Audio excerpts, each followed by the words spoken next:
Sins of Mercy. Mercy Temple Chronicles Book 3. Written by Sierra Graves. Narrated by Jack Ainsworth. Chapter 1. Mercy. The ghoul in my grasp shrieked. I punched it again. "Enough with the screeching, you're going to blow out my damned eardrums," I snapped, giving my head a hard shake. "Just answer the question." "No," he whimpered, shoving at my hand in vain. Not that I wanted my hand anywhere on his skin to begin with. Ghoul skin tended to peel, seeing as they were technically just reanimated corpses.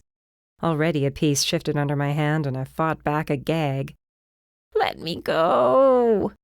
"You're making this night a hell of a lot harder than it needs to be. Tell me what I want to know. You worked for Liam Manchester, yes?" The ghoul cringed as I squeezed harder, cutting off his air so he couldn't scream again. He bobbed his head frantically, half-decayed ears flapping against the sides of his head. The sound was sickening, but I swallowed back my discomfort along with another gag. I really hated ghouls, but this wasn't the time for me to puke. Didn't look too good for interrogations. I eased up on the pressure. He sucked in a grateful breath of air. "For a short time only," he rasped. "And during that time, what did you learn?" "Nothing. I only cleaned and fetched things for him, I swear it." There was a tap on my shoulder. I turned around. "Allow me, ugly."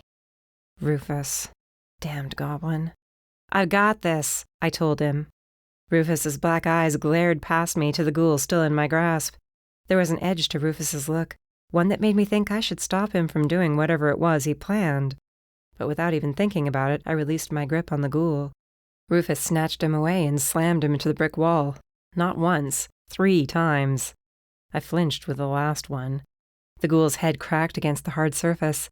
Blood and bits of loose skin covered it when he slipped to the ground, tears seeping from his eyes. "He's had enough," I grimaced at the sight of him. "Has he now?" Rufus asked darkly, his drawling voice dragging the words out in a way that creeped me out. "I'm just getting started." The ghoul held up a shaking hand, begging for the torment to stop. Rufus grabbed him and tossed him down the alley. His body rolled and bounced, his yelp echoing off the walls. I never shied away from roughing up a contact if I knew he or she withheld information. Sure, I threw a punch or two, threatened to take them in for some bounty they might not have even had. But what Rufus was doing, he was beating the shit out of this ghoul, and instead of stopping him, I stood by and watched. I'd learned a bit more about the gob since joining up with him. For one thing, he was not as young as I'd always assumed.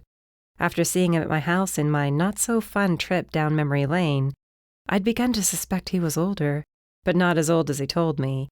He was pushing 100 and had aged incredibly well for a gob. That and he was a much better fighter than he'd led on that fateful night at the bar. It irked me to think he let me beat his ass. But that was in the past. We were working together now, whether I liked it or not. By the time Rufus finally paused to take a breath, his knuckles were raw, and the ghoul's face was covered in blood and muck from the alley. His breathing was underscored by a terrible wheezing. The creature was damned lucky he wasn't human, or he'd be dead by now. Rufus drew back his fist for another hit. The ghoul curled in on himself. Wait. I stopped Rufus just before his fist could fall. "You gonna talk now, or what?" I asked the ghoul, crouching beside his beaten body. He spat blood from his mouth, black and clumpy. "Home." "Home? What does that mean?" "Go to his home," the ghoul uttered. "Protected. But inside you'll find what you want. Podium. Look at the podium. I can't say anything else." "You can, you just won't." The ghoul shook his head, ears flapping again. "No, magic. Can't speak of it. Liam." Words failed him, so he pointed to his throat, then motioned his hand as if to speak. He turned his hand and placed it on his neck as if he was choking himself, eyes wide, begging for me to get his meaning. "Liam cursed you so you could never speak of him," I said. The ghoul sighed in relief. "Fine, then we'll go to his home." I straightened, ready to tell Rufus we were done for the night, when he rushed past me toward the ghoul. A loud crack sounded.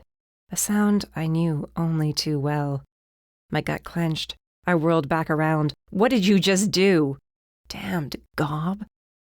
"Covered your tracks," Rufus replied, emotionless. You murdered him?" I did what was necessary. Don't stand there and act all offended, he grunted. You broke me out for a reason. This is it, ugly. So stop looking at me like I'm a monster. He wiped the blood from his hands on his already dirty shirt. If I'm the monster, then what are you? You're the one who let me out of the cage. We had a deal. Yes, to track down the mage who cursed you. Also the ones who killed your parents. He kicked the ghoul's body unceremoniously to the side of the alley, burying it under several bags of trash. That is exactly what we're doing. You're damn lucky I haven't gone to Damien or any of the others. Why haven't you? I asked, my eyes refusing to look away from the ghoul's hand sticking out from under the trash. He was silent. I glanced up at him. Rufus? He shrugged, tugging at his pierced ear. I liked your parents. They were good friends. Goblins do not take kindly to those they care for being murdered. But all this time you could have gone after those responsible. All of you could have. And who says some of us didn't? He shot back angrily. You're coming into this game late, ugly. Remember that. The only reason we're able to get anywhere now is because of Liam. I rolled my shoulders, hating his nickname for me lately. Ugly. He was a goblin, so to him it meant beautiful, but not to me. All it did was remind me of the scar on my face and the stain that was growing larger on my soul ever since I'd killed Todd. What was I doing with my life? I helped break Rufus out. Since then, we managed to track down 5 supes with connections to Liam, with hopes that one of them would give us the answers we needed. The first 4 had given us nothing, and I let them get away. But this time I let Rufus take control, and now there was a dead supe in the alley. Because of me, I let him get killed. Don't do that to yourself, Rufus told me sharply. Do what? I haven't done anything. He grabbed my arm, squeezing it hard enough to hurt. I gasped, attempting to break free, but his nails dug in through my coat. You want answers? This is how you get answers, he said fiercely. There's no more tiptoeing around. There's no more playing nice. We are not in a nice world. What do you think these mages will do once they figure out you're hunting for them, huh? What? Let go, I snapped. He twisted my arm and I sank to my knees, trying to relieve the pressure. Bad idea. Breaking him out had been a really bad idea. You're not ready for this fight, he whispered, getting in my face. His rotted meat breath made me gag. They'll find you, and they'll tear you apart, unless you learn to let go of emotions. Learn to see the end game and understand that nothing else matters. I'm not a killer. He leered at me darkly. What? Rufus let me go. I lost my balance falling onto my ass in the alley. Liar, he hissed. No, I'm not. Yes, you are, ugly. You're a liar. You came back from Sector 18 with a darkness in your eyes. The kind of darkness one only gets when they've taken a life. I've taken lives. 1 or 2. And always in self-defense. I know how you work. We all do, he argued. Who did you kill, huh? Who? Bet whoever it was didn't see it coming. And that's the reason you're beating yourself up for it. You didn't let him kick your ass before you let him have it. I glanced past Rufus at Todd's faint silhouette at the end of the alley. He wasn't really there, but ever since we came back home, he'd been appearing. In my apartment, out in public. Everywhere I was, he would eventually show up. Not glaring at me, though. He was smiling as if he knew his death was tearing me apart. It was all in my head. It had to be. No one, I whispered as I climbed to my feet. We need to check out Liam's home. Rufus sniffed hard, watching me closely. You're not ready. The hell I'm not. I'm going to find the bastard who did this to me and make him pay. You can either help or get out of my way. Which is it going to be? I got right in his face as I added, and if you think the second option means your freedom, you're wrong. I snuck you out of that cell. I'll sneak your ass right back in. Whatever you say, ugly. My hand curled into a fist, and I sucker punched him in the gut. And stop calling me that, I seethed. Rufus grunted, but he was still eyeing at me like he knew everything about me. Liam's house is probably being watched. We might have a fight on our hands. A fight is just fine with me. Is it? How long are you going to play this game, Mercy? It'll kill you if you're not careful. You hear me? He yelled after I started to walk away. Stop while you're ahead. I flipped him off, holding my hand up high over my head so he'd see it, then stormed out of the alley, down the 3 blocks to where I'd left my bike, and climbed on. The ghoul had taken us almost 3 weeks to track down, and now he was dead, and we were left with no new information. Liam's house appeared to have what we needed, but Rufus was right. His house would be watched or booby-trapped. We'd have a hell of a time getting inside in one piece or getting back out the same way. I revved the bike and drove home, not thinking about Rufus and where he might be getting his next meal. The night I sprung him from his cell, we made a deal. I would set him free if he helped me track down the assholes who killed my parents and cursed me. These hybrids Cheval was creating somehow. In turn, he could have his freedom, but he could not eat another living being, supernatural or human. He'd cracked several jokes that made my stomach turn, but agreed. He had a small hideaway he took me to in the underground, and I learned everything he knew about my parents and what they'd been doing to stop Cheval.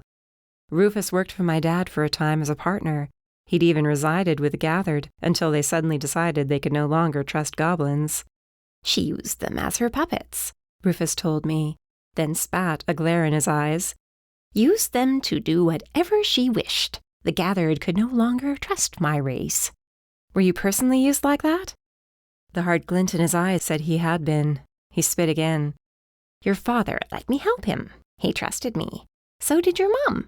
They were good people who did not deserve to be dragged into Cheval's filth. And these hybrids, what do you know about them? Not much, he replied. There were only rumors about what they were until the night they attacked. I lost half my den. They'd come in with fire and burn them alive. I still dream about their screams and the smell of burning flesh. He gnashed his teeth and clapped his hands together. I'll be certain to peel the skin from their bones slowly when I find the ones responsible. And Liam? I'd switched the topic off the conversation away from any more vivid imagery of torture. What of Liam? Did you think he was a hybrid all those years ago?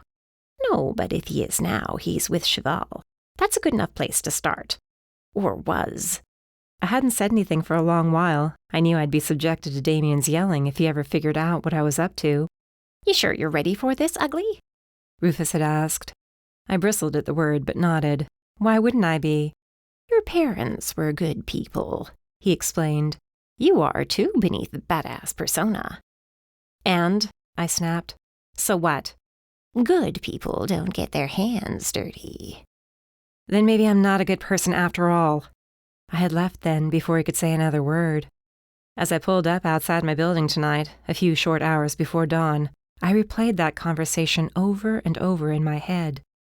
The ghoul's death bothered me more than it should, but when I told myself it was a necessary evil, a very loud part of me rebelled. Not long ago, I told Rafael I was one of the good guys just like him, that I hunted down criminals and brought them in. What would he think of me now, if he found out what I was doing? Since coming home, we'd texted a few times a week, but no phone calls, and I hadn't seen him. He was on the hunt for Todd, and being around him made me want to tell him the truth about everything. The reality of Todd's demise would come out if I wasn't careful around him. Right now, I was too unstable. I couldn't take that risk. My apartment wasn't dark when I opened my door. It should have been. I jumped when I saw the figure standing at the back windows. For a horrible second, I was sure it was Todd, though yes, the logical part of my brain reminded me he was dead. Then Damien's red eyes flared to life. "Where were you?" he asked as I shut the door. You know, it'd be nice if these locks right here actually kept you out. I took off my coat and slung it over a kitchen chair. What do you want? Answer my question first. Where were you? Out. Mercy, what's gotten into you? Nothing. I went out. Can't I do that? Try to have a life? You weren't at the Wailing Siren. I slammed my holstered pistol down on the table, dropped the bow and second sword I'd started carrying next to it. Are you following me now? Fear that he would catch on to what I was doing with Rufus rose within me. His narrowed gaze told me he sensed my fear. I tried to calm myself so he couldn't read me so well. I'm not doing anything wrong. You're avoiding me, and you're not speaking to Bowen. Correction, he's not speaking to me. That was true.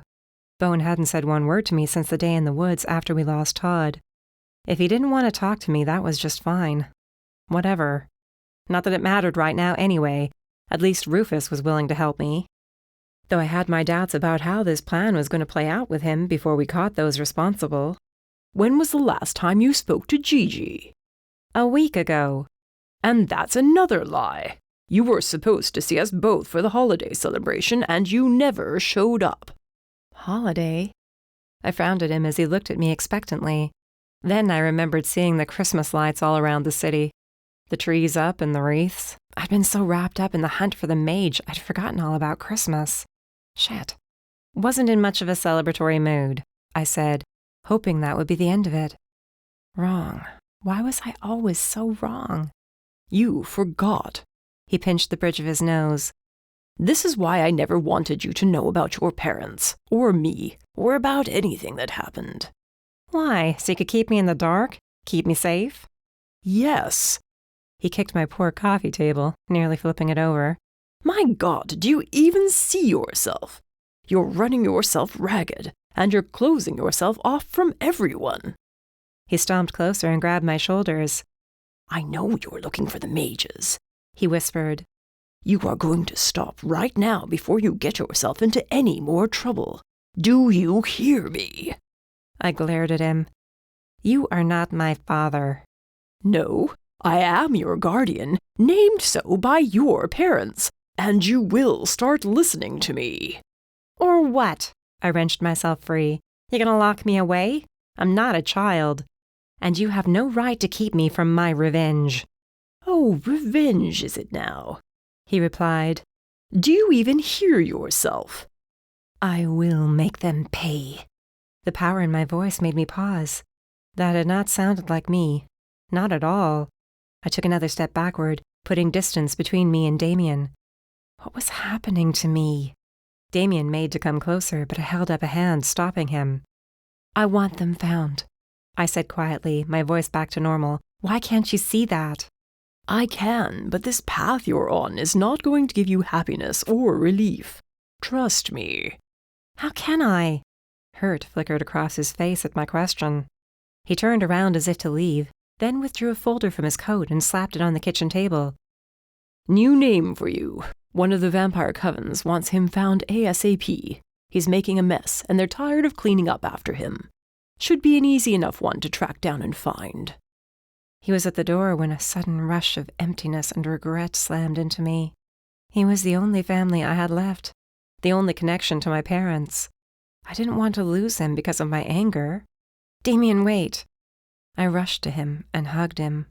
He held me, just like a dad would hold his kid, and sighed. I'm sorry, I whispered against his shoulder. I'm so angry lately and I can't sleep. I bit the inside of my cheek, mentally yelling at myself. I'd almost said it, almost confessed what I'd done to Todd. Mercy. He leaned back so he could see my face. After a deep breath to steady myself, I said, It's a lot to take in, and I feel like all these years, I've been helpless to do anything about their deaths. Now that I know what really happened, I can do something about it. It's too dangerous, he argued. I opened my mouth. He scowled at me. I promised you if I heard news on Cheval or her mages, I would tell you. There's been nothing so far. But no buts. I swore to your parents I would keep you safe. Dragging you into this war when you're clearly not in the right mindset is asking for trouble. I can handle myself. With bounties, yes, you can. But these hybrids, he said quietly, eyes not seeing me or my apartment anymore. It was like he was elsewhere. They're powerful, strong, even stronger than you. If your power hadn't reacted that night with Liam, you'd be dead. If, and only if, the fight comes to us, will I get you involved. He gave me another quick hug. Focus on your job. Try not to wallow in the past. Then he was gone. Out of habit, I locked the door behind him, kicked out of my boots, and trudged into my bathroom to take a quick shower. When I stepped out and wrapped a towel around myself, I swiped my hand down the fogged-up mirror, then jumped. Todd's silhouette stood directly behind me. He's right, you know, he said. I froze, eyes widening in surprise. What, you thought I was just in your head? No, I whispered, spinning around. but the bathroom was empty, until I looked back in the mirror again. Go away, you're not really here. Aren't I? You're not, I said loudly. I drawed off as fast as I could, then left the bathroom to find shorts and a tank to sleep in. I slid under the covers, surveilling the apartment, but Todd never made another appearance. All in my head, just all in my head. Yeah, not even close. I screamed at the sound of his voice in my ear and whipped around. He was lounging on my bed with a smirk. Are you haunting me? I accused. He shrugged, sat up, and moved toward me. Well, more like he floated toward me. You tell me. This isn't happening. It can't be happening, I whispered in a panic, holding my head. You're not here. You're not here.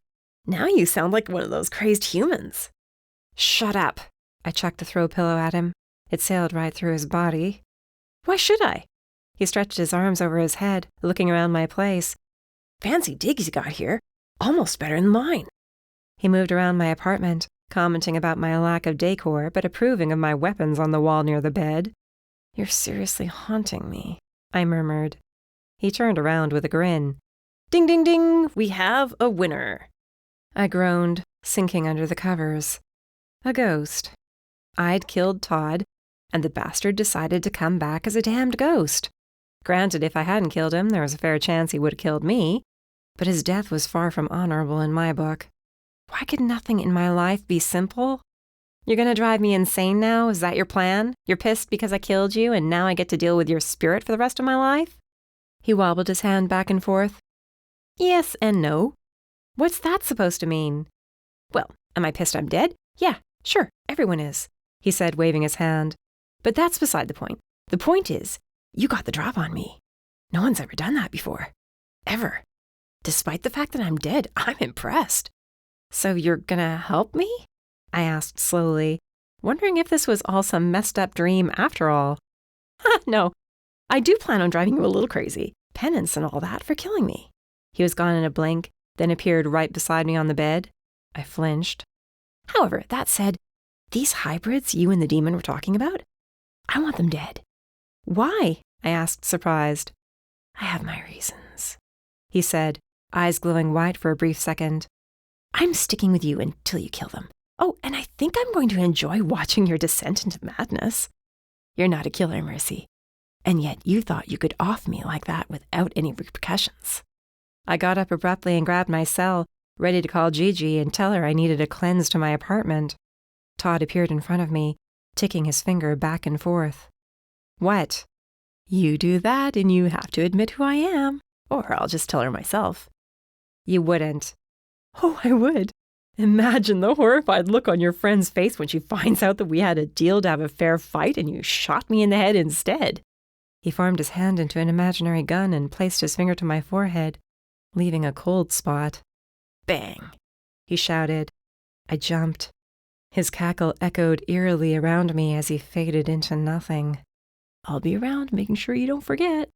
Unwilling to go back to bed in case Todd made another appearance, I settled in on the couch, tugging the quilt down to keep me warm. I fell asleep as the sun was coming up, the cell phone clutched in my hand, torn between Todd being a real ghost or some freaking hallucination conjured by my guilt-ridden mind. But there's no one I could turn to for this. Oh no. This problem I would have to deal with on my own, and hope it didn't drive me crazy in the process. Chapter 2. Rafael. Rafael, help! I ran and ran, but I could never reach him. I yelled his name, waiting for him to respond again, but there was only an eerie silence. My calves burned and my side screamed with pain. But I had to find him, had to save him. He would not end up like all the others. I swore to keep him alive. Rafael! Antonio! I yelled back, heart pounding in fear when I heard my younger brother cry out in pain. No, let him go. Get away from him. A fist came out of nowhere and smashed into my face. Hands grabbed me, stopping me from getting any further.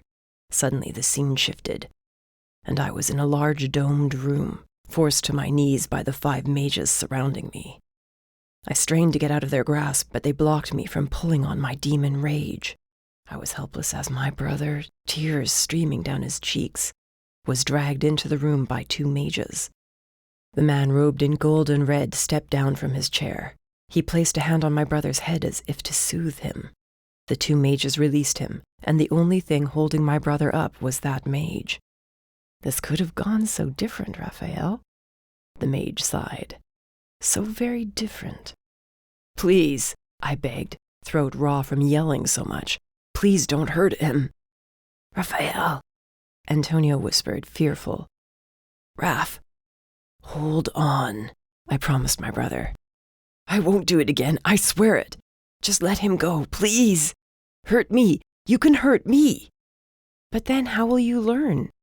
The mage's hand began to glow. I bellowed in rage, failing to break free. There was a bright flash of gold and white light. I shot up in bed, drenched in sweat. My brother's dying screams echoed in my ears. Hands shaking, I held my face in my palms, waiting for the last remnants of the nightmare to fade away. If only that was all it was, a nightmare, rather than the glimmer of a memory that will never leave me alone. Every scar on my back throbbed as I got out of bed and went to splash some water on my face. Each step I took tore another harsh gasp from me. My calves burned as if I'd been running in my sleep, sprinting to get to my brother in time. I never did. No matter how fast I ran, no matter how many mages I took down on the way, I never made it in time. I could never save my brother, not even in my dreams. The water was cold and I washed the sweat from my face and neck, but the shaking remained. The pain in my back lingered, as if I needed a reminder of all the pain I'd endured. Knowing I'd regret it, I yanked the blanket from the mirror, taking in my haggard appearance. I snarled at my reflection, then swiveled just enough to catch sight of my scars. They were bright red, and when I went to touch one, I yanked my hand back, repelled by the dark magic pouring off it. I wasn't sure how long I stood in my bathroom, looking at my scars, hearing the faint cries of Antonio right before he was killed. I should have gone back to bed, but that would only mean more nightmares. It used to be I'd get one every now and then, but since meeting Mercy and being around such strong magic, they came almost nightly. I couldn't decide if it was the magic that made them come more frequently, or how exciting my life had seemed since meeting her. Either way, the nightmares were beginning to make it hard to function during the day. I had a short temper before, but now it was getting worse. The only thing stopping me from losing it some days was a random text from Mercy. It wasn't the same as seeing her face to face, but for the moment, it was enough. The alarm buzzed in my bedroom, and I went to turn it off, then hopped in the shower. Coffee was a must. Then I left my apartment and trudged into the office. The TV in the corner was on and tuned into the morning news, some reporter standing in the mouth of an alley. A dead ghoul had been uncovered. Murdered, it seemed. Not my case, so I turned away from it and walked to my desk. My main focus since returning from Sector 18 had been keeping an eye on the 3 new alphas, Henry, Thomas, and Curtis. In addition to hunting down Todd, there'd been no trail to follow thus far, and every person who might have had contact with him was either dead or we couldn't find. We'd neared the end of December, and I wanted to find him before the year was out, but with nothing to go on. This was likely to be shoved to the side any day now. I worked on the paperwork I'd been ignoring for weeks, and barely acknowledged Iris when she arrived and sat down. She was holding a grudge since I didn't go to her place for Christmas. I hadn't seen anyone that day. I never did. She should have remembered that about me.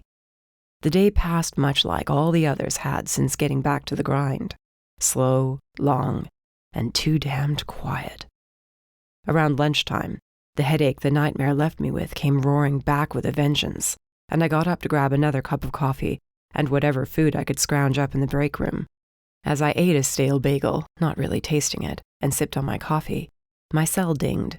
I pulled it out to find a text from Mercy. "Hope your night was better than mine." I frowned. There hadn't been any major stories on the news this morning. What did she mean by that? I texted her back. Doubt it. I nearly told her I'd been suffering from another damned nightmare, but didn't add that part. She replied with a question mark.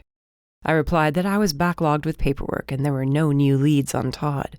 Then I added, "Makes it hard to do my job. What happened to you?" It took her a minute to reply. "At clinic. Vamp bite." I nearly choked on my coffee and hurried to ask her if she was all right. She sent back that she was fine and just got a fang stuck in her arm. She'd live. She told me there was a bounty out on the vampire for making a mess for his coven, and he didn't want to make it easy on her, so he bit her about 6 times before she managed to break one of his fangs off. By the time she was done telling me what happened, I was halfway to the door to get to the clinic and check on her.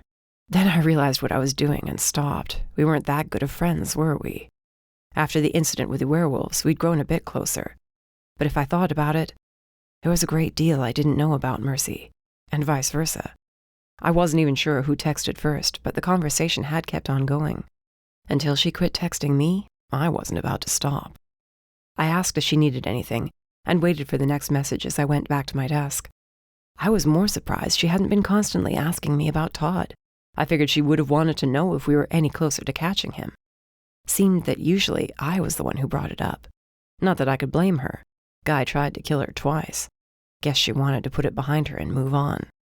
After a few long minutes of waiting, she finally texted back saying she was all right, that she was going to head home and get some sleep. I almost texted her back to ask if she wanted to meet up this weekend, or if I could swing by her place. But all I said was sweet dreams and that I'd talk to her soon. Who's that? Iris asked, getting up from her desk and peering over my shoulders. M? Yes. I shoved my phone back in my pocket. Can I help you with something? Her gaze was calculating for a solid minute. Then she sighed and nodded. Nor came by your desk. Wants to see you when you have a minute. Thanks, I replied, and got up to go see him. That's the bounty hunter you're texting, isn't it? So what if it is? I stopped and waited to see what Iris would say. Nothing, she mumbled. Just be careful with her, all right? There's nothing going on between us, so you don't have to worry yourself. You say that, but I saw you two in Sector 18. Whatever you think you saw, you're wrong. Not blind, she pressed. There's more going on between you two. What's your point if there is?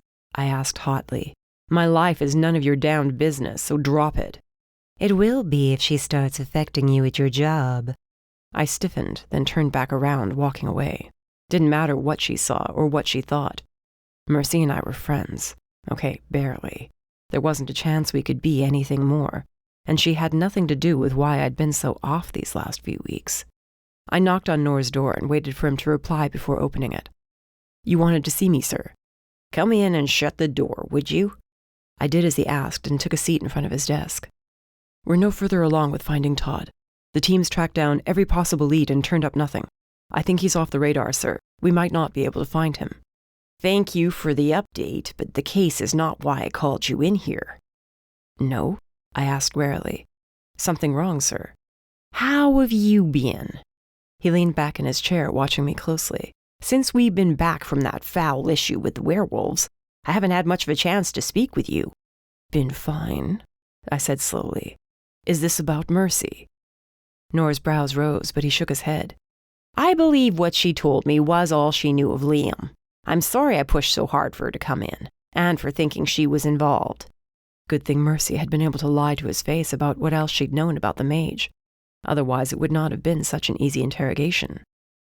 She understood. Did she now? You've spoken to her since? On and off. I shifted in my chair. Is that a problem? No, not at all. I admit I'm a bit surprised, but I'm happy to hear you're socializing with someone other than Iris. Don't really socialize with Iris, I mumbled. We work together, that's it. Yes, well, all the same. Mercy is certainly more interesting. He smiled for a brief second, then coughed loudly. And there's nothing else going on in your life you wish to talk about? Sir, if you want to ask me something, just ask it, I said, getting more annoyed by the second. You're not sleeping, he said bluntly. You look like shit most days, and your temper is very short. It's like you've gone back in time and are the same unstable Rafael I first brought into this building. What's going on? And be honest with me. I opened my mouth to say none of that was true, but he'd see right through my bullshit, just like he did when he first met me. The nightmares are back. About your brother? Yes, I agreed, then reached around to where my scars were bothering me, making me anxious. Amongst other things. How bad is it? Bad enough, I growled. I'm dealing with it. Obviously not. I've told you before, you could come to me and tell me if the job was getting to you. The last couple of months have been rough. If you need to take time off, I'll understand. I'm good, really. Nora's brow furrowed even deeper. If you won't take time off, then I'm requesting you see the in-house psychologist. You need to talk to someone before your nightmares and the rest of your past consumes you. He picked up a card from his desk and held it out. Take it, and keep in mind this time, I'm only requesting you go and see him. What about next time? Next time, it'll be in order. Time off or the psychologist. Take your pick. Time off would mean I'd be at home alone in my apartment, day in and day out, alone with my nightmares and my memories, thinking about Antonio. If Mercy were still crashing at my place, it wouldn't be such a bad idea, but she wasn't. I took the card and shoved it in my pocket. I expect to hear you've been to see him within a week, Nora told me as I stood. Or it'll be in order, and after that, I'll be locking you out of the building. Get yourself right, Rafael. Not like the end of the world is happening right now. Whatever you say, sir. You know what? How about you take the rest of the day off? He suggested, though it didn't sound like a suggestion. I'll have Iris call you if they get anything on Todd or anything else. Grinding my teeth, I bit back what I wanted to say and left his office. Not having anything to take home to work on, I logged out of my computer and walked out of the building without a word to anyone. I'd been sent home by my boss. Did I look that bad lately? There was stubble on my face as I reached up to scratch my jaw. More than stubble. When was the last time I shaved? Or had an actual full meal? The last restful night's sleep I had was back before the werewolves case. Maybe Nora was right and time off wouldn't be such a bad idea. Then again, the notion of being alone in my apartment for an extended period made me anxious. Going home now didn't even seem like that great of a plan. I checked my phone to see what time Mercy sent her texts. There was a chance she'd still be at the clinic. She hadn't given a name, but the popular one for soups was near the underground, for obvious reasons. If nothing else, I figured I'd make my way to the Wailing Siren and hang out there. I hadn't spoken to Bowen since getting back. Didn't seem like such a bad idea to catch up with him and see if there were any more rumors going around about a hitman on the run. I changed directions in the middle of the sidewalk and instead of making for home, walked toward the underground. Rafael. I stopped short and several soups ran into the back of me, cursing at me for getting in the way. I glanced over the heads of those nearest me, but there wasn't anyone looking back. The wind had picked up since this morning, and I told myself that's all it was. The wind. The icy cold wind of winter howling around the buildings. Yeah, that's what it was. Rafael, you swore to me. The words whispered right past my ear, as if Antonio was standing there, alive. But he wasn't. He was dead. I didn't pay any attention to where I went as the whispering continued, growing louder and louder, drowning out the people talking and car horns blaring, until it was all I heard. I turned right at the end of the block, tucking my head low to try and block the noise, but it only grew worse. Each beat of my heart echoed painfully inside my skull with the sharp utterance of my name, over and over and over again. I growled furiously, startling a few passers-by, not that I cared. You watched me die. Soon it'll be your turn unless you kill her. No. Rafael? A hand grabbed my arm. I flailed, snarling at whoever it was to get away from me. The grip tightened, and then another fisted in my coat front, yanking me down until my eyes were level with Mercy's. Snap out of it, she said sharply. What's gotten into you? Several soups watched me closely as they sidled past. Nothing, I'm fine. Bullshit, she muttered. You were acting like someone was attacking you. Her eyes scanned my face, and worry filled her gaze as she kept a firm hold on my arm, turned and walked away, taking me with her. Come on, let's go find somewhere and sit down. Faint whispers of Antonio's voice stuck with me, so I was in no place to argue. She took us to the underground since we were only a few blocks away. Once there, we avoided the Wailing Siren and ended up at a small cafe run by fairies. They were normal size while here, their wings tucked safely against their backs, appearing only as tattoos. We both ordered coffees and waited for them to reach the table before we finally made eye contact. So, she said, stirring sugar into her coffee, what were you doing in this part of town? I was told to take a half day, I said roughly, boss's orders. What for? Long story. And instead of going home, you were heading toward the underground? Her lips lifted in a crooked grin as she sat back. Were you coming to check up on me at the clinic? The thought might have crossed my mind. I confessed. How are the bites, by the way? They hurt, but I'll live, she said. After taking off her black coat, she pulled up a sleeve of her black shirt. Her arm was wrapped in bandages from wrist to elbow. No stitches, thankfully, though I swear he was gnawing on my arm like he was a damned ghoul instead of a vamp. Why are you at the clinic and not with Gigi? I asked. She shrugged, but I caught the uneasiness in her gaze. Can't bug her all the time for the crap I get into. I'm fine with the clinic doctors when I need them. I'm assuming you got him back to his coven. Yeah, they paid a pretty penny for him. She smiled as she added, Thinking of getting you on your own set of training wheels so you can ride around the city. Oh yeah, I forgot about the holiday. Merry belated Christmas. Not much to celebrate if you ask me, I snapped. She gave me a curious look, almost like she agreed with me. All the cheeriness around this time of year made me grumpy and reminded me all too well of everything I'd lost. I had no family to celebrate with. What was the point of giving in to all the traditions we adopted from the humans anyway? There were very few supernatural races who had an actual reason to celebrate anything in December. They just used Christmas as an excuse to take time off, party, and get gifts. You're not alone in that thought. She smiled again as she drank her coffee. Her smile was contagious, and the longer I sat there with her, the more I relaxed. The dark blue eyes that had been so cold and hard the night we first met were softer now, filled with so much more than pent-up anger. Smiling looked good on her, and I wanted her to do it again. The conversation was slow at first, but once we got to talking, we were laughing and joking around as if we were old friends. We were on our third cup of coffee, and I was no longer hearing my brother's voice. Instead, all I heard was mercy. We quieted down, hitting a lull in what had been a lively couple of hours. She poured more sugar in her coffee, grinning still. But I sensed she was holding back from telling me what was really on her mind. I was going to ask her, but she spoke first. Out on the sidewalk, she said quietly. You looked like you were trying to get away from something, or someone, almost like you were being chased. You sure you're all right? I don't want to burden you with my problems, I grunted. You stayed by my side when I was thrown into some crazy dream shit and was nearly blown up with me, she said with an arched brow. I think I can hear you out, if nothing else. I told myself this was a bad idea, letting her in like this when she was keeping secrets, even now. But my mouth opened, and words poured out. I grew up in the slums of Sector 2, I started. Her hand, in the act of stirring her coffee, stilled. I let out a deep breath. It was far worse than whatever you heard, way worse. There were mages who thought they had the right to keep us in line. I thought the state cleaned up the slums, stopped the overlords from taking over. I tapped my fingers loudly on the table.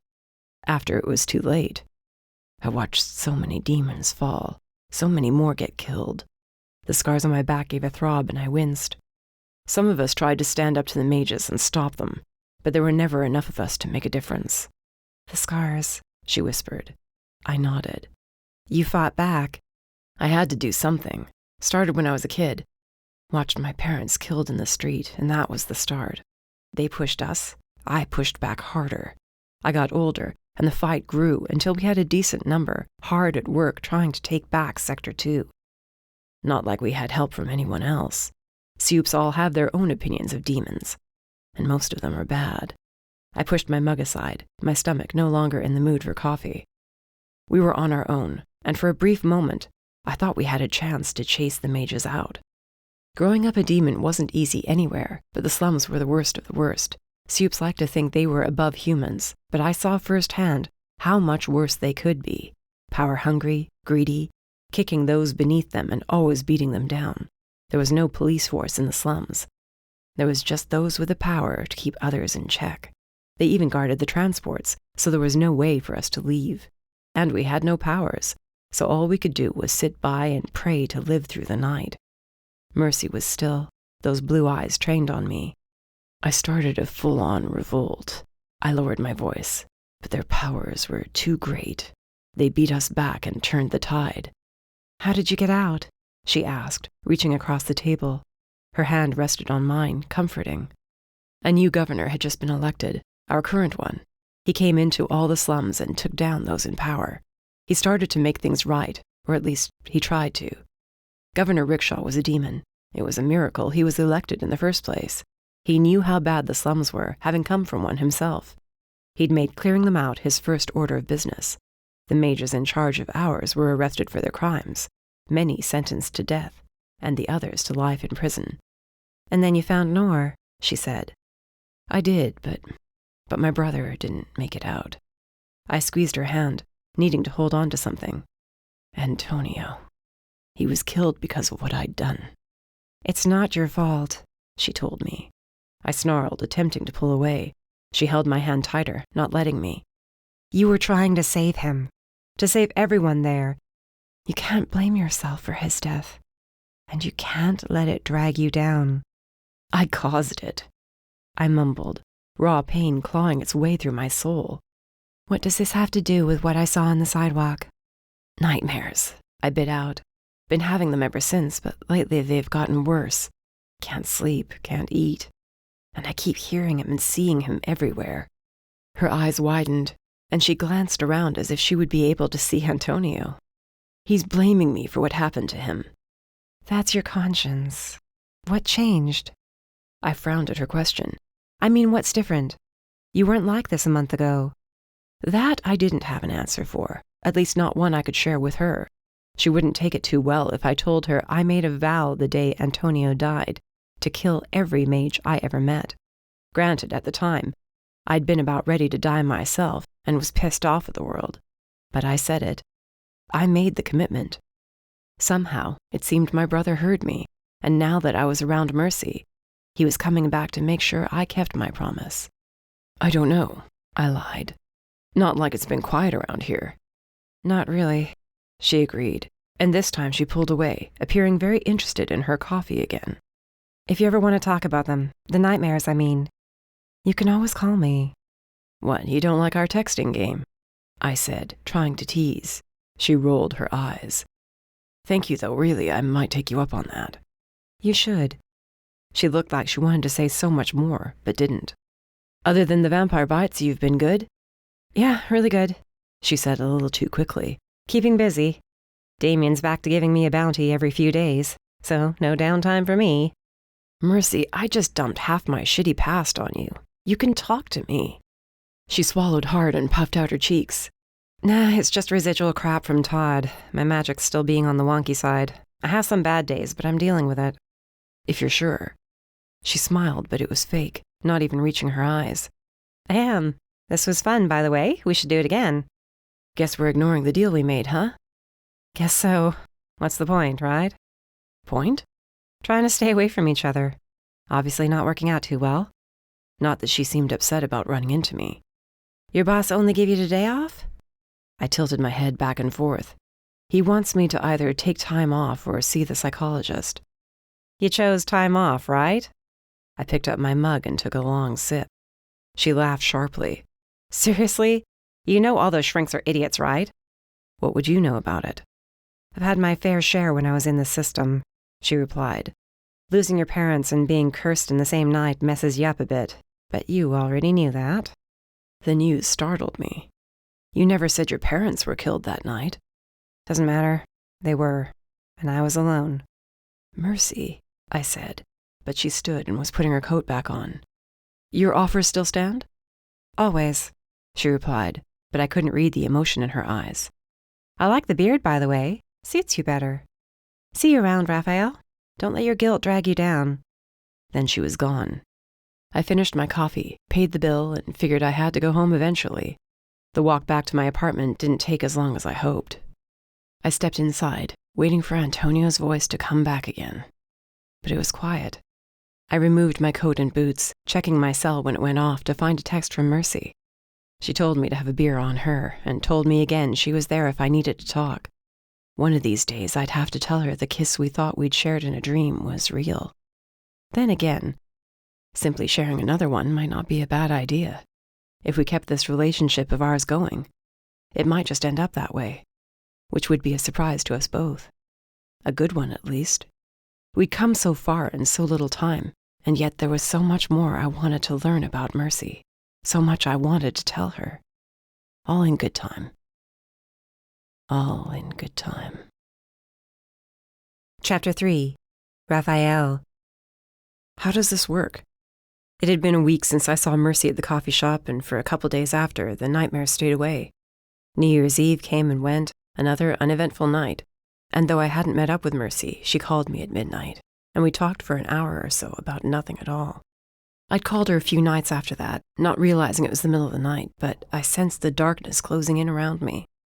She answered, not sounding annoyed at all, and we simply talked for an hour until I was able to lay down and sleep. I was doing well, really well, until 2 nights ago. The nightmare came back, but this time it was worse, so much worse. Every detail was so vivid, it was like I lived those horrible moments all over again. When I awoke, the pain was so intense I couldn't walk, and fell getting to the bathroom. I'd experienced the torture all over again. Every magical strike to my back.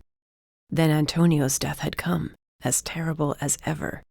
When I finally made it to the office, Nor took one look at me and sent me straight here, to the psychologist's office. He was a fairy, surprise, and wore a bright fuchsia tie that was pissing me off for no real reason at all. He said he knew something about my circumstances thanks to Nor, but wanted me to open up to him. And for 5 minutes, we just sat there in silence.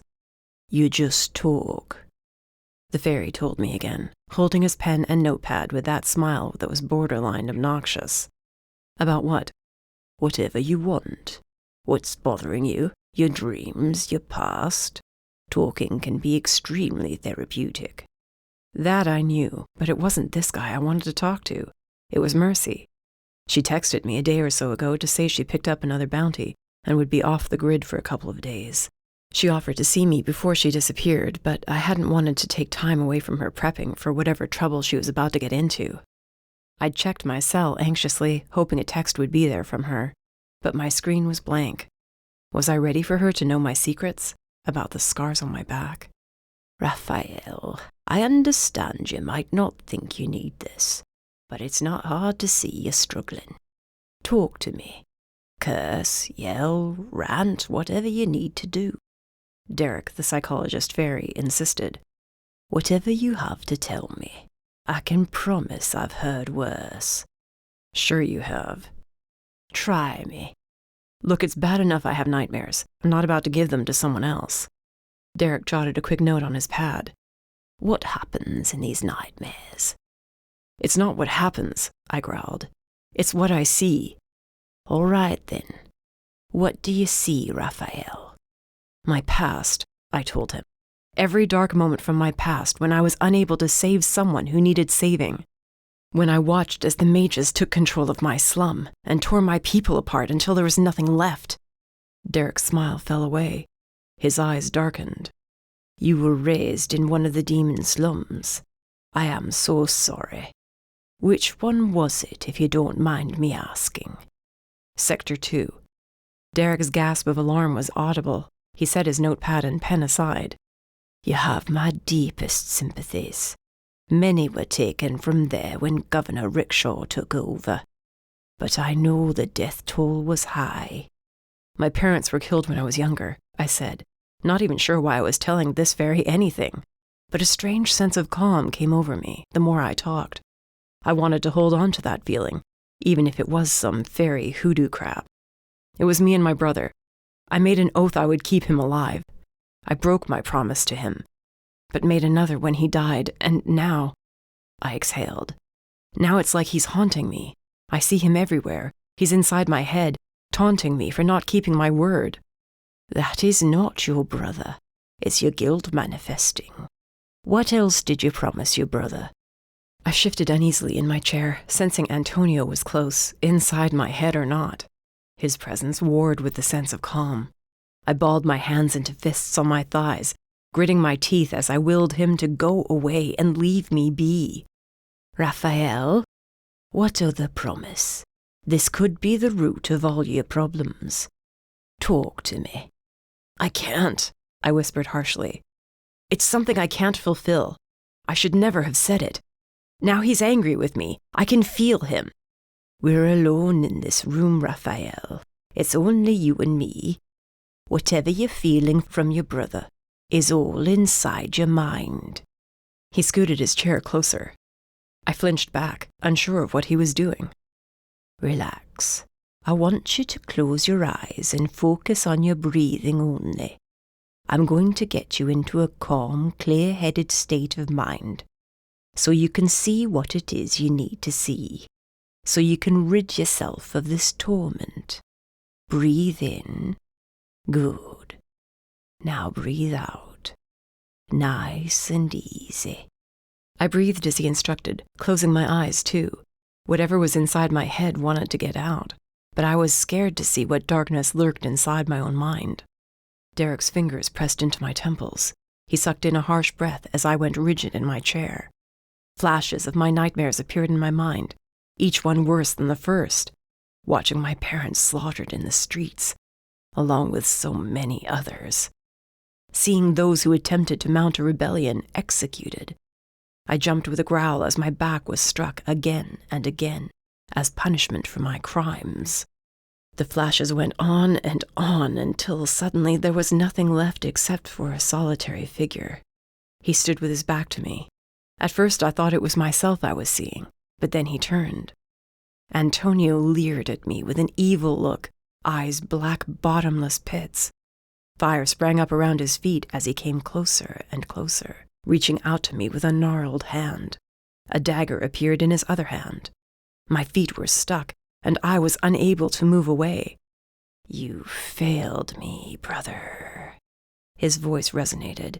Each word threatened to send me to my knees. You failed. Now you will pay for your failure. He raised his hand to strike. I yelled, bringing up my arms to block him. Rafael? Someone shook my shoulders hard. Rafael! Damn it, what did you do? What I do for all who come to me. Derek's voice replied shakily. There is something dark inside his mind, Chief. It must be dealt with. Chief?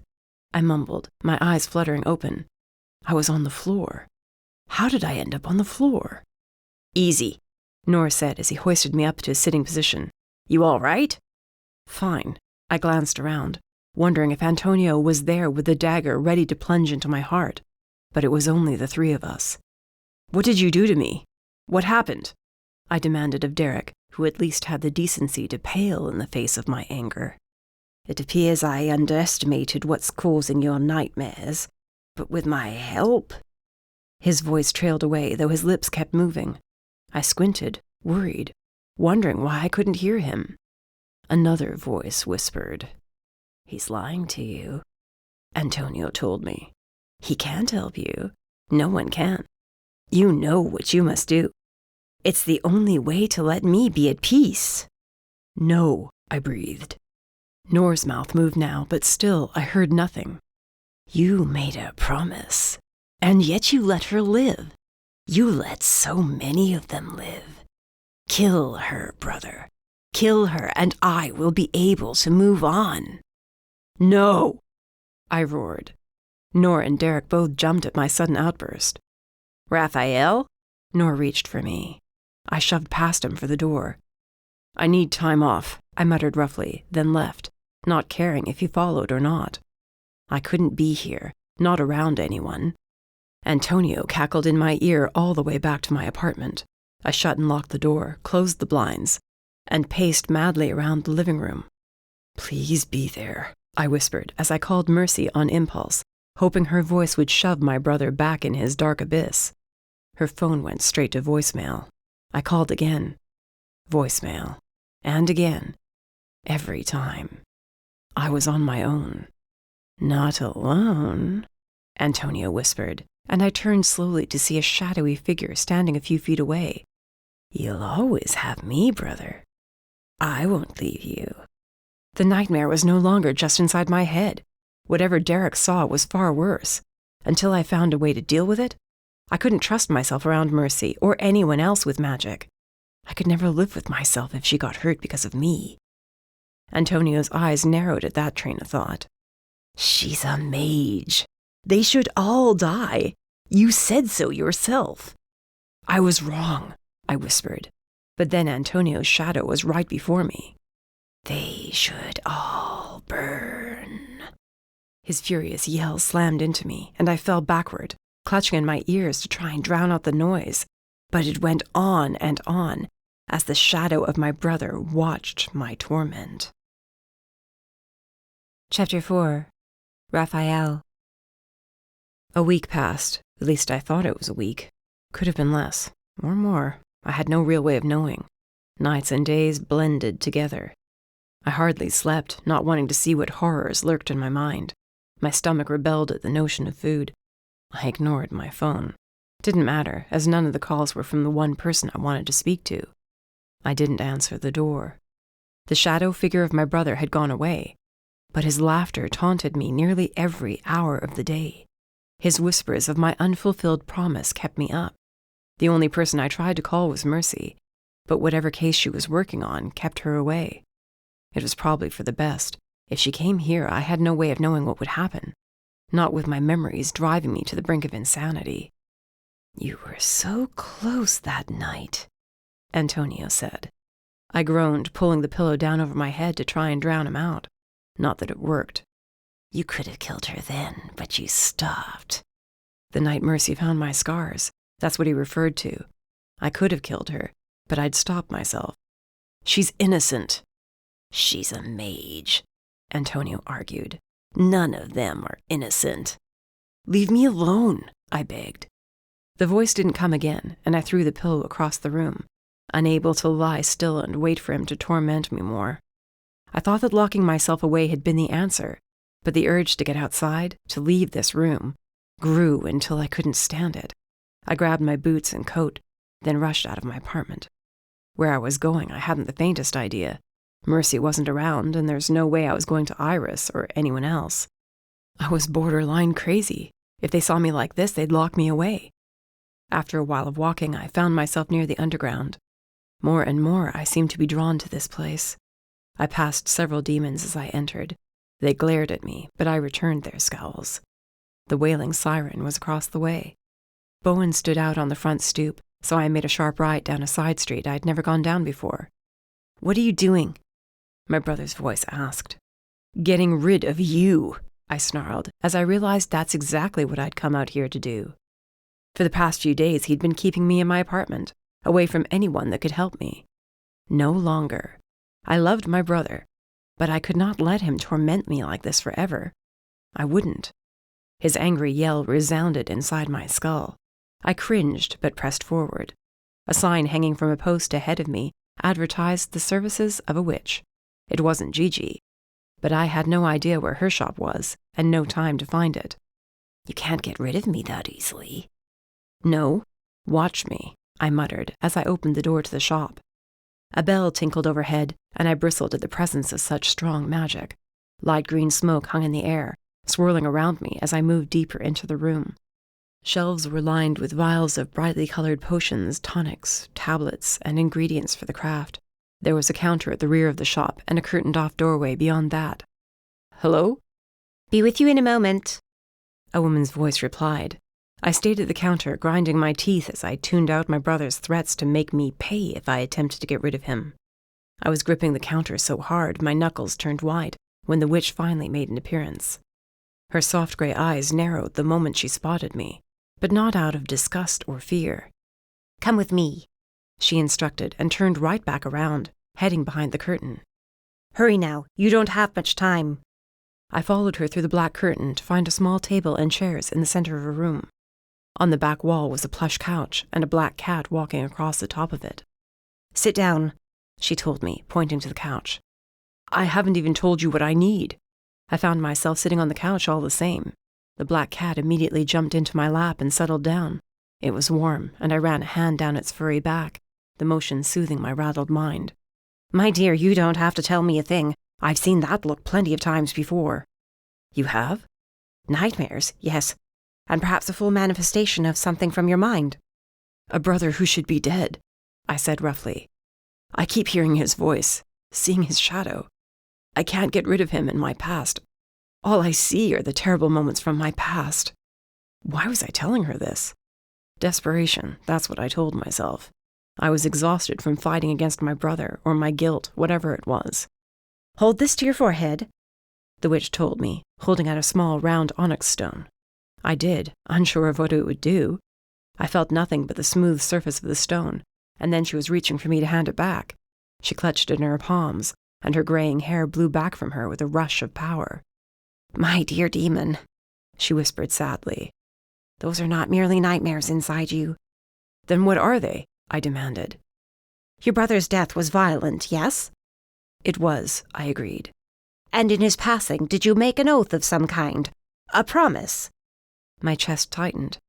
I did out of anger, yes, but I don't understand. What's inside me? Derek had told Nor there was something dark within my mind. It wasn't just memories there, but something more dangerous. I needed answers. What is it? It would appear at the time of your brother's death, his soul was not ready to move on. When you spoke the words of your promise, he attached part of himself to them. To you, she explained. His anger and his resentment are trapped within your mind. No, I uttered in disbelief. He's been dead for years. This only started happening a couple of months ago. I would have known. Not if it buried itself so deep you never would have thought anything of a nightmare here or there. If I might ask, what changed these last couple of months? Did someone new come into your life? Mercy. The first time I heard my brother's voice whisper in my ear was the night I found out Mercy was a mage. In my line of work, I bumped into those with magic constantly, but it was rare that I was ever around someone who manifested magic as strong as hers seemed to be. As strong as those mages who killed my brother. They had the same type of power, white and gold flames, just like what she used. Seeing her power must have triggered this part of my brother, and now he was furious I had let her go. She did, I replied quietly. What were the words you spoke? The witch asked. Tell me.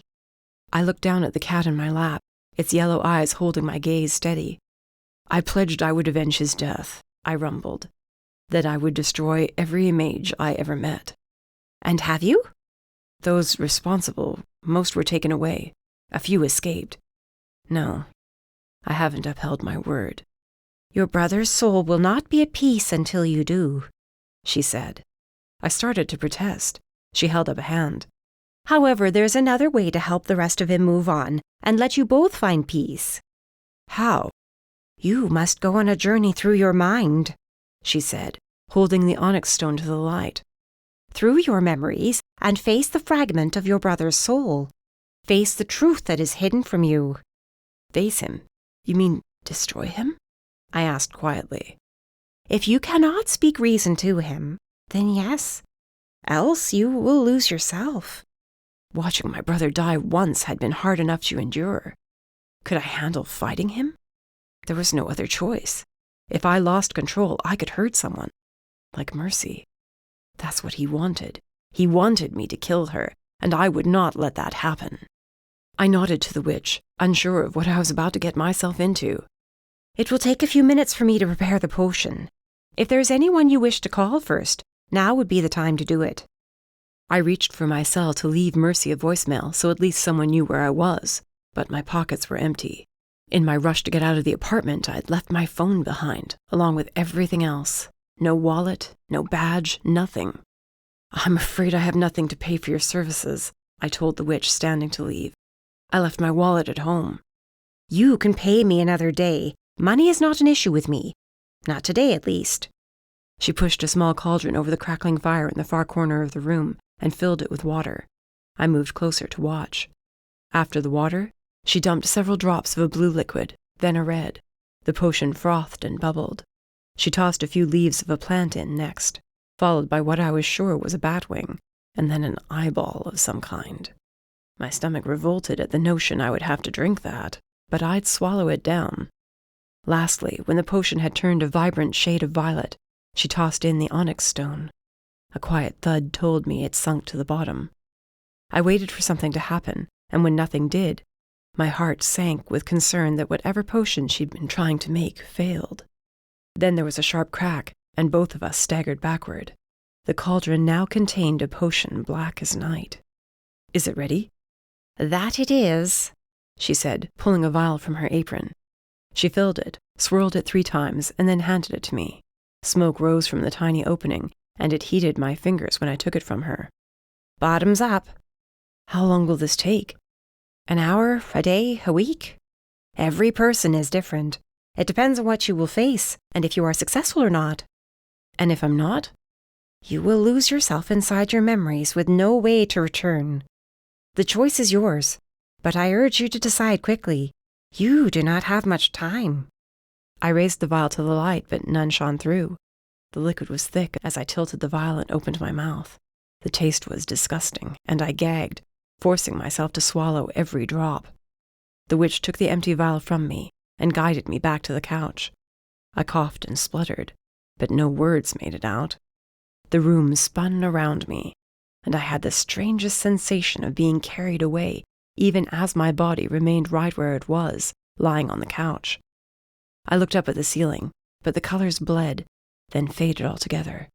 The witch's face was the last thing I saw as I shut my eyes and fell into darkness. I sat up, groggy and wondering what time it was. The floor beneath me was hard. Had I passed out on the floor? My eyes failed to focus, and all around me were blurry shapes and shadows. I reached out toward one, but my hand passed right through like it wasn't even there.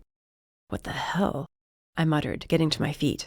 I shook my head hard, and my surroundings came into sharp focus all at once. All around me were figures moving in and out of one another, or passing through each other. Their faces were all hidden in the shadows, and their voices too faint for me to hear. The lighting was dim, and when I called out, my voice sounded dull. I'd been in my apartment, and then what happened? I shut my eyes, and the witch's face came into view. The potion. I took the potion to transport myself into the deepest, darkest parts of my mind where Antonio's soul resided. Antonio. He was here somewhere, and I had to find him, stop him. Where did I start? She said I'd be taking a journey through my memories, but there was no helpful arrow pointing me in the right direction. Hello, brother. Slowly I turned around, and the shadows all moved aside. Antonio stood a few yards away, eyes dark and nothing like they were in life. His face was twisted in an angry snarl, and there was no happiness about him, nothing like the brother I knew. He exuded only hatred. Antonio, you need to listen to me. Yes, about this whole journey you decided to set yourself on, he mused, walking toward me. I'm afraid we need to have a little chat about that. Chapter 5. Mercy. That's it? Yeah, that's it. Rufus whistled loudly. This is going to be hell getting inside. What makes you say that? The 20-foot stone wall, the iron gate, or the fact that this entire place reeks of magical barriers? Gingerly, I stretched my hand out, and a buzzing filled my ears. I hope you have a way to break this. Not me. You. I can't use magic, you know that. Then why are we here? He waved his arm at the gate. If we can't get past this barrier, then we can't get inside. He turned around and stomped off into the trees surrounding Liam's property. It had taken us days to find the mansion in the first place, and now that we were here? No, we were getting inside this damned house tonight. Wait! Rufus came back as I dug the toe of my boot into the dirt, knowing I'd regret this. I'll do it, but if it kills me, it's on you. I stepped into the light coming from the lanterns on the outside of the wall, shaking out my hands while telling myself how stupid this idea was. I stepped up to the wall and reached out, palms flat. The buzzing in my ears returned, growing louder the harder I pushed. My body shook, and the magic shoved against me. I dug my boots into the mud, and with a grunt of effort, heaved right back. White and gold flames manifested within my hands, covering my fingers and flaring up my arms. At the same time, my knees were ready to collapse, and the buzzing drowned out the sound of my strained breathing and my racing heartbeat. I locked my knees. My grunt turned into a bellow as my magic found a crack and exposed it. The barrier shattered around me, blowing back in on itself. Then the world went dark. I came to when a harsh slap to my cheek made me sit upright. Good, you lived. Holding my cheek, I glowered at Rufus. Was that really necessary? Nothing else was working. He held out his hand for mine. Up and at it. You were out for about 5 minutes, and we don't have that kind of time to lay around. My body ached like one giant bruise. The scar on my face burned. He was right, though. We had no time to waste. If that barrier was here, then someone would be in charge of monitoring it. Rufus hustled to the gates and kicked them dead center, right in the seam.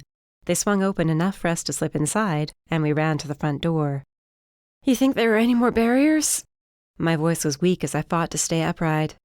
"Don't sense any. You?" "Can't feel much else right now except pain," I uttered. "But no, there's no magic I can feel." I held my hands out to the front doors. The only vibe they gave off was as creepy as the rest of this giant, dark mansion. Rufus opened the front door, and we both braced for an attack. Except nothing charged at us. No alarms rang out. The only sound was the cold winter wind howling around the house and through the doors we just opened. Dead leaves blew into the foyer, and I shivered until we were fully inside, and Rufus closed the doors behind us. They slammed shut, the sound making me jump. I glared at him. His gaze was focused on a set of stairs to the right. "You good down here?" I pulled a small flashlight from my coat and flipped it on. Then I took my pistol out and kept it in my hand. "Yeah, sure. Just gonna creep around a dead mage's home looking for a podium. What could possibly go wrong?" "Good." Rufus set off up the stairs. "Ass," I whispered under my breath, then moved deeper into the house. The foyer was small, but once I was through it, the rest of the main floor spread out around me. There was no sitting room or kitchen, nothing like I expected to find. Instead, the walls were lined with shelves that reached to the ceiling, all of them filled from one end to the other with books. The flashlight beam lit up dust-covered tables scattered haphazardly around the open space. There was a podium against the far back wall with what appeared to be a large tome on it. I didn't see any others around and hoped it was the one the ghoul was talking about. I took a step to make my way toward it when a whistle sounded in my ear and I swallowed back my scream. "This is a nice place," Todd's ghost said after he finished whistling. "Really? Now?" I snapped, shaking my head as I continued forward. "You killed me, remember? You thought I was going to make this easy on you? Not even close." I ignored him the best I could and reached the podium. The tome's pages were covered in layers of dust, and I wiped it away with my arm the best I could. It was open to the page of a tree. A dead tree. Its branches stretched up toward a black sky, and dead center was a red moon. "Blood moon," I whispered, reading the text at the top of the page. "What does that have to do with anything?" I started to flip a few pages, but a rustling sounded across the floor. I moved my light toward the opposite side of the room. Several loose pages scattered about the floor. There was a bit of a draft in here, but not strong enough to move those papers. I glanced around for Todd's ghost, but he'd disappeared. It was probably just Todd messing with me again, so I looked back at the tome and turned the page.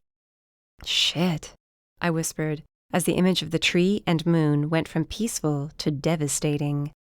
The page after showed a map of the entire country with red lines that glowed. The lines practically seemed to glow off the page and pierce the darkness.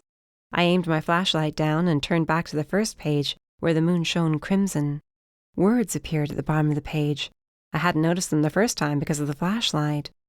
They were in a language I'd never seen before.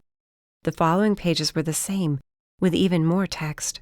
I was about to yell for Rufus when more papers rustled. A creepy laugh came from nearby. "Not me," Todd whispered, and I jumped with a curse to find him right beside me again. "Not you? Then what the hell is it?" I lifted my flashlight again, along with my pistol. More papers floated through the air. I crept forward, taking one slow step at a time. Todd stayed right with me. Not that I expected him to be any help at all. Footsteps made me whip around, but there was nothing there. The hair on the back of my neck rose, and I readjusted my grip on the pistol. Just when I opened my mouth to yell for Rufus, something slammed into me from behind, and I went sliding across the hard tile floor, my gun and light skittering away.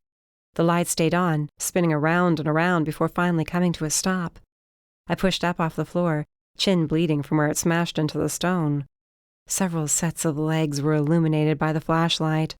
A hand reached down and picked up the light. I rose to my feet, fumbling to get my sword.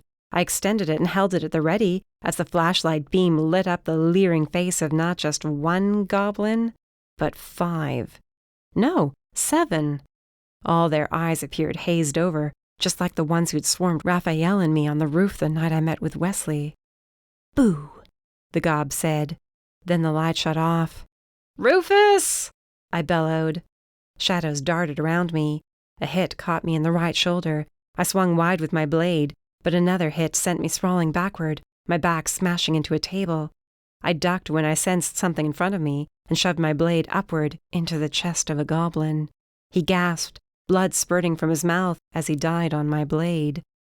I kicked him off my sword and spun around, my eyes adjusting to the gloom just enough to make out shapes.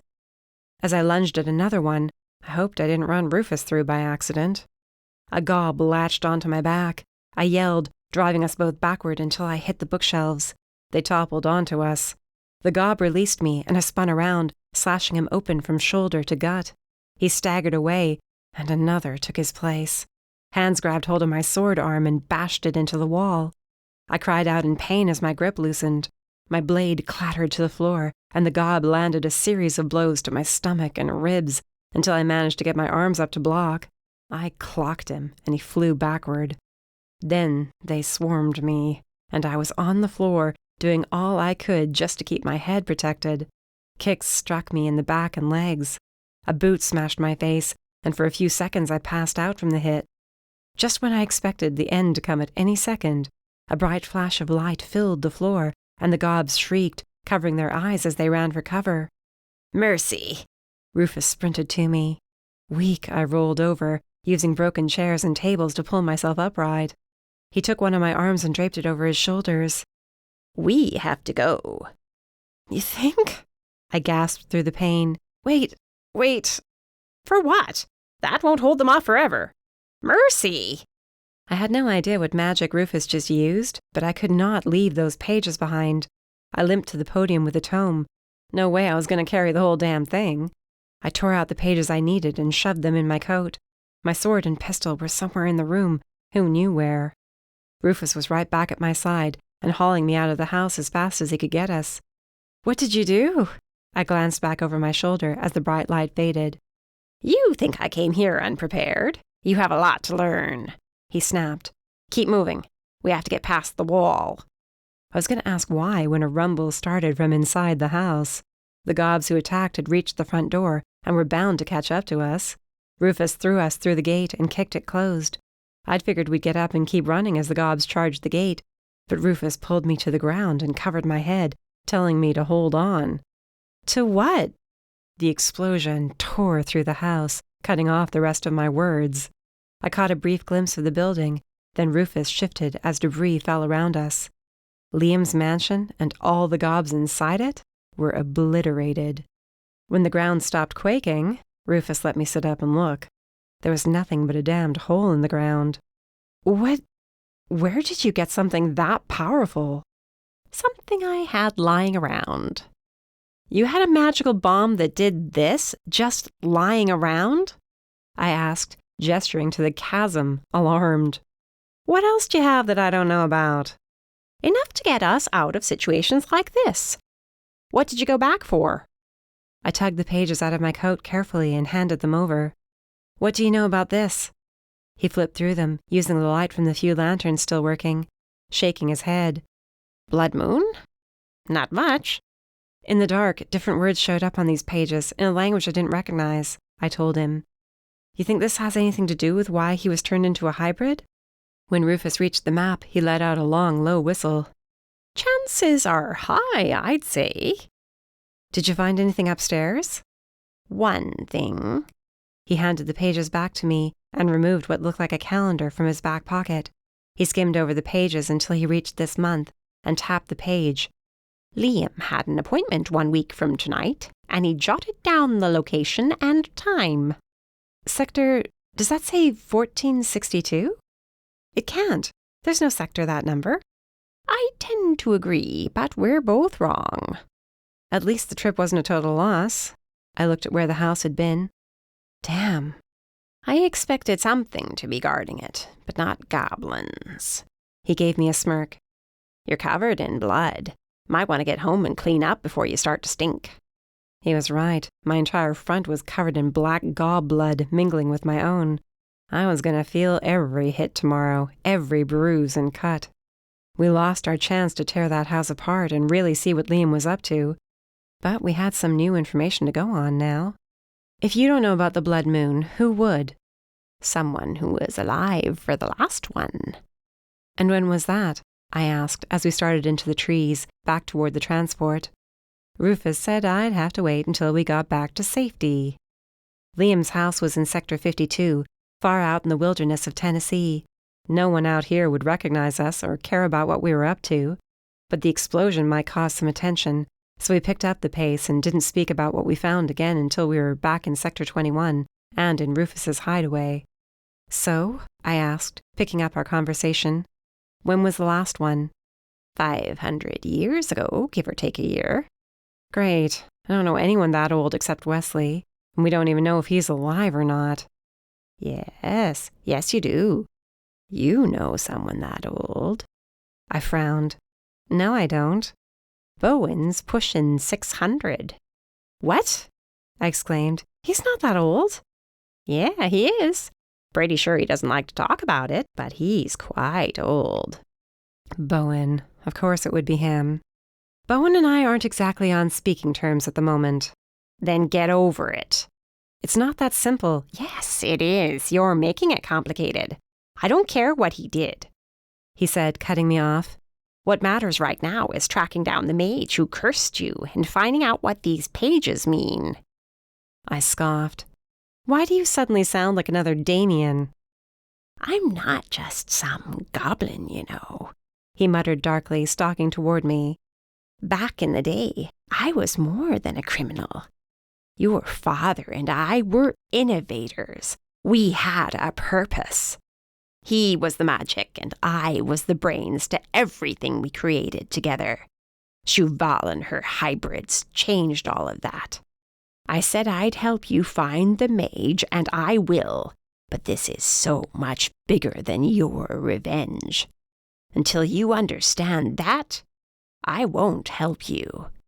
My jaw dropped as he walked away, dismissing me. That was not our deal. Fine, then drag me back to my cell, he challenged.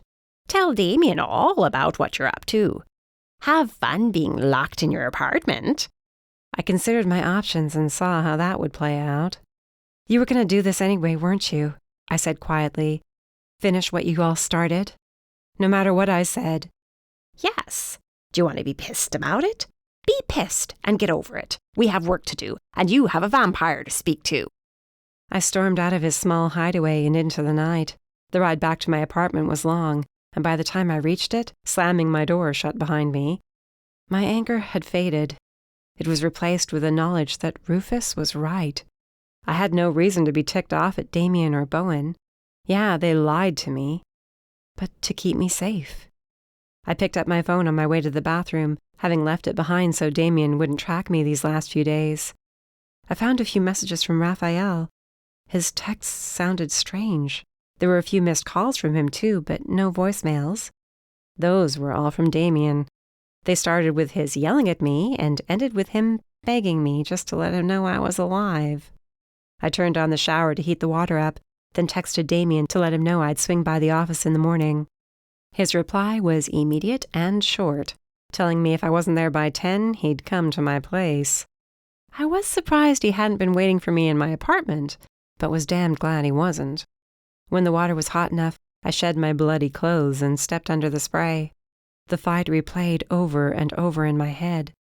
I killed 2 gobs at least, maybe more.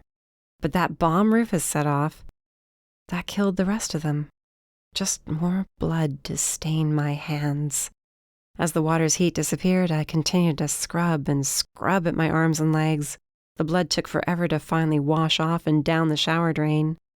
I stepped out and dried off, shoved my wet hair messily out of my face, admiring the new bruises that would be even better in a few hours. My scar was vibrant red from using my magic. Damien was going to have questions. Oh, a lot of questions. Bar fight sounded like the best explanation I could give him for my newly acquired bruises and cuts. I stepped out of the bathroom, dressed, and went back to grab my coat with the papers in it. You done for the night, or are we gonna have some fun? Todd appeared at my side as I sat on the couch. I didn't jump this time. He frowned. Don't go ruining my fun now, Mercy. You're getting predictable. Guess I'll have to make some changes. I almost asked him not to, but what was the point? He had every right to make my life a living hell. I spread the pages out on the coffee table, then got up to turn the light off. Just like they had in the mansion, red words appeared on the pages. I took a pad of paper and jotted them down the best I could, wondering what language they were written in. The pages were old, but not yellowed. They were more like parchment instead of paper. Todd studied them as closely as I did. See something interesting? Actually, I do, he said, but his ghostly hand went right through the page he tried to pick up. Mind? Grab the light first. I did, then came back to pick up the page. I turned it over as he motioned, not sure what I was looking at or what he thought he saw. What?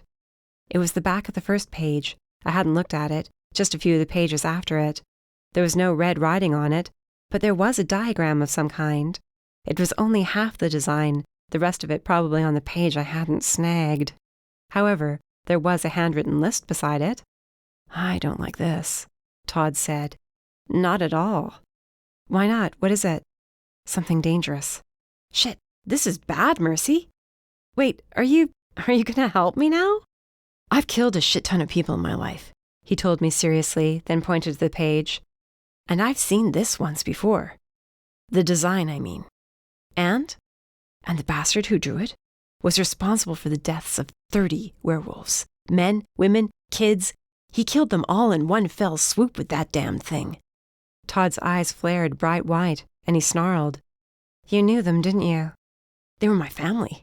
My entire pack, he snapped. I'd been away, and when I returned that night, they were dead. All dead. But that design was burned into the field where it happened. He floated away from me, rubbing his transparent forehead. Damn it. Here I was content to torment you, and now I find you're hunting down the asshole who took everything from me. Fate has a sick sense of humor. Yeah, it does. I frowned down at the pages. You think it was Liam who did it? No, I know who did it, and I think you do too. He dragged his finger down his cheek. This mage has a tendency to curse his enemies, and those curses leave behind ugly marks for all the world to see. Do you have a name? My heart pounded to think we were one step closer to finding this bastard. Todd, I know I killed you, and it was wrong of me. Can never ask you to forgive me, but... He held up his hand, and I fell silent. As I said, Mercy, I killed a lot of people in my lifetime. Honestly, I'd been dead for a long time, just going through the motions of taking the money and killing people who may or may not have deserved it. His fingers reached out to touch my scar. All I felt was a brush of cold. I told you before I had my reasons for sticking around you. Never thought our fates would be this connected, though. What's his name, this mage? I asked on a breath. Todd's hand fell back to his side. Bastard who goes only by envy. As in the deadly sin? His power manifests in green swirls, he said. I flashed back to the night I got my scar. All I'd seen was a bright green flash that clashed with my white and gold magic. That, and he's killed any mage who has ever been better than him, ensuring his place at the top of the food chain. Todd added. Envy. Great. How hard is it to find a mage that goes by the name Envy? I searched for him for 5 years and never found a trace. Awesome. That's great for morale. I sank back into the couch, turning the pages over to the map. Whatever's happening here, I don't think we have a lot of time. What do you say, Todd? Up for a trip to the underground? Not like I have anything else to do. Wait, can anyone else see you, or just me? He crossed his arms, raising a brow. Worried someone will figure out you killed me? Might get me arrested, so yeah, a bit. Technically, you could claim self-defense, though you did obliterate my body afterwards, so not sure how that would work. He smiled when I glared at him. You'll be fine. I'm only seen by those I want to be seen by, he assured me. Great. No time like the present, then. I shuffled the pages back together, grabbed my spare pistol and my daggers since I'd lost my sword, and left my apartment. I was headed for the underground with a ghost in tow. What could possibly go wrong? Chapter 6. Mercy. At midnight, the underground was filled with supes. Getting to the wailing siren took longer than normal, and when I did reach it, Bowen stood outside, arms crossed and his face wearing its usual stern expression as he monitored those entering and leaving. I hesitated, but I needed answers. Rufus was right. After hearing what happened to Todd, the notion that I was not the only one hurt by these mages working for Cheval faded away. It had been stupid of me to think I was alone in my pain. Readying myself for whatever harsh words Bowen might fling at me, I walked up to him and waited. His gaze remained over my head. I cleared my throat loudly. When that didn't work, I sighed and waved my hand obnoxiously in front of his face. "I see you," he hissed, red eyes darting toward my face. "What do you want?" "I need to talk to you." I moved aside as a couple of vampires nodded to Bowen, then entered the bar. "Do you have a few minutes?" "No." "Bowen, come on," I said. He bared his fangs at me. "Really? It's going to be like that?" "I have a job to do, so unless you plan on going inside the bar and having a drink, you need to go away before you cause any more problems." Ouch. Okay, that one hurt. I squared my shoulders, considered dragging him away from the doorway, but I wasn't nearly strong enough to do that at the moment. "Bowen, I'm sorry. For everything I said and how I was acting. I'm sorry. And I'd love to stand here and continue to apologize, but I really need your help. Please?" His gaze fully landed on me then. I waited for him to rip me a new one. His eyes narrowed and then widened. He grabbed my arm. I cringed when he squeezed the bruises. He dragged me away from the front door and into the light shining out the window. "Mercy, what in God's name happened to you? Who did this? Does Damien know?" "All right, just hold on a second." I gently removed his hand from my arm. "I'll tell you what I can, but not here." "What have you gotten yourself into?" "Trouble, like always. It's what I do, remember?" I turned around slowly, watching the passers-by, but there was no sign of anyone watching me. Well, there was, but it was only Todd's ghost. He gave me a thumbs up, and I bit my lip, doing my best not to start cackling like a madwoman. "I need you to tell me about the blood moon." He straightened, and this time it was his worried frown eyeing the crowd around us. "Why are you asking me about that?" "I have my reasons." "No, I want the truth, Mercy. What are you up to?" "I'll tell you, but I will not have you turn into another Damien. He can't know, Bowen, please. He'll freak out, and then I'll lose my shot." "Your shot at what?" he asked hotly when I didn't finish. "Just, are you going to help me or not?" He cursed as he ran a hand through his hair. "If you're in too deep, I will tell Damien," he warned me. "And since we're talking, I would like to clear up another matter." "What matter?" I asked. His lips thinned. It clicked and heat flooded my cheeks. Oh, that. Nervously, he went from tangling his fingers in his hair to rubbing his neck, then shoved them in his pockets. He didn't seem to like them there either and went back to crossing his arms. For a vampire that was nearly 600 years old, he looked 100% the age he was turned. "You don't have to say anything," I told him quietly. "Yes, I do. It was way out of the line for me to just kiss you like that. I was overcome is all. And it will not happen again." "Bowen, it was nice," I said lamely. "But I just don't see you that way." "I understand. I was a bit late to the party." He was at that. If he'd kissed me way back before I met Rafael, if he'd let me know back then how he felt for me, there was no telling what would have occurred between us. I would have given him more shit for having kept the truth from me if we were together. Probably a good thing we weren't. "I'll help you. My shift ends in 2 hours. Why don't you hang out until then?" "Sounds like a good idea." "Was that?" I craned my neck and stood on my toes, trying to see around the crowd. "Rafael?" "Mercy, what are you doing?" Bowen asked. I moved a few steps away, and there he was, walking down the sidewalk as if he didn't have a care in the world. He wore a smile on his face that seemed off. When someone bumped into him, he made no indication he even felt it. "Something's wrong," I told Bowen, then hurried across the main street to get to Rafael.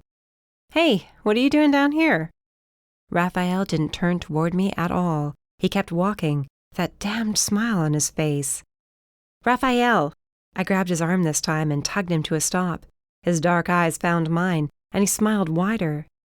"Oh, hello. Do I know you?" "Is this a joke?" I asked. I know I was off the grid for a week, but no need to be an ass about it. He frowned, shaking his head. "What? No, I'm sorry. So, do I know you then?" "Rafael, this isn't funny." He mouthed the name. His own name. Is that my name? I was sure it was something else. Do you not know your own name?" I asked slowly.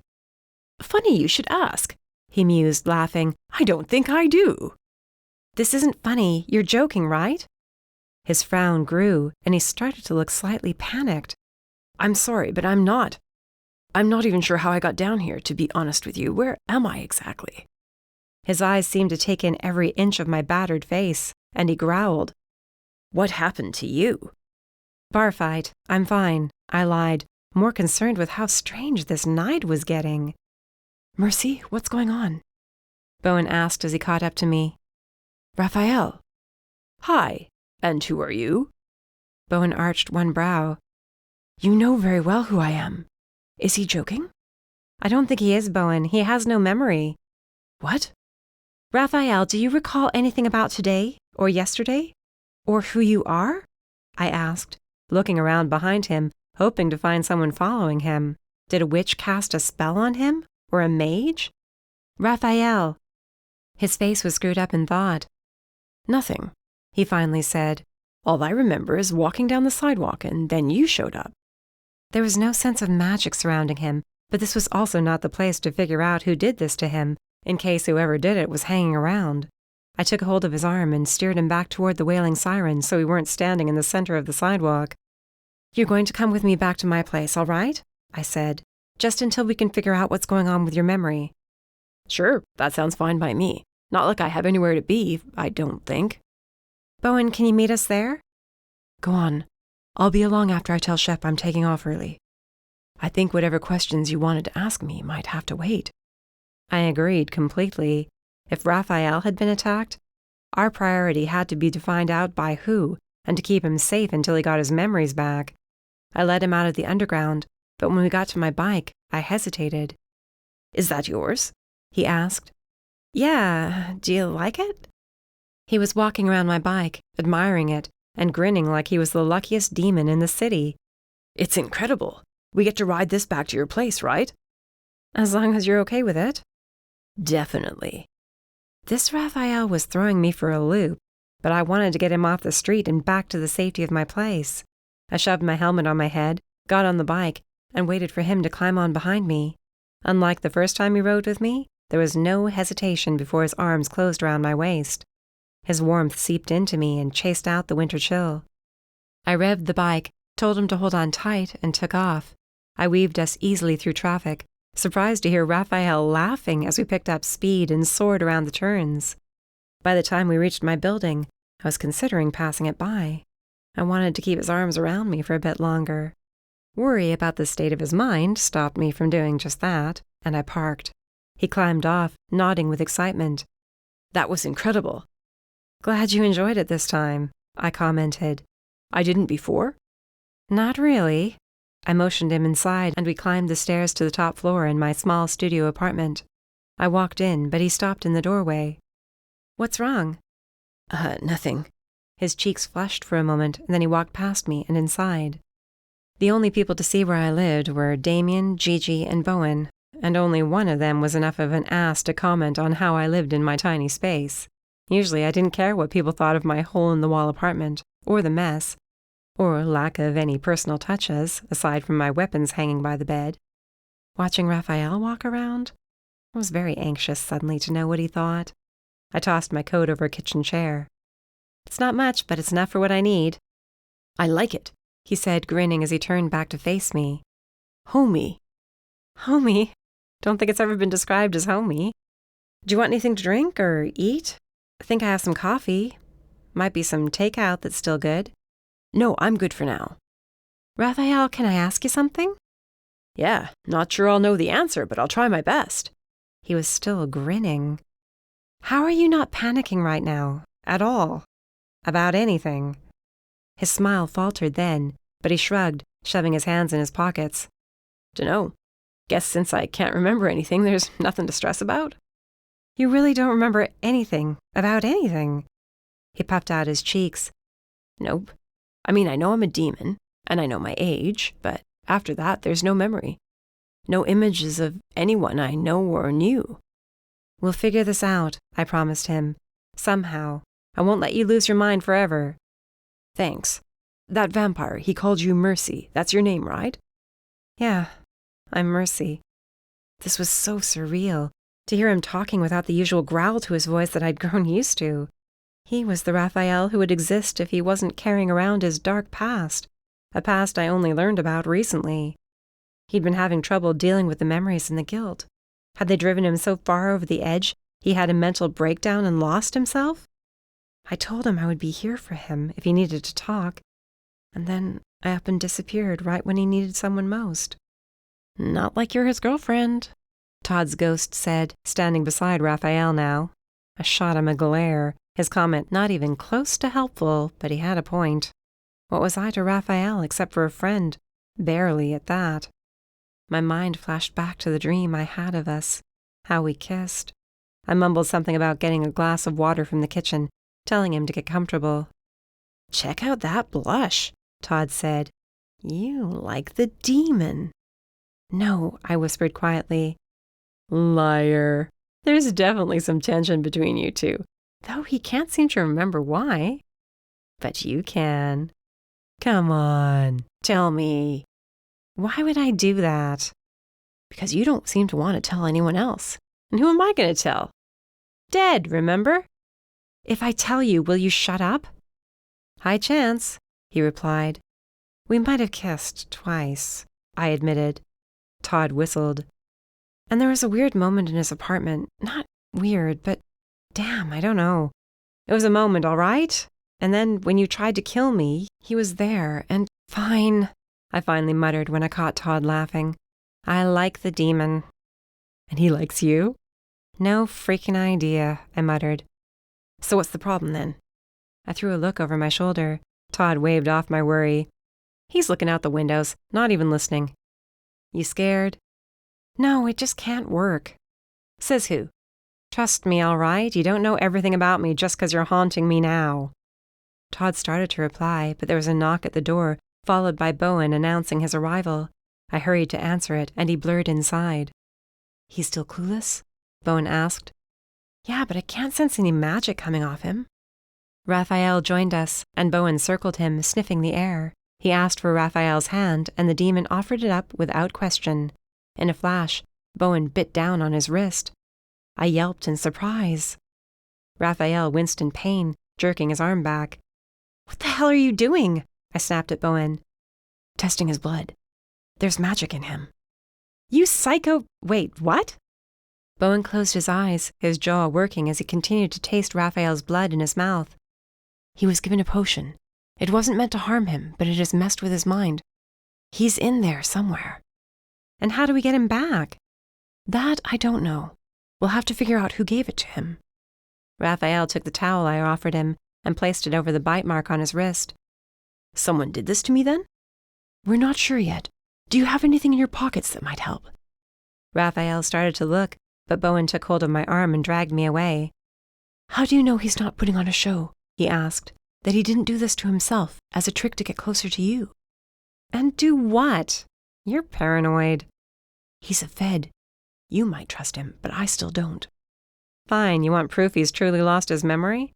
Bowen nodded. I marched back over to Rafael. I have something to tell you. Okay, Rafael said slowly. I'm part mage and dragonborn. His eyes widened. Bowen snapped my name, followed by several curses. Are you insane? Dragonborn. Rafael's brow furrowed. I held my breath, waiting. Then his eyes lit up, and he smiled. I thought they were all extinct. That's incredible. Yeah, it is. I spun back around to face Bowen and his pissed-off face. See? You've lost your mind. I shrugged. He wasn't far from the truth. Once he learned what I'd been up to since getting back from Sector 18, He'd really think I'd gone crazy, especially with Todd's ghost hanging around. But no one could know about him, or I'd be in even worse trouble. I told Rafael to take a seat back on the couch and dragged Bowen into the kitchen area with me. Look, I have a lot of questions I need to ask you about what I've found out, but right now Rafael's in trouble, and we can't leave him wandering around without his memory. So call his partner, Bowen suggested. She can take care of him. No, I said, uncertain why dropping him off at the Fed building bothered me so much. He's not your responsibility. Maybe not, but he was there for me when I needed him. Granted, we were even at this point, I thought. There was really no reason for me to keep an eye on him, but part of me was just curious to know what Rafael was like without the burden of his past hanging over his head. He was so much more relaxed and open. Was it wrong of me to want to take this time to get to know who he was, beneath all the shit he'd been through in his life? I'm going to help him whether you want me to or not, I told Bowen. He hissed, eyes flaring for a moment. I will never understand what you see in that demon. Compared to what? A vampire prince who's hiding a very large past from me? You are a prince, aren't you? I countered. He scowled at me. Right, sorry. I'm sorry, I'm just a bit stressed out at the moment. I turned back to check on Rafael and bit the inside of my cheek to stop myself from freaking out. Todd was sitting right next to him, poking at him repeatedly with his ghost finger. I frowned at him, but he shrugged. Bored. What else do you expect me to do? Mercy? Bowen asked. Are you going to help or not? I asked Bowen, giving Todd's ghost one last glare. I'll make you a deal. I'll help you keep an eye on him and figure out where his mind went. But when I come back tomorrow night, you are telling me everything you've gotten yourself into. And I mean everything. No more secrets. Yeah, no more secrets. Because that day would never actually happen. I was losing track of how many secrets I had these days and whom I was keeping them from. All it would take was one slip-up, and I'd be watching my life come crashing down around me all over again. Where are you going now? Back to the underground, where he was wandering about. See if I can't find anyone who saw him go with another soup. I'll be back tomorrow after the sun sets. Thanks, Bowen. Don't thank me yet. I mean it, Mercy. You will tell me everything, or I'll go to Damien. Damien. Shit. I had to go to him in less than 10 hours, or he'd be coming here, and I did not need him dragged into this mess.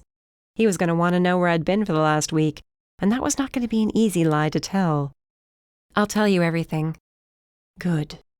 Bowen gave Rafael one final annoyed look, mumbled something about sinking so low he had to save a demon, then blurred out of my apartment. The door slammed shut seconds later, and I went to lock it after peering into the hall to make certain it was empty. When I returned to the living area, Rafael was studying the pages on the coffee table. He'd unfolded them and was holding up the one with the tree and the blood moon. What are these? Recognize them? I doubted he would, but it was worth a shot. He turned the pages over, flipped through the others, but his furrowed brow said he had no more ideas about the blood moon than he did about himself. Nothing. Sorry. Don't worry about it. Are they important? You could say that, I replied, sitting down on the couch beside him. Todd had vacated the seat, and was currently in the chair, raising his brows and pointing his thumb at Rafael. Then he pursed his lips like he was going to kiss someone. This ghost was going to be the death of me. I hope you don't mind sleeping on the couch. Just like old times, I told him with a grin. Is it? I've slept here before? He didn't seem too upset by the idea and grinned at me. No, but I crashed at your place for a while. We were working on a case together, made things easier. A case? Yeah, you're a federal agent, and I'm a bounty hunter, I explained. We were after the same guy. We worked together. Did we catch him? I scrunched my face up, wondering if I should lie, but there was no point. No, we were attacked by gobs, and they turned on the mage. He was killed, but we survived. We saved one of his victims. It wasn't such a bad night. Only one of his victims. Sadly, we were a bit late catching on to his game, but he's dead now, so he can't hurt anyone else. I studied his features closely, the way his brow wrinkled, and his hands closed into fists on his thighs. Even without his memories, the instinct to protect others was there. As was the anger when he found out he hadn't been able to save everyone. We worked another case recently, too. Werewolves this time. Did it end well? We stopped a turf war from breaking out. That's good. He leaned back against the couch, pointing to the pages I took from Liam's home. And these? Are they for a new case we're working on together? How did I answer that question? Technically, there was no case unless we were talking about revenge. Rafael believed Liam was the one who cursed me. In truth, I was just now tracking down that bastard. If only I had his real name instead of what everyone called him. I bet he gave himself that nickname, too. Envy. What a load of bullshit. Sort of, I finally said. You haven't been caught up to date on this one quite yet. I've got time now. You do, but I think you should get some sleep, I suggested. Tomorrow's going to be a long day, and you look a bit worn around the edges. Don't think you've been sleeping well. Would you know if I wasn't? The question was innocent enough, but loaded with the underlying question of what we were to each other. I swallowed hard. He smiled, reaching for my hand. I'm floundering a bit here, trying to make sense of what we are to each other.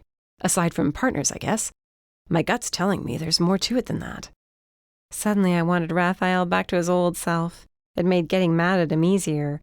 This Rafael was nice, sweet almost. The way his hand held mine was so unlike the night he tried to strangle me for touching his scars. Granted, that had been on instinct to defend himself. It was such a harsh touch compared to what was happening now. Butterflies fluttered around my stomach, and I found myself studying our hands. We're not sure yet, I replied quietly. It's a work in progress, I guess you could say. Is that a good thing? I want to say yes, but we haven't really talked about it much. Us, I mean. Should we? His thumb rubbed over my knuckles. The butterflies multiplied. Thankfully, I was sitting down because my knees shook. My breath caught as his hand moved up to cup my scarred cheek. You're the most beautiful woman I've ever seen. That's not saying much when you can't remember anything, I said with a light laugh. I should have pulled away, should have told him to put his head down and go to sleep. Too bad my body wouldn't obey me. His hand remained on my cheek. Rafael? He hadn't once asked about the scar, not since he first saw me. Usually it was the first thing someone noticed about me. The scar, you didn't ask about it. No. His brow wrinkled even more. I reached up to smooth out the lines without thinking. He caught that hand in his free one and kissed my palm. I was in trouble. Very deep trouble. Think I already know what happened. You do? I stilled. Was his memory coming back already? I shot a worried glance to the pages on the table. I had to hide them away. And what if he remembered what I told him? This time when my pulse shot up, it had nothing to do with what he was doing, and everything with sheer panic. I held my breath, waiting for his eyes to fill with recognition, then anger, but they never did. You were hurt by magic, he answered. Something tells me we took care of it, though. Not yet, I admitted, then mentally kicked myself. No? No, but that's what we're working on now. That's it, Mercy, just keep digging that hole deeper and deeper. Why couldn't I keep my mouth shut around him? Is that what really happened to your face? Because I know it wasn't a bar fight. How could you know that? You don't lie as well as you think. If whoever you're after caused this, then I'm in. I said nothing, his first words still echoing through my mind. I'd been lying to Rafael since I met him. With all his pain and my own baggage stripped away, he was clear-headed enough to catch me in my lies, and that boded ill for me. Mercy, did you hear me? I'm not letting you take this on alone. I don't want you getting hurt again. I coughed, trying to come up with a reason for him not to get involved, though hearing how angry he was at getting my ass kicked stirred up some strange, dormant emotions of what it felt like to have a guy protective over me. And not because he knew my parents. I'm not sure that's a good idea with the state you're in. You should rest. Take a vacation. He leaned in and kissed me. Just a gentle brush of his lips against mine. But it was all it took for me to forget what I was telling him. He kissed me again, and this time I scooted closer, wrapping my arms around his neck as his hand slipped to my waist. It was like the dream all over again, except this time it was real. We stayed locked together, content to forget the rest of the world. I opened my eyes to find Todd nodding in approval as he watched from his chair. Crap, I'd forgotten he was here. Slowly, I pulled back, smiling. My face was flushed. Rafael's was, too. Sorry, I'm not sure what came over me. Just had this feeling I'd been waiting a long time to do that. His eyes glowed a soft red as he leaned in and brushed his lips over mine once more. Don't apologize, I argued. I'm happy you did, but you really should get some sleep. Right, of course. I'll be just over there if you need me. I motioned to the bed. And bathrooms in back there. Thanks. His eyes were filled with contentment for once, and getting up off the couch took a lot more effort than it should have. I grabbed my sleep shorts and tank, then went to change in the bathroom. When I got out, he was lying on the couch, eyes closed. As soon as I passed by, though, I sensed him watching me. When I turned back to look, his eyes were closed again, but he had a sleepy grin on his face. My, sparks are certainly flying, Todd said. I rolled over. He was sitting on the edge of my bed. He likes you. Really? I breathed. You think? No, Mercy, I mean he likes you. Not just this version of him. How can you tell? I asked, frowning. He's not exactly himself. That impulse he had to kiss you? That's the real Rafael in there. Trust me on this. I know what I'm seeing. Says the hitman. The hitman who once upon a time had a loving wife, before she and everyone else I knew was taken from me. We had so little time together. His eyes grew sad. Don't let yourself get so lost in your own lies you lose a good thing. I can't tell him everything. Can't you? What's the worst that could happen? He's already risked so much for you, as you have for him. Don't wait too long is all I'm saying. On my back, I looked at the ceiling. If there was ever a time for me to tell Rafael the whole truth and see how he took it, it would be now. What would I do if his memory came back and he recalled everything I told him? Then again, what if his memory never came back? I was still awake when the sun came up, listening to Rafael's soft snoring, torn between letting his real partner handle this situation or taking him along for the ride to see what we could really do together when he was just Rafael and not Rafael the Fed. Chapter 7. Rafael. Antonio's eyes glimmered as he stomped around, fire catching everywhere he stepped. All this time you've been inside my mind, I said softly. How did I not know? There was never a reason for me to show myself until you failed me. He shook his head. I must say, brother, I am very disappointed in you. The rest of you moved on. You should do the same. Stop yourself from suffering. Ah, so you do care for me. I snarled at his words. I've always cared for you. I mourned your death. What makes you think otherwise? You never avenged me. The ones responsible were put to death. I saw it happen. He howled, and the fire spread out from him, threatening to burn me. You have a known mage working with you. She stayed in your home, and you have feelings for her. How could you? Mercy has nothing to do with the slums or our pasts, I argued. She is innocent. She is a mage. None of them are ever innocent, he spat. Once upon a time, you knew that to be true. It's time you were reminded of the horrors her people inflicted on ours. I'm going to set you free from this, I told him. It's time for you to move on. Why?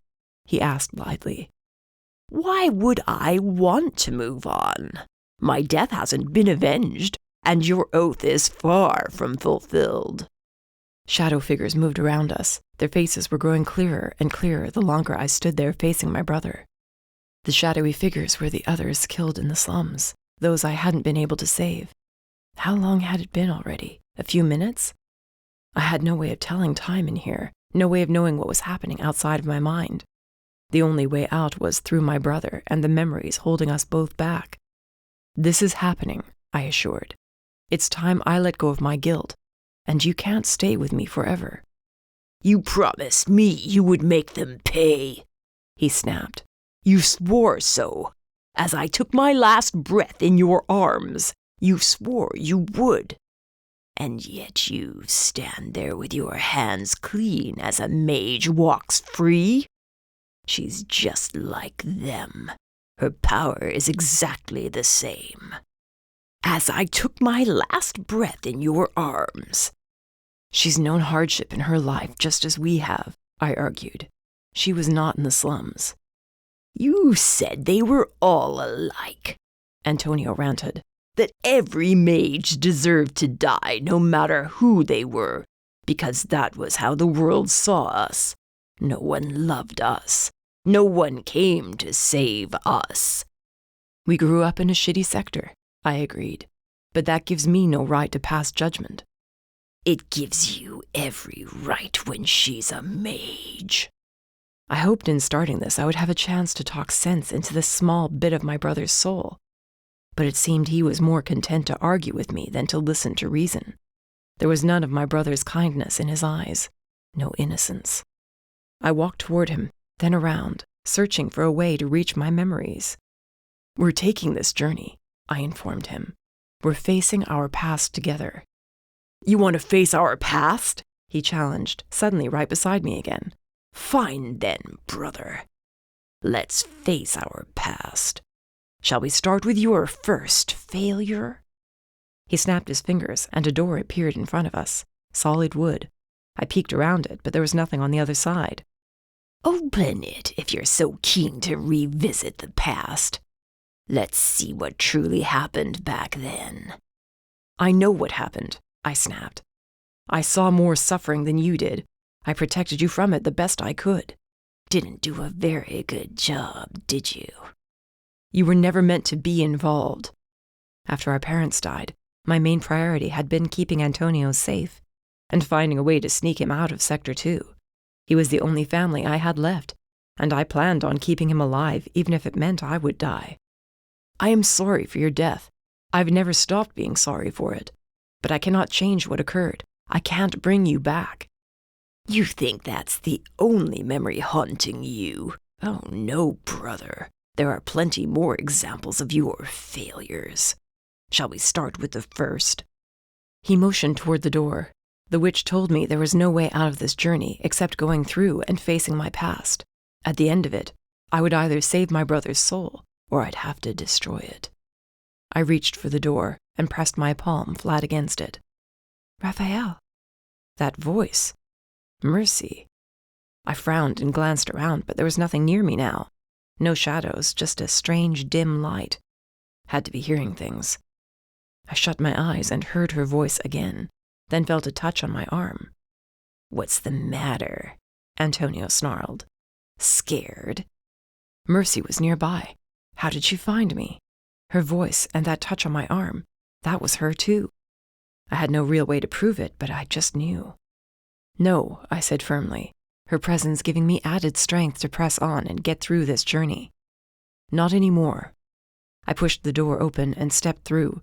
When I came out the other side, my courage faltered. Let's see how long you last, Antonio said as he joined me.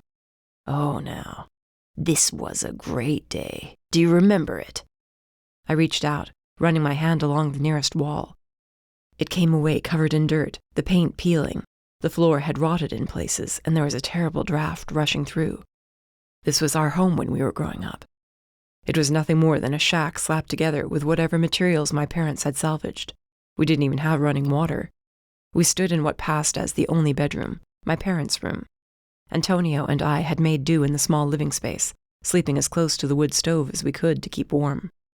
Murmuring voices came from the other side of the door, and Antonio walked right through it. I strained to recall what day I'd come back to as I followed him, passing right through the wood as if it wasn't even there. Mom? The shock of seeing her standing at the front window was a punch to the gut. Her brow was furrowed with worry, her hair pulled back in the single long braid she always wore. Black hair and dark eyes exactly like mine. Her horns were small and curled delicately against her head. She wore a heavy black sweater with a few holes in it. The only reason we hadn't all frozen to death was because we were demons. Otherwise, we never would have survived.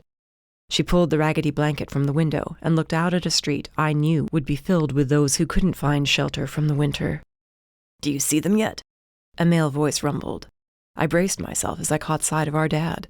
His clothes weren't much better, and there were two boys sitting beside him near the stove, Antonio and me. I was maybe 12, and that would make Antonio only 7. Realization hit me hard, and I shook my head. Antonio blocked the door we'd walked through. No, you wanted to see it, so let's see it. This was not one of my failures, I snarled. Move. He shrugged and slid to the side. Suit yourself. I walked forward, but was thrown back by a magical force. It sent me all the way to the front door, and I glowered at him. Not my fault. This is your journey after all, remember? You brought us here. Correction, I guided us here. Sort of hijacked the potion so you would see what I think you should see. But works the same. Can't leave until you confront this memory. I do not need to see this day again. Oh, I think you do. Not sure you remember how it started. They're here, Mom whispered urgently. Dad wrapped his arms around us tightly. Move away from the window. Maybe they won't bother us today. But they would. I knew who walked down the street outside, knew exactly how this was going to play out. 10 mages would be outside. Every couple of months they ventured into the streets to choose new demons to join them, not to learn magic, but to be their servants. At least that was what they told us. But we never saw any of them again. Ever. There was no logic behind whom they chose either. Men, women, children, they took whoever they saw fit. You remember what we told you, boys? Dad whispered. Remember. I won't let them take you, the memory version of me told my father. I won't. You listen to me, Rafael. If they take me or your mother, you will do nothing. Understand me? It is your duty to protect your brother. And if they try to take me or him, that will not happen. Not today. Look at you. Antonio sighed beside me. You were so brave then. So naive that you thought you could keep our family safe. Saying nothing, I waited for the sound that would turn this memory into a living nightmare. Mom joined us, standing at Dad's back.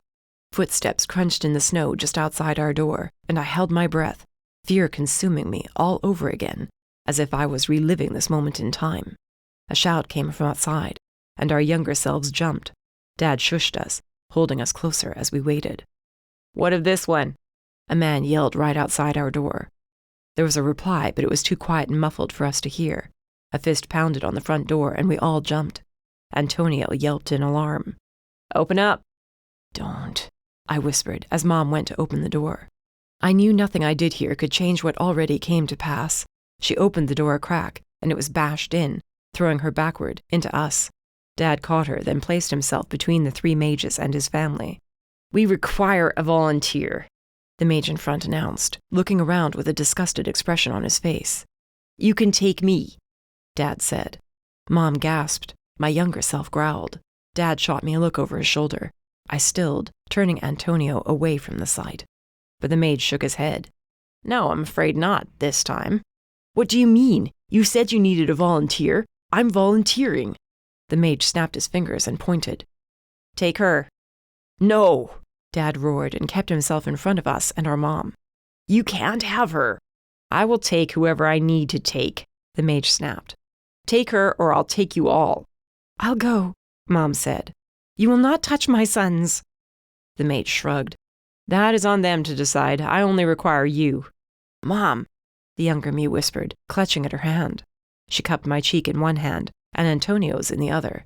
You look after your brother and your father. Tears glistened in her eyes as she kissed our foreheads, then turned to Dad. They said nothing, but he held her close.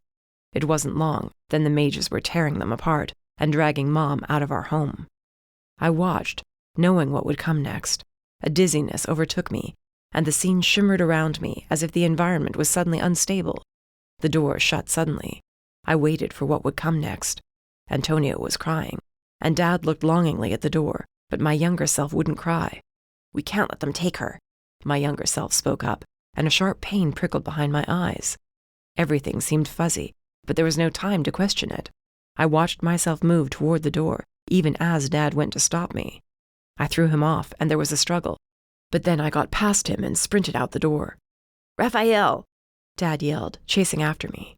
Antonio and I were suddenly outside in time to see my younger self tackle 2 of the mages holding Mom, taking them down to the snow. She yelled at me to turn back, but I didn't listen. I crushed one mage's head with a rock, over and over, until his blood stained the snow beneath us. "Insolent whelp," the mage in front yelled and snapped his fingers. Magic swirled around his hand, aimed at my younger self. A voice in the back of my mind said this was wrong, all wrong, but the magic flew from the mage's hand. Mom screamed and threw herself in front of me. It struck her in the chest. She gasped out of breath. Dad bellowed in rage, reaching her just as she fell. He shook her, calling her name, but she was already dead. "Our mom might have lived if you hadn't let your anger get the better of you," Antonio mused from beside me. "And our dad." I was helpless, witnessing Dad's anguish as he picked up the dagger from the fallen mage and charged at the one who killed our mother. He nearly reached him.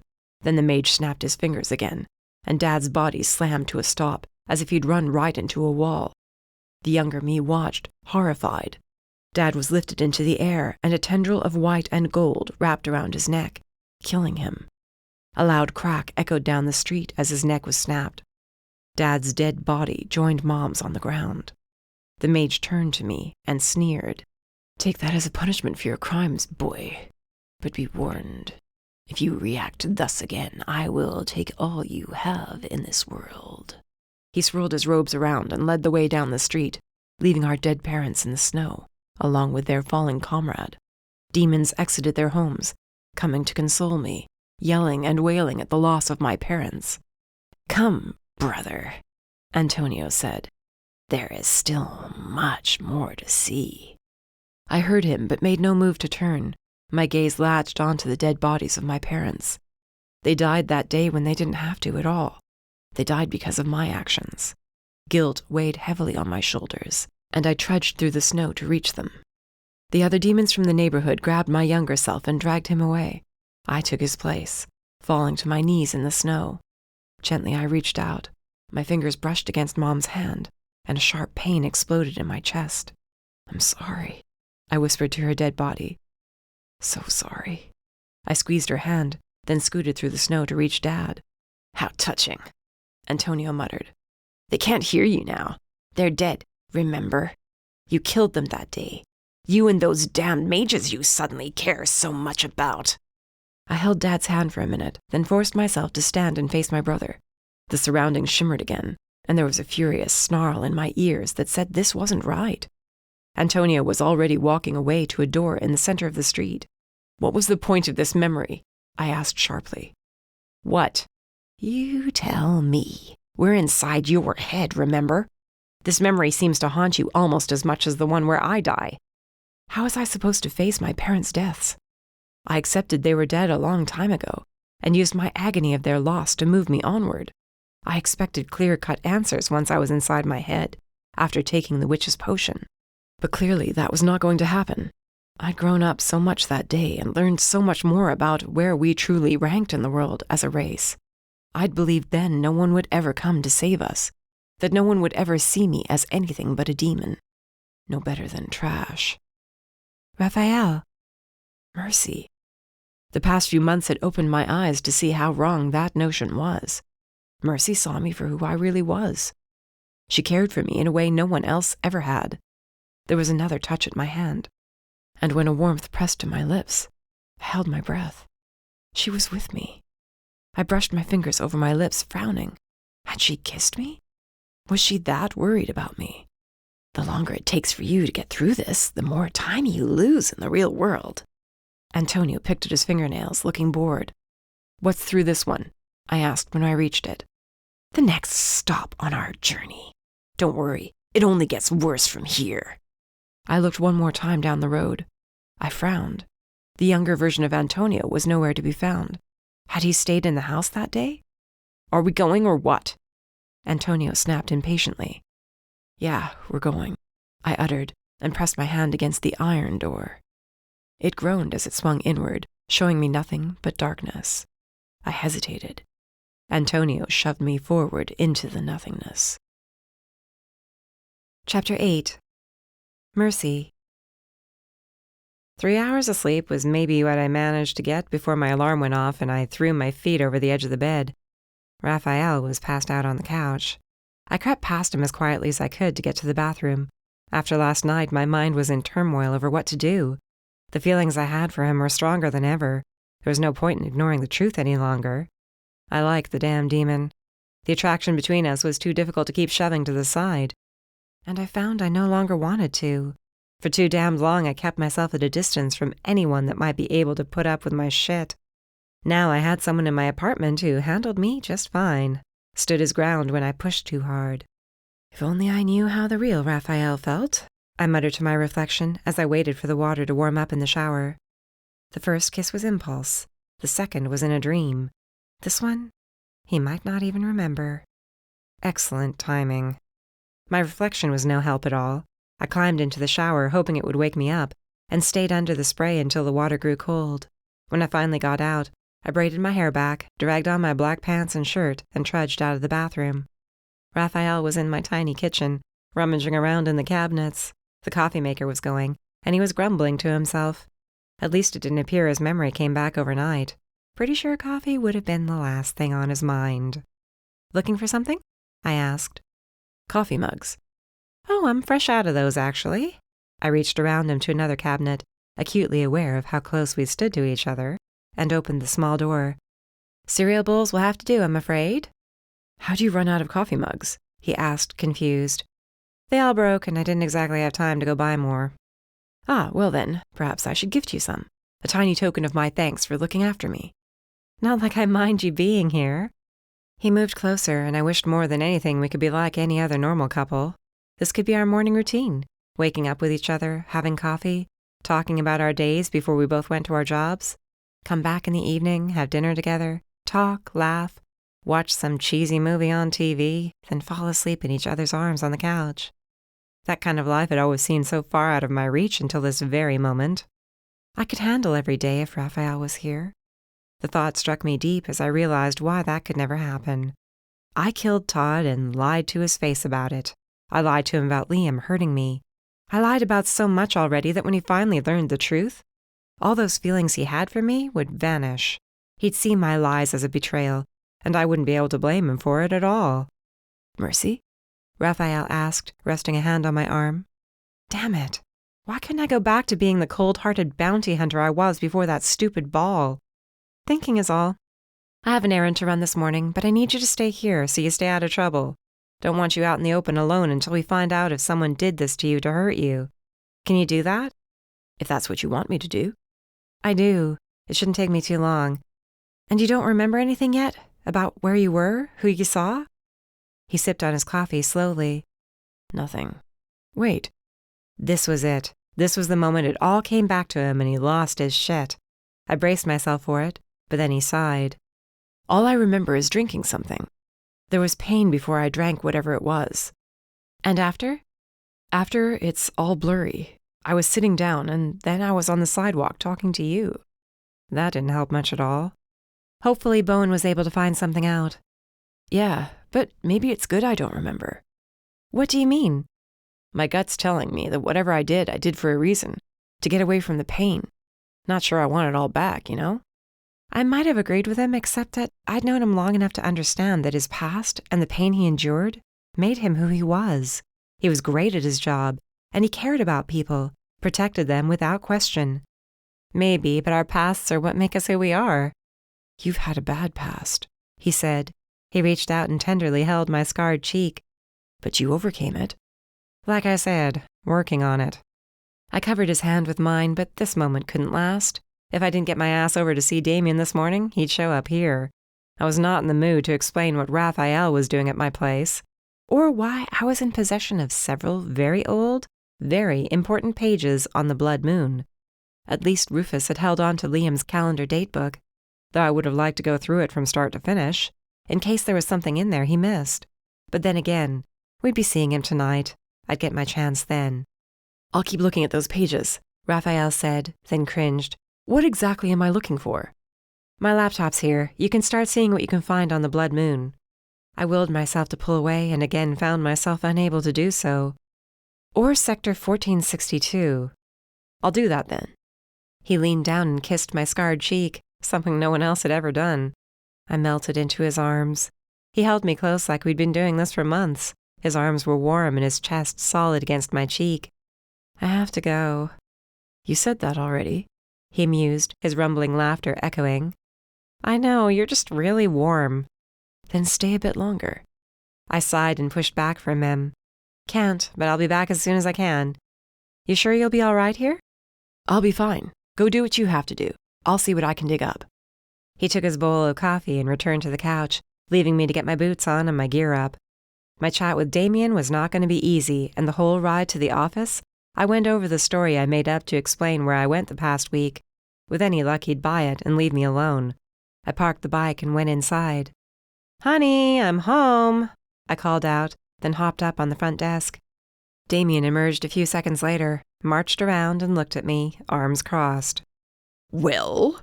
His eyes widened and his arms fell to his sides on the next breath. You look like you were thrown into a wall. What did you do? Got in a bar fight. His lips thinned. A bar fight? That's the best you can do. Where have you been for the past week? Out. Out?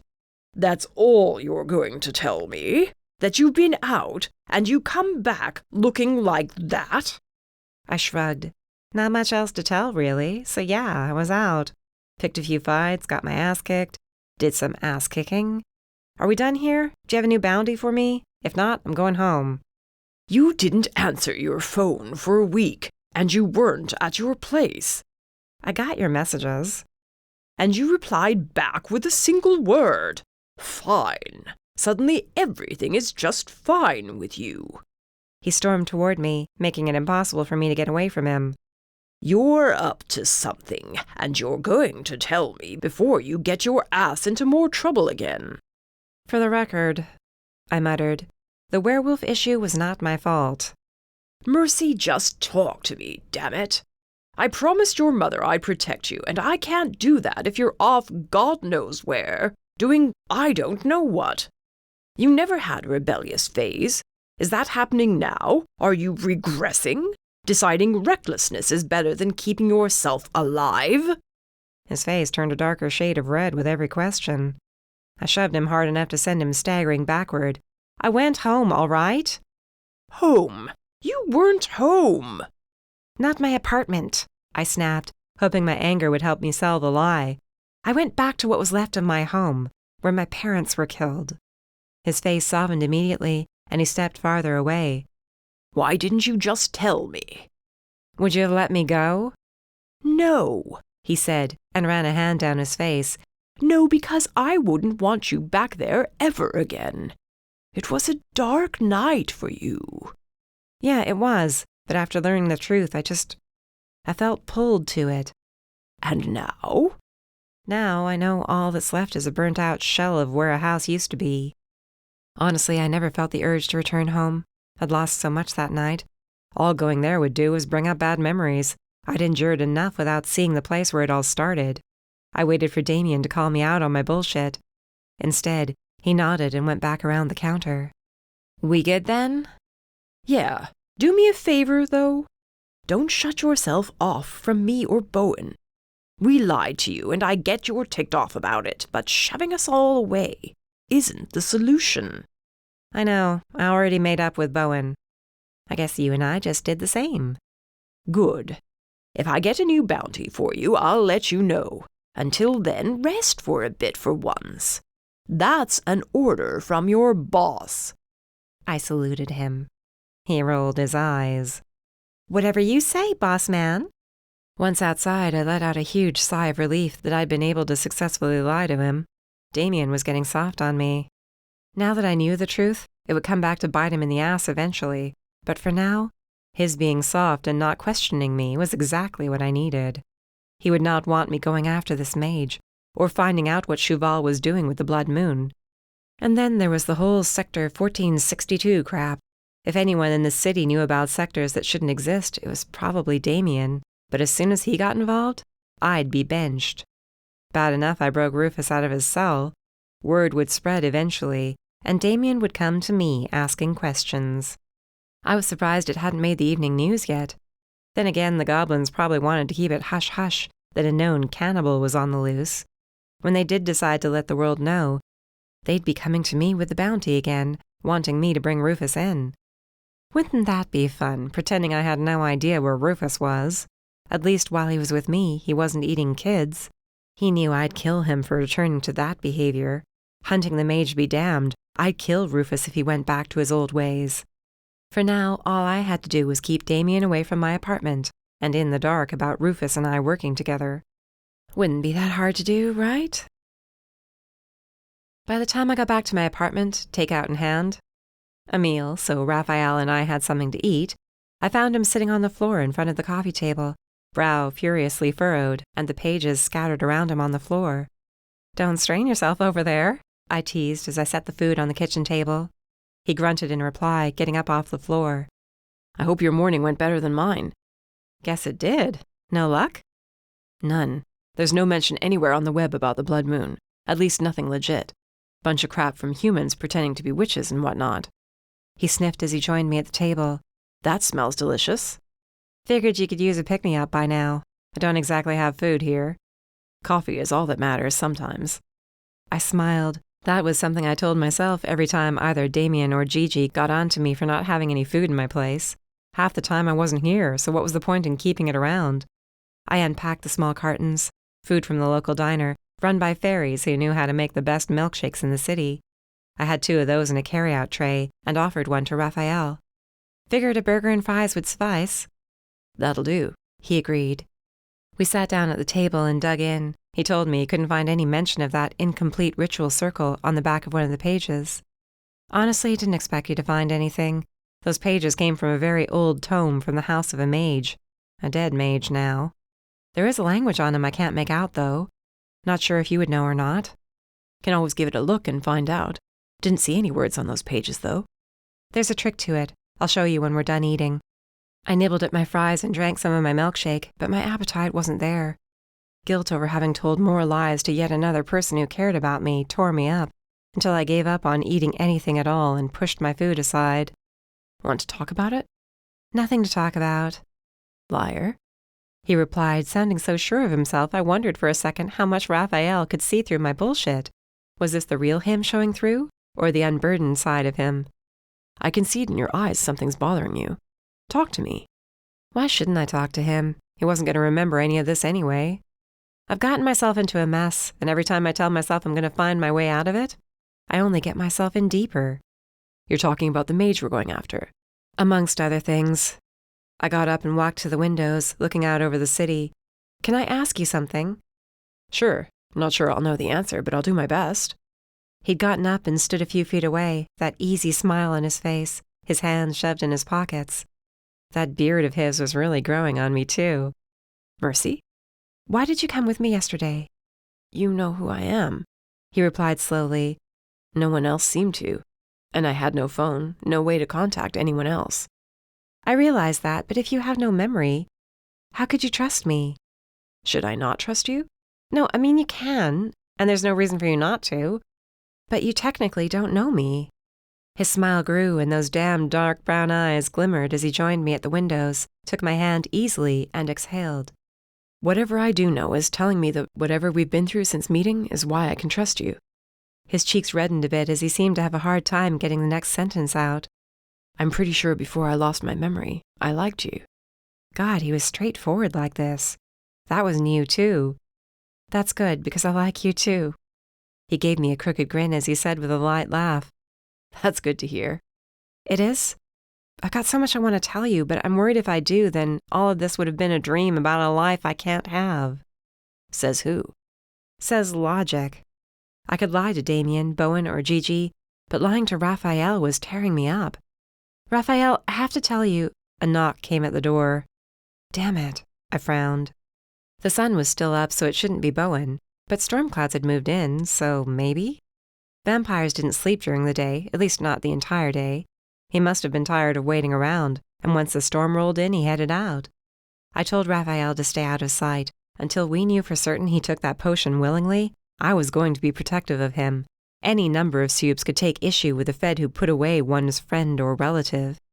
I crept through the door, hand reaching for my holstered weapon. At the door I put my eye to the hole and relaxed when I saw Bowen. "Safe," I told Rafael, then unlocked the front door. "You're ungodly early." Bowen blurred inside. I don't like wasting time, and you have a lot to tell me. You remember anything? He added to Rafael. Nothing yet. Sorry. Find anything out in the underground? I asked. The Fed was spotted heading down Fallen Lane. But other than that, no one is fessing up to seeing where he went once there. What's down that road? Rafael asked worriedly. A few witches' shops, a warlock who specializes in foodstuffs, a bookstore or two. Nothing incredibly exciting or dangerous. There's a chance you went to the witches' shops. Did you have time to check them out? He nodded to me. I did. One said she would never have anything to do with the Fed, and the other is currently on a month-long vacation. No idea when she left town. It could be her. Could not be. No way to know until she returns. A month. Rafael could be like this for a month. I know his boss told him to take some vacation, so that had to be the only reason why no one was checking in on him. Eventually, though, his partner would come looking, and what would happen when she couldn't find him? They'd put a search out for him. They'd think he was taken, or worse, killed. If his memory didn't come back in a few days, I'd have to take him to Chief Nor. Then what? Would he tell his boss what we've been up to these last few days? The hunt for a mage? Rufus? All of it? My being dragonborn? I knew I should never have gotten him involved. Mercy, Rafael said, standing right in front of me. I'd been so lost in thought I hadn't even seen him move. Whatever you're thinking, I'm not about to back away from helping you now. You don't get it. You're a Fed. Someone's going to wonder where you are. I don't see the problem. What I'm getting you into, I grimaced. Let's just say your boss might have issues with it. Bowen hissed at my words. I ignored him. If you come with me for whatever happens next, I'll be putting you in a very difficult position. And I don't want to do that to you. Again. I should have said again, but he didn't remember. And I didn't feel like explaining it all. He seemed to mull over my words for a couple of minutes. Something tells me we've been in this predicament before, and I stuck with you. Right? Yeah. Then I'm sticking with you again. I can't sit around your apartment while you go off hunting for this mage. And don't bother trying to lie and say he isn't dangerous. I swallowed back those exact words. He shook his head. I'm coming with you. And if it takes longer than days? Weeks? What if it stretches into a month? Please don't let it take a month for me to get more answers. Why aren't they worried now? He countered. My boss and my partner. Not sure. Sounded like your boss wanted you to take time off. At least that's what you told me the last time I saw you before this. He could simply think that's what you did, but I have no way of knowing what you told him before you lost your memory. Then why don't I check in with whomever I'm supposed to check in with and let them know I'm fine and call it a day? You don't have your phone. He glanced around, then smiled. I'm assuming you know where I live. I do. I know where you work, too. Then let's swing by my place and see if my cell's there. I can call whoever I need to, and we'll be fine. No one will come looking for me, and I can help you find this mage no matter how long it takes. I opened my mouth, shut it, then opened it again, but no argument came to mind. It was actually a damned good idea. It would give us time to find this mage using Damien's help. And with any luck, by the time we found the mage, the witch would be back in town, and she could help us get Raphael's memory back if it didn't return on its own. I wanted to be there when she did, to let her know she should probably not let him remember anything that occurred since he took the potion. An ache started in my chest, and I rubbed at it absently.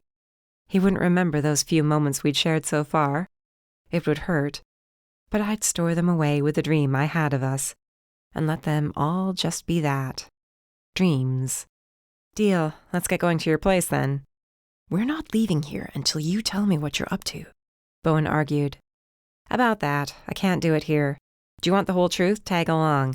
I guarantee you'll know everything by tonight. I better, or we're going to have more than words, Bowen warned. I gathered the rest of my gear as well as the pages. Raphael asked, Are we going to talk still? Don't worry, it'll all come out tonight, I sighed. All of it.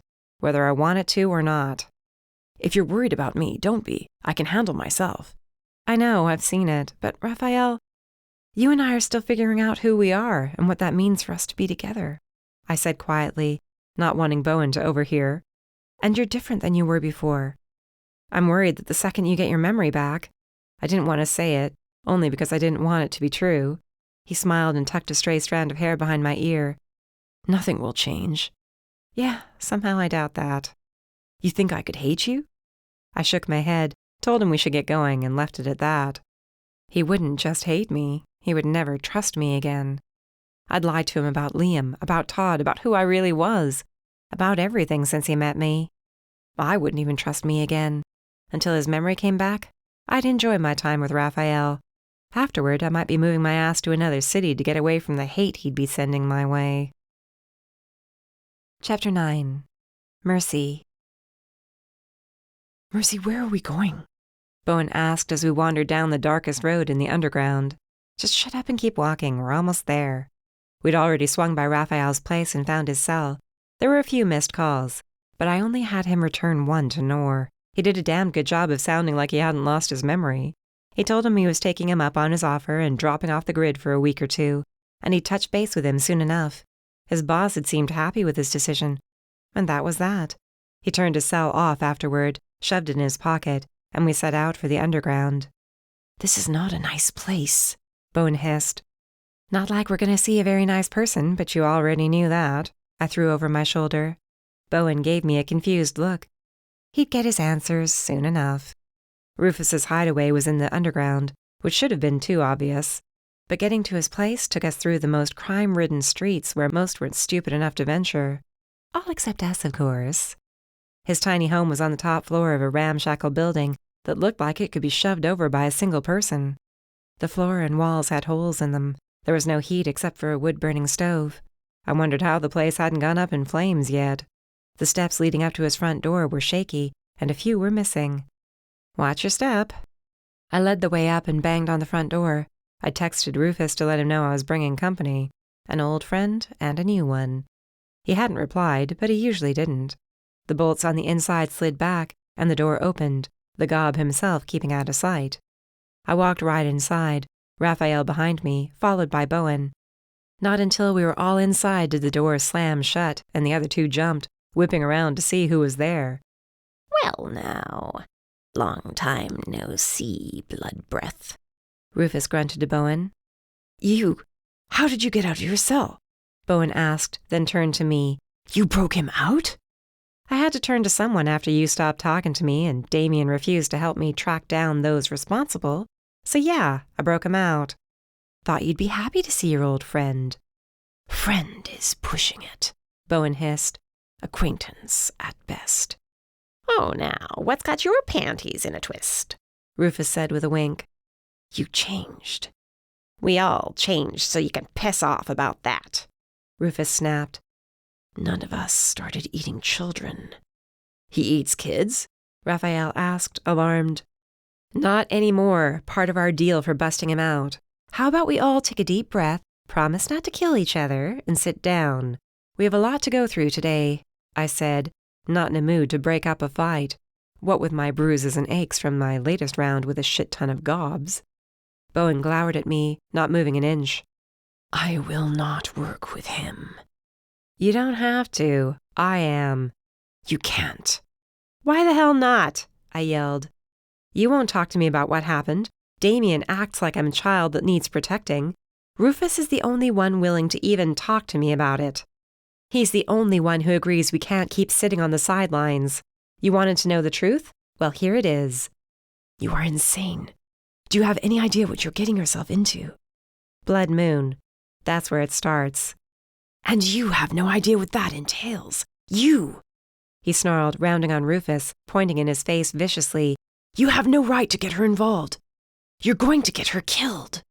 She has as much right as you or I do, and you know it, Rufus said calmly. She's right. If you keep babying her, she's going to get herself killed. She's an adult. She can make her own choices, and she's damned strong if you give her a chance to prove it. Never did I think a gob would be standing up for me, especially not to Bowen. This night was going to have a lot of firsts for all of us. Man, to think if the real Rafael were here, he'd be losing his shit, left and right. The thought brought a brief smile to my face, until I reminded myself why we were all here in the first place. It sobered me up quick. You of all understand what it means to have the closest to you hover around you, stop you from getting your revenge. It's why you ran off in the first place, Prince. I was just processing what Rufus said. Prince. I knew it, but that thought was quickly diverted. Bowen blurred across the room and had Rufus by the throat. He lifted him off his feet and slammed him into the wall, snarling as fiercely as I'd ever seen. Rufus remained perfectly calm, as if he was used to this reaction. For all I knew, he might be. Rafael looked as lost as I felt at that moment. I knew Bowen was from one of the many royal vampire families and that he'd run off, but he never gave me the reason why. And though I thought he might be a prince, I'd never really verified it. "Go on," Rufus taunted him. "Do it. You want to kill me? Then do it. The responsibility of helping Mercy get her revenge falls to you then, and you'll be damned if you don't help her get it." Bowen's hand tightened. I took a step to intervene. Rufus shook his head. "We owe them, Bowen. We owe them all for our failure." "She isn't ready." "None of us are ever ready," Rufus argued. "She never stopped, but we did. She continued to torment and kill and find more followers and turn them into vicious hybrids that have no right to exist. Anything that happened after is our fault. Think about that for a while, Prince." The tension in the room rose, and I waited for Bowen to snap Rufus's neck and be done with it, which would leave me in a lurch. Bowen hissed in his face one last time, then dropped him and blurred across the room, away from the gob. He turned his back to us. I went to Rufus and offered him a helping hand up. He waved me away, rubbing his throat with a dark grin. "Not the first time he's tried to kill me, ugly." I scowled at him for the word, but decided to let it slide. "Bowen, you in or not?" "It would appear I don't have much of a choice," he replied, not turning around. "I will help you find this mage, but there's no guarantee this will not end with one of us dying." I went into this expecting to die, I mumbled. All three of them looked at me with varying emotions of understanding, worry, and annoyance. What? I'm a bounty hunter. I've dealt with this shit all my life. How could it get any worse than tracking down the bastard who gave me this? I pointed to my scarred face. "It can get much worse," Bowen said quietly. "You want to know of the blood moon?" "Yes, we found these pages at Liam's mansion," I said, earning another loud hiss which I ignored. I managed to snag what I could from this large tome before, well, let's just say the mansion's no longer there. So this is all we have. "And the date book," Rufus added, tossing it onto the table next to the pages. I shot Rafael a quick glance to see how he was taking this all in. Aside from looking a bit confused, his brow was furrowed, just as it did when he was focused intensely on a problem. He'd have questions later, that I could tell, but for right now, he was here to listen. He caught me watching him, offered a small smile, then went back to looking at the pages. I waited for Todd to make an appearance, but he was absent. To be fair, he could be here and hiding from me. Bowen laid out the pages, running his fingers over the images on each one. When he got to the map, he cursed, then said, "Hit the lights." Rafael was closest and flipped the switch. We were plunged into darkness. Words appeared, one after the other on the pages, crimson in color, just as they had at the mansion. The map was the brightest of all, lighting up with crisscrossing lines from one end of the country to the other. They looked familiar, but I couldn't figure out from where. There were a couple of places where the lines originated from, clustered together so close they formed a small ball. "This has been her plan all along," Bowen whispered, the red glow lighting up his pale face. "Damn it. We should have seen this sooner." "What are those lines for?" I asked. "Ley lines," he replied. "We heard rumors of her plans, but they were only rumors. Seeing this, knowing Liam had it in his possession, I have no doubt those rumors were true." "So how do we stop her from using them?" "We don't. At least we can't right now. We have no intel on where she is. Haven't for the last decade or so. She up and disappeared. And sadly, we were content to let her stay that way." Shit. Shit didn't begin to cover it.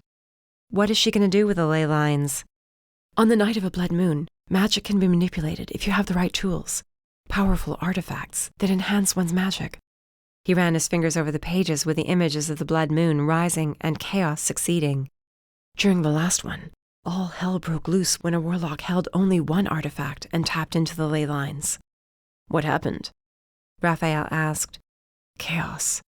He wiped out half the countryside and obliterated himself in the process." "Then how could she hope to use them?" Rufus's and Bowen's silence at my question told me exactly how. She had to be going after more artifacts, and she was stronger than the warlock had been. Another piece of the puzzle clicked into place. The hybrids. It's why she's making hybrids, isn't it? She's going to use them to, help manipulate the magic? Control it? We won't know until we track down whoever's left and find out, Rufus replied. Damien said he was going to start doing that after I found out the truth, I said. You don't think he has? The last thing Damien wants is to drag you back into this mess. And joining the fight again is the last thing any of us want, Mercy. Bowen told me. We've lost so many already. The idea of losing anyone else, losing you? He wouldn't survive your death. The rest of what he wanted to say hovered in the air. Bowen would lose it too if I died, and from the sudden growl rumbling from Rafael, he'd be right pissed off if I got myself killed. When's the next blood moon? I asked. Does it say anywhere? It does, Bowen said, not sounding happy about it. He tapped the second set of pages. We have less than a year until it rises. November. That's fantastic news, I muttered sarcastically. A chilled breath brushed along my neck. When I looked around, I found Todd pointing at the pages, eyes wide. I frowned at him, then remembered what he showed me. Can you get the lights again? Rafael turned them on, and I flipped over the very first page. On the back side was half the ritual circle, as well as the handwritten list. This mean anything to you? I asked Bowen and Rufus. Ritual circle. And these items? Some of these are artifacts supposed to be long gone. Bowen ran his finger down the list. These must be what Liam was supposed to be getting for her. You said you were at his house, and you found none of these there? No, Rufus said, and the place was swarming with goblins. Barely got out alive. Rafael and Bowen both glowered at me. I avoided their glares, focusing on the list. So we need to track these items down first. This ritual circle, if it's cast, it kills whoever's in it. How do you know that? Rufus asked. I saw it on the other page in the book, I lied. And I managed to get a lead on the mage we're after before we were swarmed. Goes by the name of Envy, apparently. Bowen straightened, exchanging a look with Rufus that I couldn't read. If that's true for the ritual circle, then Shuval must be planning on charging the ley lines with sacrifices. Won't she have to do them at the time of the blood moon? I asked, confused. Not as long as they're at the apexes. They can be done at any time. A loss that great will stain the ground forever, Bowen explained. There's no way to know how many she's already completed, or which artifacts she has. But we can start looking for these, and hope we find them first. What about Envy? Liam was supposed to meet him wherever this Sector 1482 is, and soon. No, Rufus and Bowen said at the same time. There's no proof that's who he was meeting, Rufus added. And you are not going to go just to see if he shows up or not. That's a ridiculous plan. For all we know, he could have a meeting with other hybrids, or Shuval herself. Seriously? And if he does show up, we're going to pass up on what might be our only chance to catch the bastard? Mercy, we have no idea what this mage is capable of, Bowen started. I laughed harshly, cutting him off. Don't we? I pointed to my face. He did this to me. He killed my parents and who knows how many others. He's the one completing the ritual killings. What if this meeting isn't just a meeting? What if he's going to do another one? We have to be there. Except there is no Sector 1462. Bowen slammed his palms on the table. None. That we know of. You want revenge, I get it. But you can't just go poking around dangerous situations. Bowen paced toward me. I stood my ground, glaring right back at him. His nostrils flared in anger. I said I would not go to Damien, but if I think for a second you're going after Envy alone, I will tell him. Got it? You know, one of these days you won't be able to use that threat against me. Yeah, and when will that be? You can't beat him, Mercy. Not without your magic, and we all know how messed up that is. Furious, I reeled back and punched him. And whose fault is that? He worked a jaw, a dot of blood on his lips. I moved around him, gathered up the pages and tried to tuck them away, but Rufus snatched them out of my hands, wagging his finger in my face. I considered decking him, too. But ever since we started this hunt, Rufus had a glint in his eyes I'd never seen before. He mentioned that before the Shuval matter arose, he wasn't a gob criminal. He was much more. I had no trouble believing it after what I'd seen. Fine, keep them. I don't need them anyway. I stormed for the door and stepped out. I was all the way down the stairs and halfway through the underground before I realized I hadn't told Rafael to follow me. I turned around to find him right on my heels. "I told you, I'm with you," he said simply. All I could do was nod. We set off again, making for my apartment. Chapter 10. Mercy. Once we got back to my apartment, I waited for Rafael to start asking questions. None ever came. I chucked my gear onto my bed and stormed around the place for a long while, muttering under my breath about Rufus and Bowen being idiots. We should be searching for Sector 1462. We should be attempting to find the meeting place, so we could stop whatever Liam and Envy planned to do that night. I didn't care what they said about not having proof Liam was meeting Envy. Every instinct I had screamed that I needed to be there to stop whatever bad shit was going to happen. Why else would a mage be going to a secret sector location unless it was to perform some highly illegal magic? By my estimation, we had less than a week to figure it out. That wasn't nearly enough time. The TV turned on and I swiveled to find Rafael on the couch, flipping through channels. He waved me over. I frowned. "Come on, you're pissed off. Not much you can do right now anyway. Let yourself calm down." We're wasting time. "Can't do anything without those pages anyway." I made no move to join him. He heaved a sigh. "Look, I get you're angry at them for holding you back, but there's nothing you can do about it right now. Give yourself a break." I wanted to stay furious at Bowen and Rufus, but then Rafael patted the cushion by him again, raising his brow and grinning. Bit by bit, my anger slipped away, and I broke out in a smile. "Fine, but just tonight." "Just tonight," he agreed. I plopped down on the couch beside him, leaving some space between us. He flipped through the channels until he came across some cheesy vampire movie. I rolled my eyes, but he shrugged and rested back into the couch. I did the same, forcing myself to relax for a while and not let the heaviness of Cheval's plans weigh me down. The movie was so over the top it was comical, and before long, we were laughing so hard there were tears coming to my eyes, and he was struggling to breathe. When it was over, another corny black and white movie about zombies came on, and we started watching that one too. I couldn't remember the last time I had a night like this. Gigi and I never found the time to have a girls' night in. We were both so busy most of the time. I figured I should call her at some point and update her on the situation. Actually, I should have already called her. She might have been able to give Rafael his memories back. "Mercy?" he asked and paused the movie. "Huh?" "You got that look on your face that says you're overthinking something. You're supposed to be relaxing." "Sorry, I just remembered I have a friend who's a witch. She might be able to help you." "No." "No? Don't you want to remember?" I mentally kicked myself for even bringing it up. If he remembered now, I'd lose my chance to see where this could go with us. That thought had me internally rolling my eyes, too. What was wrong with me? I couldn't even listen to myself about keeping distance between us. It was too damn dangerous for him to get to know me. And yet the thought of Rafael not being here right now, when I needed a friend the most, bothered me. Made me itchy. Bowen and Rufus were going to drive me crazy with their hovering. Rafael kept me sane.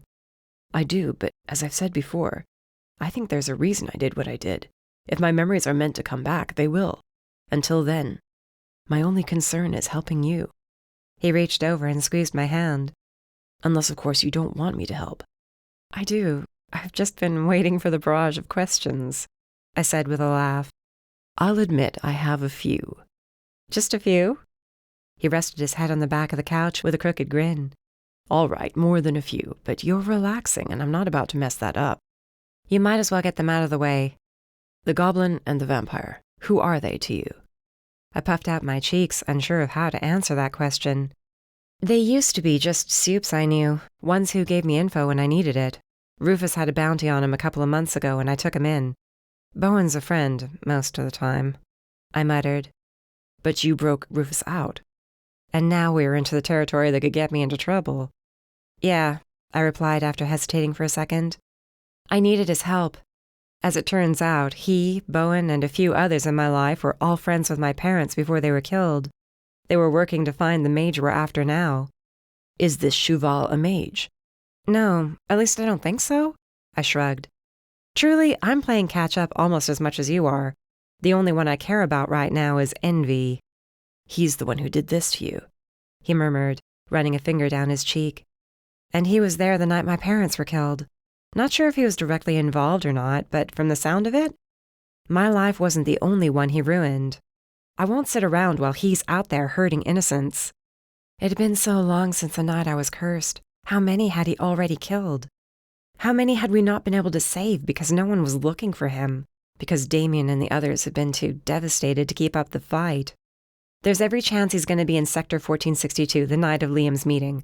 I need to be there, I added. He raised my hand to his lips. The gesture was so sweet I found myself scooting closer, letting our shoulders touch. I said I was with you, and I will be. But as much as I don't want to agree with the others, you need more information. Running in there blind is suicide. That, and as far as I can tell, there is no Sector 1462. Which is why we need to be looking for it, I insisted. We should be doing that right now. What, you're not enjoying your evening with me? He teased with a wink. Never said that.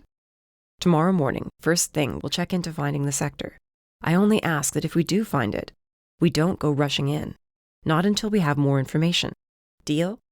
The old me would have argued till I was blue in the face. Deal, I heard myself say. Rafael smiled. Don't get so excited. You don't seem to remember what I'm like when I'm determined to get something done. He chuckled, and the sound warmed me all the way down to my toes.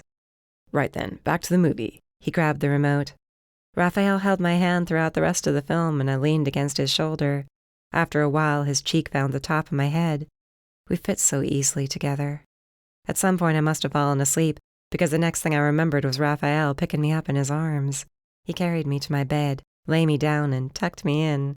When he kissed my forehead, my eyes fluttered open, and I smiled up at him. He returned it, and then went to sleep on the couch. When I dreamt that night, it was all about Rafael and the fact that we had just done one of the things I never thought I would do. I'd fallen asleep on the couch next to the guy I liked. There was no more lying to myself. No matter what happened when Rafael's memories came back, I was going to be so screwed. I was falling for him, and there was no more stopping it. Chapter 11. Mercy. I stormed through the underground towards Rufus's place with Rafael behind me. We spent the past 2 days searching all the transports in Sector 21 for any sign of a way to get to this Sector 1462. There was nothing. Not that I was that surprised. We went to the library, searched the archives for any sign that one had existed at any point in history since the sectors were formed. Nothing. We even went so far as to check the city's official records at City Hall. Nothing. No hint at all to say it had even been thought of. Ever. It was a damn dead end. The fact that we couldn't find it pissed me off. We wasted 2 whole days. But what was worse was when Bowen texted me this morning and told me to stop being angry at him and Rufus long enough to get to the underground. When I asked why, he said he had more bad news as far as the artifacts were concerned. We climbed the steps to Rufus's front door. It opened, and we hurried to get inside. Bowen closed and locked it as soon as we were in. His eyes narrowed, and he looked out the one tiny window toward the street. "What are you doing?" I asked him. "Making sure you weren't followed." "Why would we be?" "Because I was," he muttered. "I told you poking around was going to stir up trouble." "Gobs?" I asked, looking out the window with him. "No, worse. Hybrids, it had to be." "How many?" "1. Don't see him now, though." He let the curtain fall back into place. "And get that look off your face. I have no idea if it was envy or not, though I'm fairly certain he wouldn't let himself be reduced to spying." "What did you find out about the artifacts?"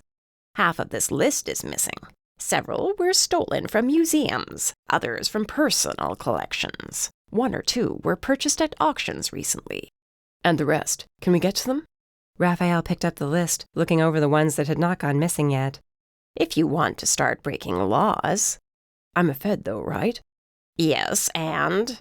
Rufus asked, annoyed. "And if we can track down the ones not found yet, can't I find a way to ensure we get our hands on them first? Put extra protection around them." There's 50 total. You want to track down and put into protective custody 25 artifacts? What's your reasoning going to be? Because you sure as hell can't tell your boss what we're up to, or all our asses will be thrown in prison. Rafael tapped his fingers on the table. "How much does my boss trust me?" "As far as I can tell, a lot. Why?" I asked. "I could simply tell him I have a good reason, and when the time's right I can tell him." "Yeah, not sure it would work. I mused, glancing over the list. A lot of these items probably aren't even in the States. It could take months to track them all down, maybe years. Have you done a search on all of them yet? Bowen nodded. Some aren't too far, but others are in private collections halfway across the world. They're not going to turn them over to our feds without a damned good reason. Then we give them one. Can't. Like I said, Rufus argued. I'm a wanted criminal who broke out of jail. Bowen is a prince who does not want to be found, and Mercy is Dragonborn. I know you forgot shit, but I'm sure you remember what we do to Dragonborn in this country. You want her disappearing forever? No, Rafael said quickly. Would it help if we can at least protect a few? It would, Rufus agreed. Then let me try with at least a few that are not too far away. Get them hidden away so this Cheval can't get her hands on them. Our plan was risky enough before. Now we weren't playing with fire. We were about ready to douse ourselves with gasoline and light a match. One wrong move and everything we were working toward would go up with us. There'd be no one left to finish what we started. I picked up the map, picturing the glowing lines on it in my mind. There were hundreds of locations Cheval could be carrying out these rituals. It would be impossible to place someone at each one in order to keep an eye on it. And for how long? We had no way of knowing which ones she'd already been to, either. And the more I looked at the map and the pages for the blood moon, the tree imagery, the more I realized exactly what would be waiting for us at 1462. It was the only solution that made sense. You want to share? Rufus asked me roughly. Mercy? The tree, I said quietly, picking up the paper. You think it actually exists? Guess it's possible. Not that it matters. Unless this is Sector 1462. It's a real place, and this tree, it isn't just showing the blood moon. It's showing the locations for the rituals. What kind of tree is this? A dead one, and you are grasping at straws. Bowen sounded tired of lecturing me. There is no Sector 1462. For all we know, it's a code of some kind, and nothing more. The tree is only a picture, so drop it. We are 3 days away from Liam's meeting, I reminded them. 3 days. You said it yourself. You found nothing to lead us to that location. Bowen took the pages from me and set them back on the table. If Rafael wants to start finding artifacts, then that's what we need to focus on. Not going off on some wild goose chase that's going to waste time and lead us nowhere. Envy could be going there to perform this ritual. He could be preparing to kill who knows how many people. You have no proof of that at all. So what? You're really going to let innocents die because we have no solid proof? And what if you're wrong and we walk right into a trap? Bowen snapped. Do you even hear yourself? You're so thirsty for vengeance, you've forgotten to use your head. We might be wrong, but you could be too. We're not going to risk our lives on nothing more than a hunch. I shook my head, not believing my ears. You were the one who couldn't believe I'd given up on tracking down the bastard who hurt me. He blanched. It's different now. Is it? Mercy, Rafael chimed in. As much as I hate to agree with them, they're right. We have no way to find this sector. The smart thing to do would be to focus on what we can do, and that's finding the remaining artifacts and keeping them safe. Grinding in my teeth, I glared at each of them in turn. Why was it no one ever believed me? I stormed away from the table and went to glare out the front window. Their voices carried on quietly behind me, but I was too mad to hear what they were saying. Rafael appeared at my side. He reached out for me, but I pulled back, not looking his way. Mercy, he started, but I turned my back to him completely. I get it, the plan makes sense. I suggest you start looking for those artifacts. We need to talk about this. Yeah, sure, we'll do that later. Go help them, I'm fine. You're still a terrible liar, he said softly. His hand squeezed my shoulder anyway, and then he walked away. A chill breath struck my cheek, and I didn't have to turn to know Todd was there. You're not giving up, are you? I gave him the subtlest shake of my head. He sighed in relief. That tree meant something. All of it was connected. I just knew it. If they didn't want to believe me, that was fine. But I was not giving up that easily. I stayed at my post by the window, waiting for my chance.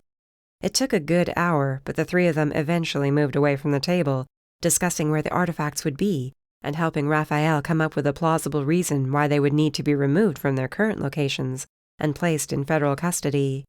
I sidled closer to the table, moving as quietly as I could. Once there, I snatched the datebook and the first page from the table and shoved them into my coat. None of them noticed. I returned to the window. I waited around for another hour, then decided it was time for me to go.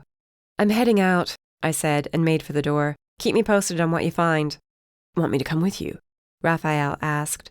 Bowen and Rufus looked at me suspiciously. No, I can make it back on my own just fine. Then I'll see you later, he said slowly. Not tonight, I said, and hated myself instantly for the hurt that crept into his eyes. You might be staying here anyway. Sounds like this is going to take a while. If that's what you want, he said. Just text me when you change your mind. I will, if I did, which I wouldn't. Mercy? Bowen said as I opened the door. Watch your back on the way out. Don't I always? I replied, then left. Todd walked along beside me as I reached into my pocket, feeling the page and the date book. You ready for some work of our own? He asked. If it gets us to that asshole, yeah, I'm ready. Chapter 12. Rafael. The darkness remained around me for a long time. I saw nothing, heard nothing. I cursed my brother for throwing me into what had to be a pit of some kind in my mind. There was no door, no way out I could see. I walked on and on and on for how long I had no freaking idea. I growled, expressing my anger, but it came right back to me. The angrier I became, the louder it slammed into my ears until I was clutching my head. The memory of my parents dying bothered me so damned much. As I wandered through the nothingness alone, I replayed it over and over, searching for the moment it all changed. It was true that day had been the first of a set of tragic memories I could never forget. But why did I have to face it? There was nothing gained by seeing them killed, so why see it? The darkness around me lightened slightly. I strained, searching for a sign of a new door to go through. The next memory should have been here, unless Antonio screwed it up for me. "Where are you?" I shouted, wincing when my words sounded like I'd yelled them. "Antonio, answer me." There was no reply. I walked on, my surroundings becoming more illuminated with every step. A second set of footsteps joined mine. I stopped short, whipping around. Antonio wasn't there. I was alone. But as soon as I turned back around and continued walking, the sound picked up again. I slowed and mid-step pivoted, but it wasn't my brother I saw standing behind me. What? There was another version of me, eyes dark and face haggard, but he was younger than me by a few years. This version of me hadn't escaped the slums yet. When did I become so blind? The young me asked, or stupid. What's that supposed to mean? I uttered, annoyed. You, following your brother around. You think he has good intentions?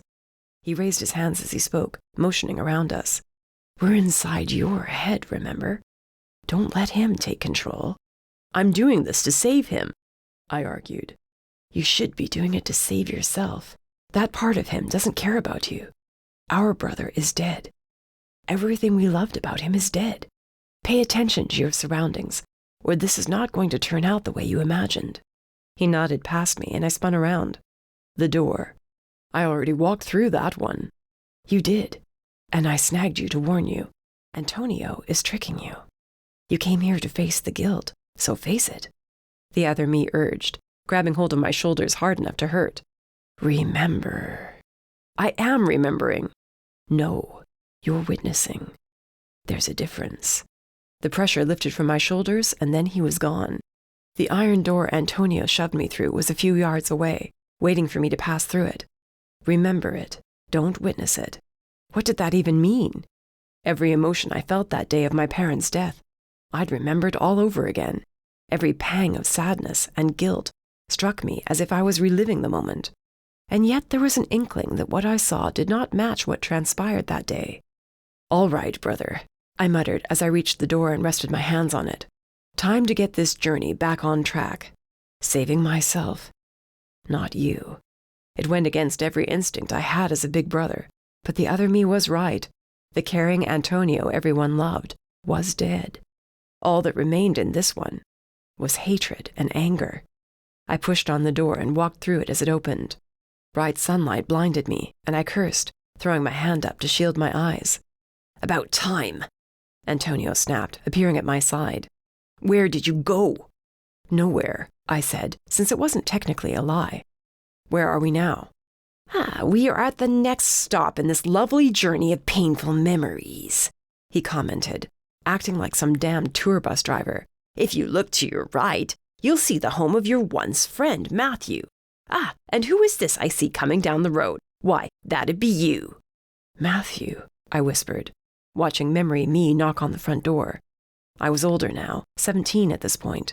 It was opened for me and I disappeared inside. Antonio snapped his fingers, and then we were inside the home too. It was empty except for Memory Me and one other, a demon I had not seen in years. He drew back the rug on the floor, revealing a hidden passage. Slowly this day came back to me, and I hesitated to go down there. "Remember, don't witness," I whispered, and sensed a strange tingling in my limbs. It grew, and a tugging started in my gut. Antonio took hold of me and dragged me down the stairs into a room filled with demons. "Watch," he instructed. The memory shimmered around the edges, and a weird buzzing filled my ears as the scene turned fuzzy. I swiped at my eyes, and it was back to normal. Matthew stood at the head of a long table, maps and notes spread around it. Haphazardly made weapons rested at the far end, anything we'd be able to use for the fight to come. All real weapons were locked away in the armory the mages kept a close eye on. This was the best we'd been able to do. "Ah, Rafael," Matthew announced. I froze, but then saw the Memory Me hurrying to reach his side. He took my hand and shook it. "I was worried you weren't going to make it." "So was I. They've upped the patrols." "Do they know?" Another demon asked worriedly.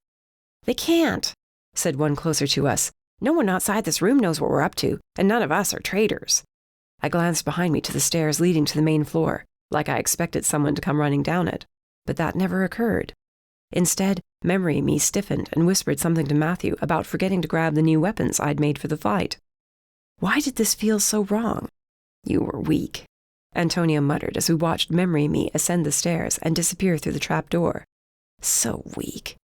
Do you remember how this day ended?" I wanted to say I did, but nothing about this moment now seemed right. A few minutes later, and the trap door was flung open as mages poured into the hidden basement. The demons grabbed the weapons. Matthew yelled for them to fight, but it was over before it had a chance to begin. White bursts of magic exploded, killing 3 demons. 2 more fell as the mages drew their swords and easily cut through the weak weapons the demons had in their hands. The rebellion Matthew spent a year planning was over. He was yanked upstairs, along with all the others, and thrown into the street. Antonio and I appeared there with another snap of my brother's fingers. They put the torch to Matthew's home and shoved him to his knees. Mages held me, and I looked at Matthew with shame in my eyes. "You traitor!" he snarled at me. "I'm sorry," I whispered, and was shoved down to the ground too. The others came down after us, each with a mage standing right behind them. Tears streamed down my cheeks. Another mage stepped into view. "Lucas," I breathed. The mage who ruled the slums paraded down the street in his red and gold robe, hands clasped behind his back, shaking his head with a disappointed look on his face. My, he said when he reached Matthew. "Such treachery I find these days. Here I am providing for you and your families, ensuring you have food and roofs over your heads, barely asking anything in return. And I hear whispers you are planning a revolt, Matthew. What way is that to treat your ruler, Matthew spit at his feet. The mage behind him smacked him upside the head. He snarled and snapped his teeth as he growled, "You are not our ruler. You're nothing more than a murdering bastard." That one earned him a punch to the gut. I moved to stop it, but reminded myself there was nothing I could do. Lucas glared at the spit near his boots. "What am I to do with you, Matthew? You had such promise. You could have done great things with me. Now, however, that future is gone." Matthew's hand fisted at his side, and I caught sight of the steel there. A dagger, the one weapon he managed to steal. I wanted to turn away from the scene that was about to unfold, but some force kept me looking straight ahead. Lucas turned his back, announcing to all the demons present that such behavior could never be tolerated, that the bad in us had to be plucked out by the root, starting with Matthew. Matthew bellowed as he threw himself forward and latched onto Lucas. They tumbled to the street, and the dagger came plunging down toward Lucas's heart, went right through his body, like a hot knife through butter. Matthew staggered backward, breathing heavily as he grinned. His smile only lasted a few brief seconds. Lucas sat up, looking at the dagger protruding from his chest. I was tempted to show you mercy, he said, cringing as he reached up and slowly pulled the dagger from his chest. Not a single drop of blood was on it.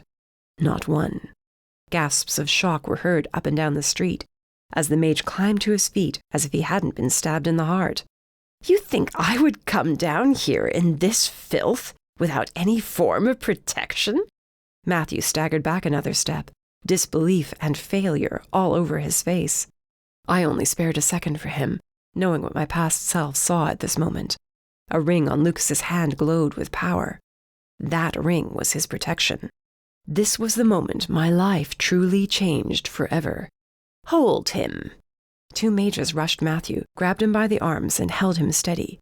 Lucas approached, dagger in hand. Whatever you do to me, we will never stop, Matthew growled. You hear me? You will die by our hands. Perhaps, Lucas said, and then drove the dagger up and under Matthew's ribs. I growled and yelled in outrage, as loud as memory me did, watching the life drain from my friend's eyes. Lucas twisted the blade within him. Matthew gasped in agony. But not by yours. Lucas tore the dagger free, and the mages let Matthew's body collapse to the street. Blood pooled beneath him, and as he took his dying breath, he turned toward me and whispered a single word. Traitor. That sharp pain prickled my temples, but then the mages were dragging me front and center to face Lucas and the bloody dagger he held in his fist. I eyed it, waiting for him to kill me too, but he wiped the blood on my shoulder, then sheathed it at his hip. You did well today, Lucas said. You will be spared punishment. The rest, however, are not so lucky. See to them, he told the mage to his right, then walked away. The demons involved in Matthew's failed rebellion yelled and fought against the mages, but they weren't strong enough against their magic. White and gold flames lashed out like whips, hitting their backs and shoulders, burning them, scarring them forever. But none touched me. Cries of pain rang false in my ears, muffled as if coming from far away. So much pain you caused, so much suffering, Antonio whispered in my ear. Come, there is still more to see. I didn't move. I reached around to my back, up under my shirt. The scars I earned were there, and I pressed my fingers to them. The scene shimmered around me, and I caught a brief flash of memory me, being the only one on the ground before Lucas. There was another being held at his side. I pressed harder, wincing at the pain it caused me. But just when I sensed the image cracking before me, Antonio grabbed hold of my arm and threw me aside. I slid down the street and slammed into another door. The door blood red and burning. We are not finished yet, he growled and drew back his boot. He kicked me squarely in the chest, and I flew backward through the door. This time, I only fell for a second, then crashed to the ground. The same eerie grayness surrounded me. My brother wasn't there, but a part of me was. I told you to remember, that part of me said. You're failing. I'm trying, I contended, reaching around to touch my scarred back again. This is wrong, all wrong. What did he do? He's punishing you. Why? You know why. Now stop wasting time. If you don't figure this out, you'll be trapped with him in these memories forever. Is that what you want? To be on an endless cycle of pain and death until you finally lose your mind completely? They'll lock you away forever. You can't afford that. Not when there's something much worse than Lucas or your brother's memory looming on the horizon. What? How would you know? Because while you're in here, the rest of the world is moving on without you. He waved his hand to the side, and the grayness parted like a curtain to reveal another scene, but this one I sensed was happening at this very moment. Mercy? She was in a room I didn't recognize, talking to someone else I couldn't see. Her face was drawn, bruised and cut, like she'd been in a fight. The last time I saw her, she was fine, but then she went off-grid. Who was she hunting? I growled, wanting to go to her, but when I reached the image, I walked right through it. Damn it. You have to finish what you started. I was reliving the worst moments of my past, but was no closer to understanding why I saw these specific memories, or why I was continually tortured by them. I frowned, thinking over the last one. Once again, Antonio had been nowhere in sight. I vividly remembered his being there, seeing his face as I was tortured by the mages. Only in this version, that hadn't happened. Was he changing my memories somehow? Rafael. My head shot up when I heard Mercy say my name, but she wasn't speaking to me, at least not the me inside my head. Her blue eyes had gone cold, and her mouth was set in an angry frown. She was angry. At who? Me? The image blurred and then was gone. You're running out of time. Where's the door? I growled. It's time I finish this. She needs me. Yeah, she does, he agreed. More than you know. He pointed ahead of me, and the burning door appeared again. Remember, don't witness. If you fail this time, you will be trapped here forever. And Mercy, the only person to care for us in a long time, will be lost to us.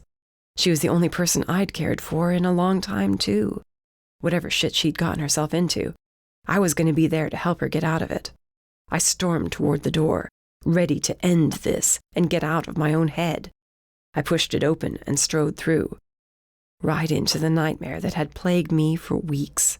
Yes, the final and worst of your failures.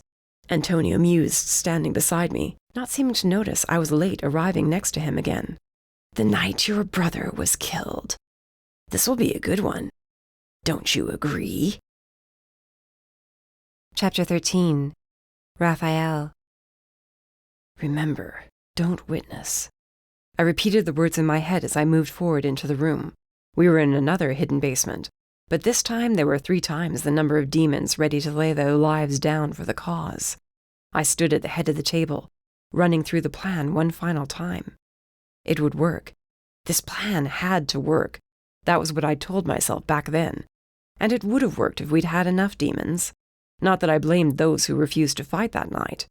They saved themselves from a horrible fate. The patrol switches out at midnight, Memory Me said. We make our move then. The distraction near the gate will give us our chance to hit the armory and get the weapons we need for this attack to work. All families are safe, a demon informed us. The mages can't use them against us tonight. Good. And their escape plan while we're attacking? Is in place. We left 10 strong fighters to take one of the transports and get as many out as we can before they shut us down. It's the best we can hope for. Lucas is our target. We kill him, we have a chance to drive them out. Remember, we need the ring on his finger, otherwise he can't be harmed. Any demon who wishes to back out now will not be thought less of. This is probably a suicide mission. Not a single demon made a move to do so. I nodded in approval. Right then, move out. Antonio snapped his fingers, and we were taken from the basement and landed right in the middle of the fighting. I found my past self with a sword in hand, battling my way through the mages. We'd already broken into the armory and were inside the mansion. Lucas. We were on our way to get Lucas. We walked along, ghosts really, in this fight. You nearly made it that night, Antonio mused. Too bad it was never going to happen. The scene shifted completely, and we were in a domed hall. Demons stood behind me, bloodied, but swords in hand, ready to keep fighting. Lucas stood before us, along with the mages left alive. You've come so far, only to fail, Lucas said, not appearing frightened at all. More mages poured into the room behind us, and my heart plummeted seeing this play out all over again. Despite our vast numbers, we were never a match for their magic. When I looked back to Lucas, suddenly Antonio was at his side. I growled, both versions of me taking a step toward him to save my brother. Remember, don't witness. Lucas grabbed hold of Antonio's hair and dragged his head back. Your punishment for starting this rebellion, Rafael. Let it be your final reminder before I take your life next. Rafael, Antonio pleaded. Raph, don't you touch him, I snarled. You should have kept him somewhere safer. You failed, Lucas said, but the words coming out of his mouth didn't match the way his lips moved. I tilted my head, moving through the memory as those words repeated themselves in my mind. Remember, don't witness. This isn't right, I said quietly, watching without emotion as Lucas ran Antonio through with his dagger. The other me reacted with howls of rage and screaming curses. But I knew this memory better than any of the others because it haunted me for so long. Not because Lucas had managed to get my brother from where I'd hidden him safely away. No, because of what Antonio did that night. He was supposed to escape with the others, and instead, he joined the fight without my knowledge. He was never meant to be there. You! I whirled around to face the remaining part of my brother's soul. You changed it all, didn't you? I merely accompanied you on this journey, Antonio said. You're lying. This is not what happened that night. In fact, none of what you showed me is the truth. Where were you in those first 2 memories? He clasped his hands behind his back. I was where I was. You want to blame all of this on me, all these deaths, all these failures. They were never mine, I growled fiercely. They were yours. All these years I'd been beating myself up over losing our parents, our friends, the death of my brother. None of it was because of what I'd done, or not done. The scene in front of me froze, and then cracked right down the middle like we were standing in a mirror. All this time I'd let myself be dragged into darkness, because my brother's anger put me there. It twisted every last memory I had, until I felt nothing but the guilt, nothing but the pain. Growing up in the slums had been far from easy, and yes, we lost people, far too many people. But there had been moments of happiness, of friendship and love. I glowered at what remained of my brother as the last bit of the memory shattered, falling to dust at our feet, and left us in the dimly lit recess of my mind. The other me never said face my guilt. Only the guilt. My brother's guilt. You bastard! My demon rage flared to life as reality slammed into me. You've been torturing me for years. I'm not the one who got all those people killed. Neither did I growled and took a step toward him. A faint outline of my other self appeared beside my brother, and his words came to me one more time. Remember, don't witness. You were there, Rafael. Time for you to remember exactly what happened. Time for his soul to face the truth.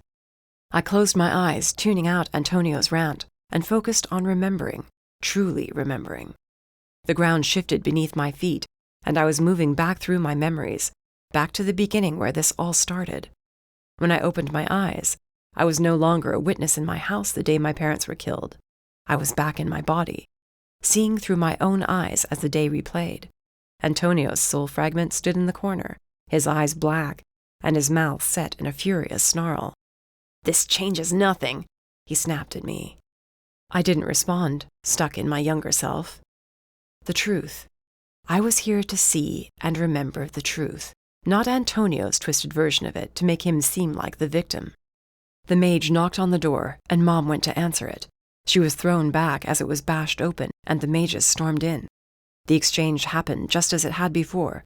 Mom was torn from Dad's arms, but everything after that was different. This was what truly occurred that day. Mom! Antonia's younger self cried out. Where are they taking her?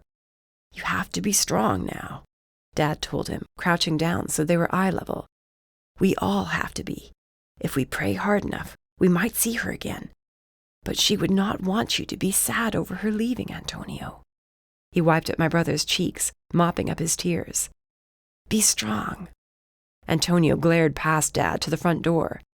Don't, I said, as he started to move away from Dad. Antonio, no! He ducked around Dad and bolted for the front door. I gave chase, but he slipped through my fingers and made it out the front door. He sprinted barefoot through the snow. Dad and I rushed to catch him before he did something stupid. Antonio! I yelled. Mom turned around, eyes wide as she spotted her youngest son rushing toward her. Mom, run! Antonio barreled into the mage to Mom's right, taking him to the ground. Mom yelled for him to stop, but it was too late. He grabbed a rock off the ground and bashed the face in of the other mage. Go! You have to get out of here! Enough of this. The mage in front snapped. Gold and white flames stretched up his arm, and he directed the blast right at Antonio. I put my head down, charging to get there in time, but Dad yanked on my wrist sending me to the ground as he bolted past me, shouting for Mom and Antonio to get down. I saw their eyes meet, saw the resolve in Mom's eyes, and my heart slammed against my ribcage as time slowed. The magic meant for Antonio struck Mom in the back as she blocked him from the hit. She gasped, her eyes growing wide. Dad screamed her name, voice ragged in anguish, as she managed a step, then another, then collapsed in the snow. Dad slipped and slid to get her, wrapping her up in his arms. Antonio dropped the rock in his hand. Jaw fell as tears formed in his eyes. "No," Dad whispered, shaking Mom. But she was gone. I choked back a sob, then growled. The mage looked on as if he hadn't just killed our Mom. I was going to attack him, but Dad beat me to it. He grabbed a dagger from the fallen mage and threw himself into the enemy. I rushed to aid him, but a mage easily threw me to the side, and I could do nothing but watch as Dad fought. It was all for nothing. The mage's power swirled around Dad, lifting him off his feet. "You should have controlled your children better," the mage sighed. "Such bad manners." He twirled his fingers and Dad's body flipped as it was lifted off the ground. "Take this lesson to heart, boys, for your next one will be much harsher." "Dad," I whispered. My father shook his head. "I will see you both again one day," he told us. "Protect your brother, Rafael. Protect him." Antonio hadn't moved an inch, tears streaming down his cheek as his lower lip quivered. The mage snapped his fingers, and Dad's neck snapped. Antonio screamed, and I rushed to grab him, tackling him to the ground this time to stop anyone else from being killed because of his actions. The mage released Dad's body, and it crashed to the ground like a limp doll, his eyes wide open in death. Antonio struggled to get out of my arms, but I dug my nails into his arms to stop him. "Move on," the mage called and turned around, leaving the dead bodies of our parents in the street, next to the fallen mage. Demons came out of their homes to help. 2 carried Dad and another 2 carried Mom. Someone grabbed a torch and set the mage's body on fire. Antonio kept fighting against me, screaming for Mom and Dad, until I hauled him off and smacked him to break him out of his sorrow. "Enough. Mom and Dad are gone, understand? They're gone, and they're not coming back," I yelled at him, voice strained with my own raw pain. "It's just you and me now, and you have to listen to me. Promise, Antonio. Promise you will do as I tell you." He wiped at his face. "Raph, I'm sorry. I'm so sorry." He clung to me. I held him close. Suddenly, I was standing outside the scene, and there was a door right behind me. I walked through it without looking back, and found myself back in that in-between place. Antonio stood across from me, glowering at me. "You were the reason our parents died that day," I said, though not angrily. "You were a kid, Antonio. You didn't understand what you were doing." He gnashed his jaws at me. "You could have stopped me." "I tried. We both did. But you were so determined to save Mom. I forgave you that day. Looks like you never forgave yourself for it." The second door appeared behind Antonio, and I walked toward it. He snatched at my arm, but I dragged him through it with me. We were going to face the truth together. I shoved him through, then stumbled in behind him to find ourselves on the street again. I closed my eyes and we transported into the body of my memory self again. I raised my hand and knocked on Matthew's door, as Antonio's soul had no choice but to follow alongside me. This was my memory, and he was only a bystander now. He was stuck with me, whether he liked it or not. The door opened, and a demon nodded to me, then stepped aside. I hurried down to the basement and shook hands with Matthew. "I was worried you wouldn't make it. Anything wrong?" he asked. "Antonio, I can't find him," I said quietly.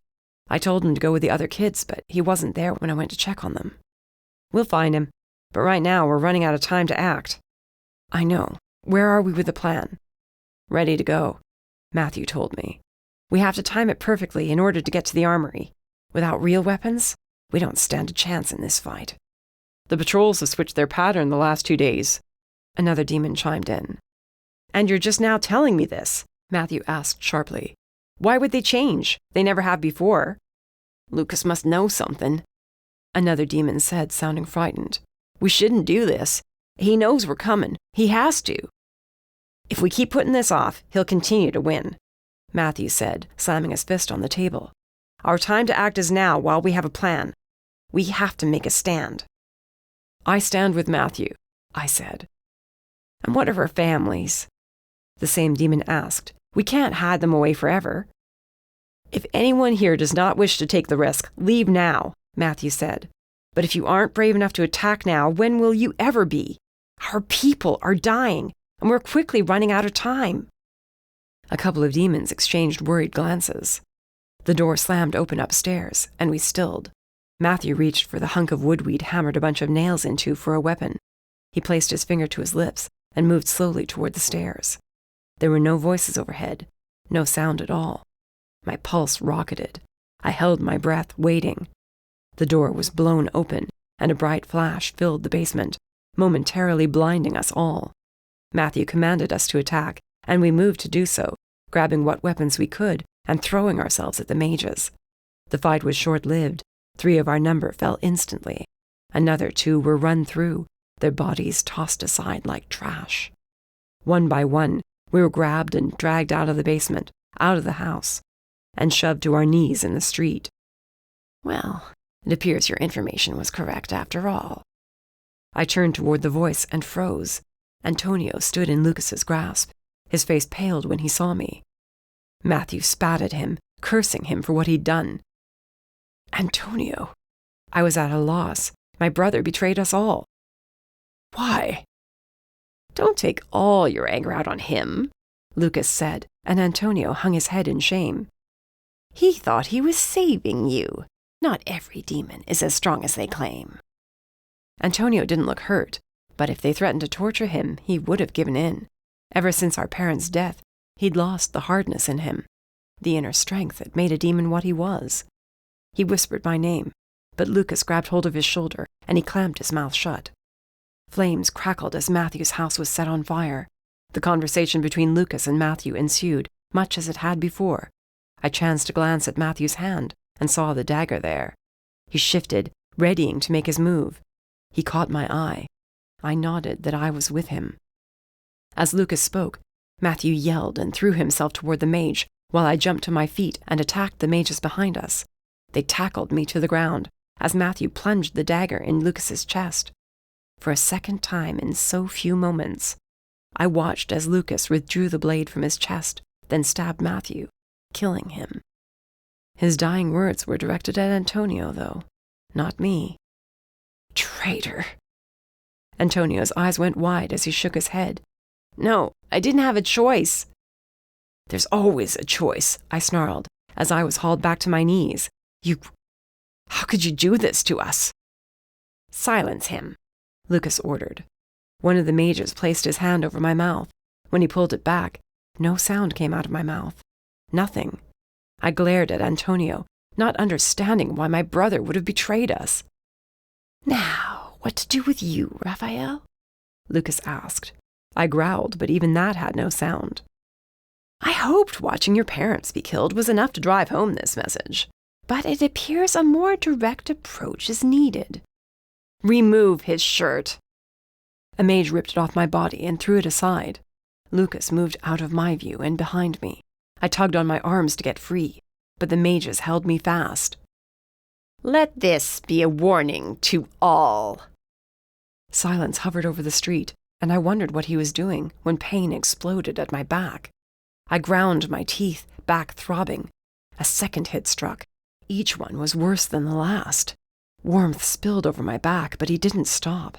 Not for a long time. I opened my mouth to bellow in pain, but there was no sound, no release of the agony. Instead, it bottled up inside me and made it so much worse. Each strike drove me to the ground until I was lying there, waiting for it to be over. Return to your homes, Lucas finally yelled, and my voice returned. I grunted at the anguish flooding my body. A set of boots appeared in front of my eyes, and I lifted my head as much as I could to see the bastard looking down at me. The next time we meet, you better behave yourself, or the same fate will befall your brother before I kill you. Do we understand one another? Good. He walked away with his mages. Antonio rushed to my side as several demons helped me up. More carried Matthew's body inside my home. I was placed on the pathetic excuse for a bed on my stomach, holding Antonio's hand tightly in mine as he cried. One of the demons tended my back as I snarled and cursed. "These wounds will scar," the demon told me. "His magic will leave a taint on you forever." "I'll live," I muttered. "Raph," Antonio murmured. "I didn't mean to. I'm so sorry. He found me, and he said he was going to kill you all if I didn't tell him what I knew. He was going to kill the kids. I'm not strong like you, and I panicked." Despite the agony, I lifted my hand and cupped his cheek. "I understand." "But Matthew is dead." "He gave his life for the cause," I said quietly. "A cause that will now grow stronger from his sacrifice. You might not be strong yet, but you will be. Go on. Get some rest in the other room." He hurried away, and then I was torn from my body once again. I looked down at the wounds on my back, the scars itching as they remembered each and every lash. This was only the first time Lucas hurt me. There would be another 2 times over the years leading up to my rebellion. "I forgave you that day too," I told Antonio as he stood in the corner of the house. "You were still a kid. You thought you were protecting the others." "You should have hated me then," he seethed. "Why didn't you just hate me?" "There was enough hatred in the slums," I explained as the 3rd door appeared behind him. "Hating you would have gotten me nothing but more heartache. You blamed yourself for my pain, but pain fades. You were scarred because of it. And what's a few scars to remind me what I've overcome? Antonio, it's time you forgive yourself and let go of this anger." "No," he snarled and threw himself at me. I grabbed hold of him, and together we fell through the 3rd and final door. There was no stopping in the void this time.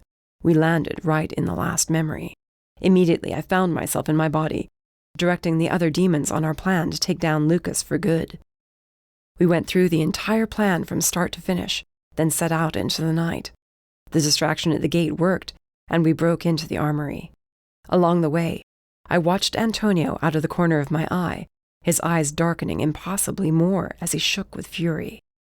His anger was never meant for me. After so many years, he found a way to shift the blame onto me, but it was himself he was furious with. Himself for killing our parents and Matthew. He was the reason I was punished that day in the street. My forces pushed into Lucas's home, taking down the mages with our blades and claws. Not giving them a chance to use their magic, we burst into the main hall to find Lucas surrounded by his guards. "Lucas," I growled like a wild beast as I approached the front of our fighting group. "You have lost the fight this night. You will take your mages and yourself and leave Sector 2 forever. This is your one chance to leave peacefully. Otherwise, I will have your head." "Is that so?" Lucas asked, not sounding worried. "It is. I will show you mercy where you gave us only death. What'll it be?" Our other forces had attacked from the main gate. Any second now, they'd be coming in through those doors, proving to Lucas he'd lost. An explosion split the air. I smiled, believing we had won the night. Shouts reached us from outside the doors, and then there was utter silence. The doors burst open, and my heart sank. Those were not demons, but mages. Our attack failed.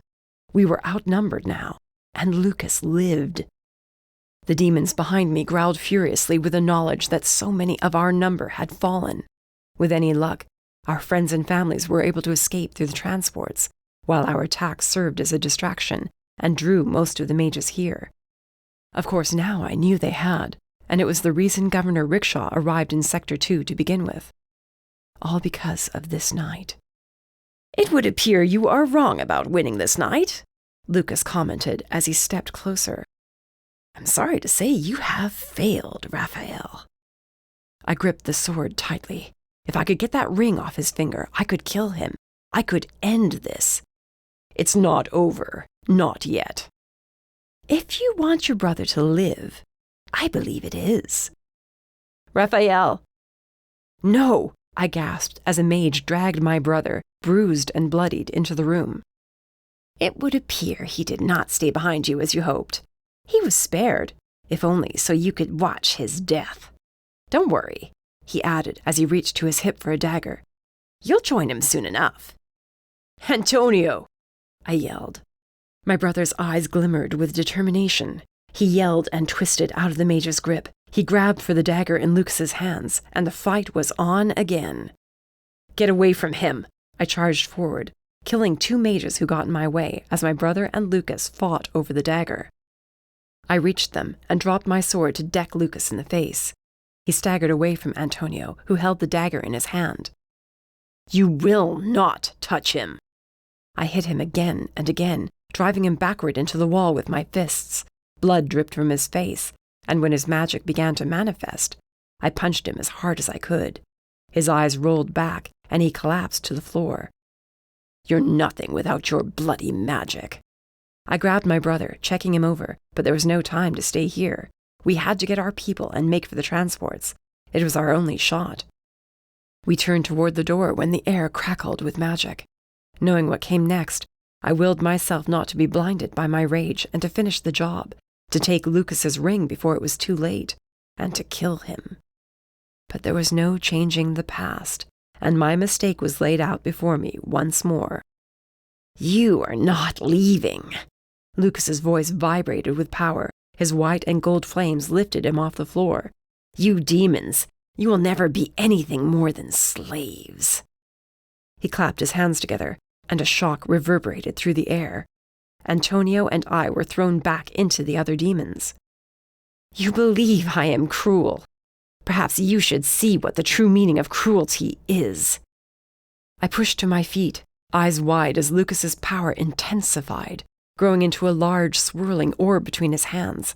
But he wasn't looking at me. Antonio! I breathed, searching for my brother. No! I sprinted with everything I had to take that hit from my brother. I skidded to a stop right in front of him. The light from the orb blinded me, and I braced for the impact, except it never hit. I opened my eyes, and suddenly I was no longer in front of my brother. Time seemed to speed up, and the orb crashed into Antonio. His jaw dropped in shock, and his eyes widened in confusion. Raph? He stumbled forward into my arms. I caught him, and we went to the floor in a heap.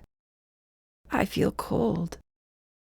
No, I begged. No, you have to stay with me, Antonio. Open your eyes. Too tired. Sorry, brother, he murmured. I'm sorry.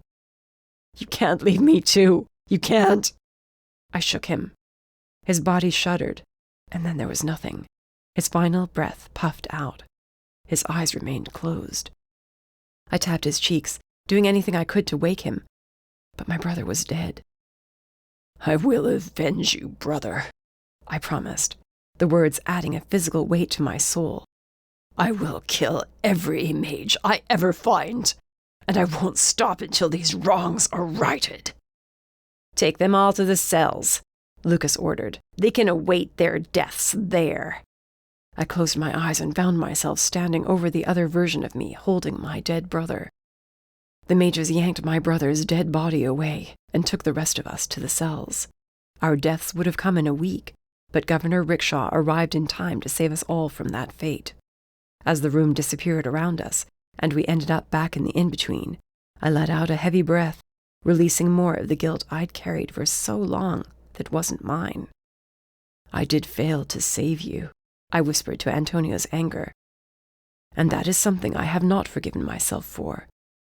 But you were never meant to be there. He was growling as I approached him. I made that oath out of anger, Antonio. You have to understand that. All these memories, they're your failures.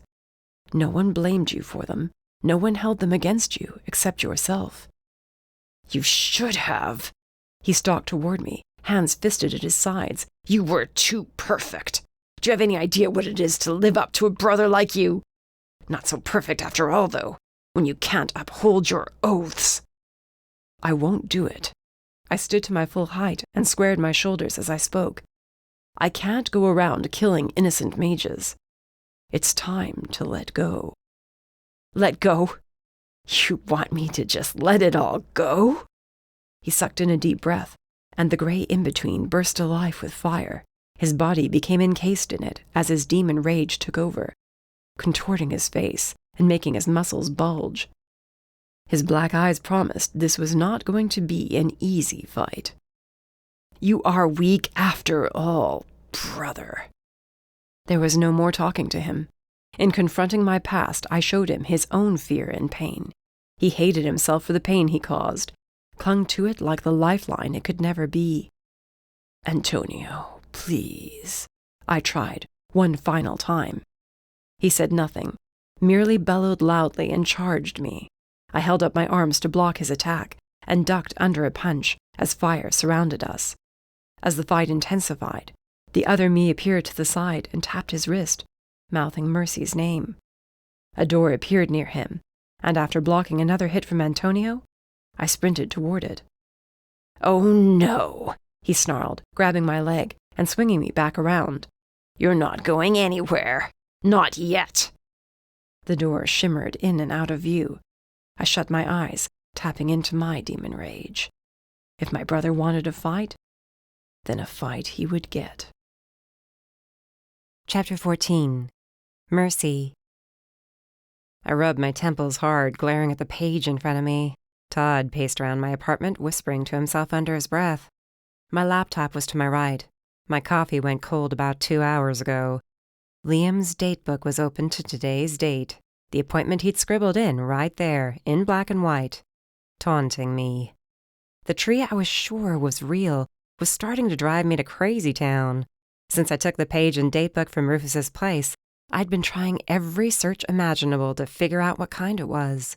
I typed in all sorts of phrases, including pairing it with the blood moon, but there was nothing. No credible information popped up at all on it. Now I was out of time. My phone buzzed again and I shoved it under one of the throw pillows on the couch. Rafael had been calling me for the last few hours on and off. I texted him this morning, swearing I wasn't out doing anything crazy and he'd left me alone. Then as the sun went down, he'd called and called and called. His latest text said he wanted to come over and check in with me, let me know the progress they'd made in tracking down the artifacts. But that wasn't my main concern. Finding this damned tree in this freaking sector before midnight was.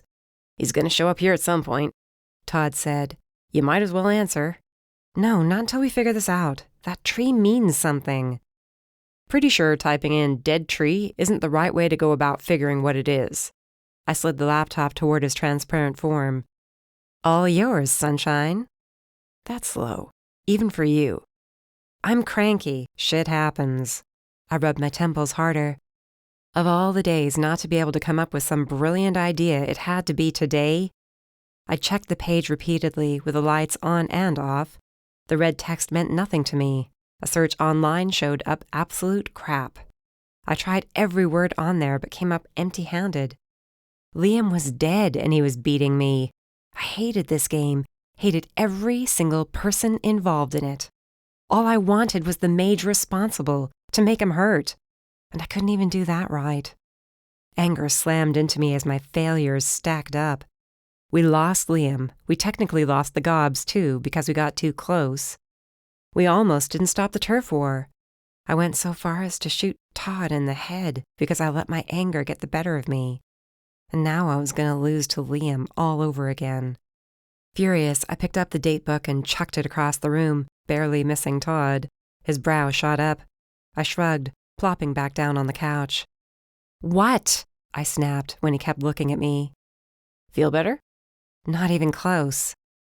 Maybe you should throw something that'll actually break. I'm not losing any more dishes. Todd went to the datebook. What he was going to do with it, I wasn't sure since he couldn't pick the thing up. Then he was crouching over it. Mercy? What? You might want to come look at this. Unfolding myself from the couch, I padded across the floor. It had landed open to the back cover. There, embossed in the leather, was another image of the same damn tree. I ran my fingers over it, surprised to feel something beneath it.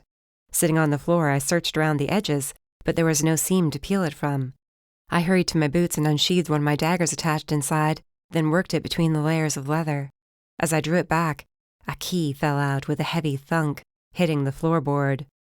No shit, I whispered, picking up the small bronze key. This can't open a door. The key's blade wasn't really composed like most keys. It appeared to have bumps on it in a cylindrical pattern, and it was small, very small. I held it in my palm, racking my brain to understand what it would open. I gasped and shot up off the floor. What? Where are you going? I slipped into my boots, hopping around haphazardly until they were on, then snatched up my holster and my backup pistol. Mercy! The key, I said, putting on my coat. The key is how we get there. Get where? Sector 1462. Are you sure? Is there even a place for the key in the transports? Haven't you ever noticed the tiny hole at the bottom of the keypad? I asked. It was on every single transport I'd ever been in.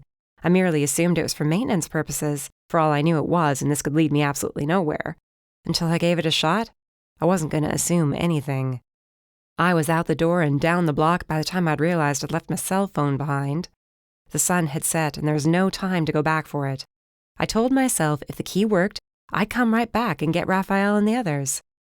Todd hovered along beside me, pushing his way through the soups on the street. A few muttered something about a sudden burst of icy chill in the air, but otherwise made no indication they saw a ghost at my side. When we reached the transport, I closed the glass door behind us, then turned to face the keypad. There at the bottom was a small hole. I withdrew the key from my pocket, and holding my breath, inserted it into the hole. I turned it to the right. Nothing happened. Pulse hammering in my ears, I turned it to the left, and a loud click made me jump. A red light stretched out from the hole to the keypad, and new numbers appeared. There were only 4, and they overshadowed the regular keypad. 1462, I breathed, eyeing the red numbers. Ready? Todd nodded. Push them. Keeping the key in the hole, I hit the numbers in the right order and waited. Then the red light glowed and the transport came to life. A hum filled my ears, drowning out all other noise.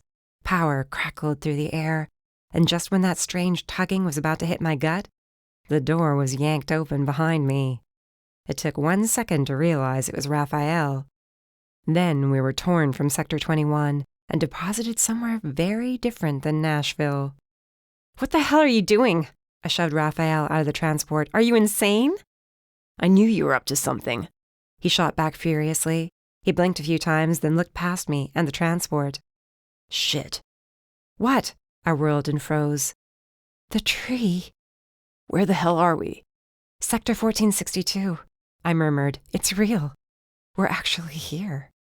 Where exactly here was, I hadn't the slightest idea. I saw mountains along the horizon and thick woods surrounding us. The transport was little more than a booth set up right in the tree line. So well hidden no one would find it unless they literally walked right into it or came through it as we had. Behind the transport was a large clearing. No grass grew. It was only dirt and stones. Dead center was the same dead tree that was in the book. The exact same tree, down to every last twig growing out of every last branch.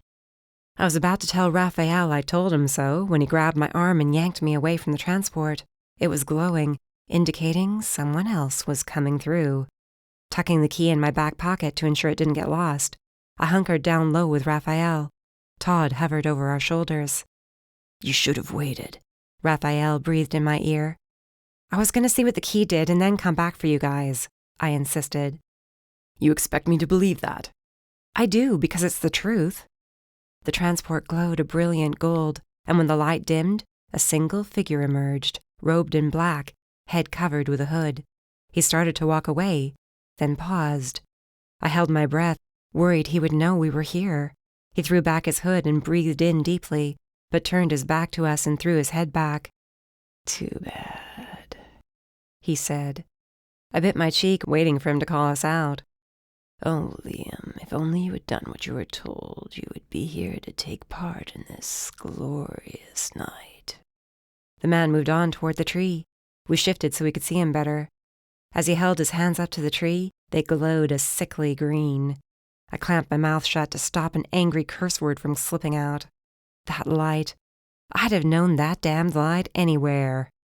His magic filled the night air. The scar on my face burned in recognition. I stifled my grunt of pain the best I could, curling in on myself as Rafael watched me with a worried frown. Envy. He was here after all. I pointed to my scar. Rafael's eyes darkened. It was too late to turn back now. If we moved, the mage would spot us, and I doubted we could get away from him. There was no choice now. We were about to fight him on our own. His green magic swirled around his head, then shot into the dead tree.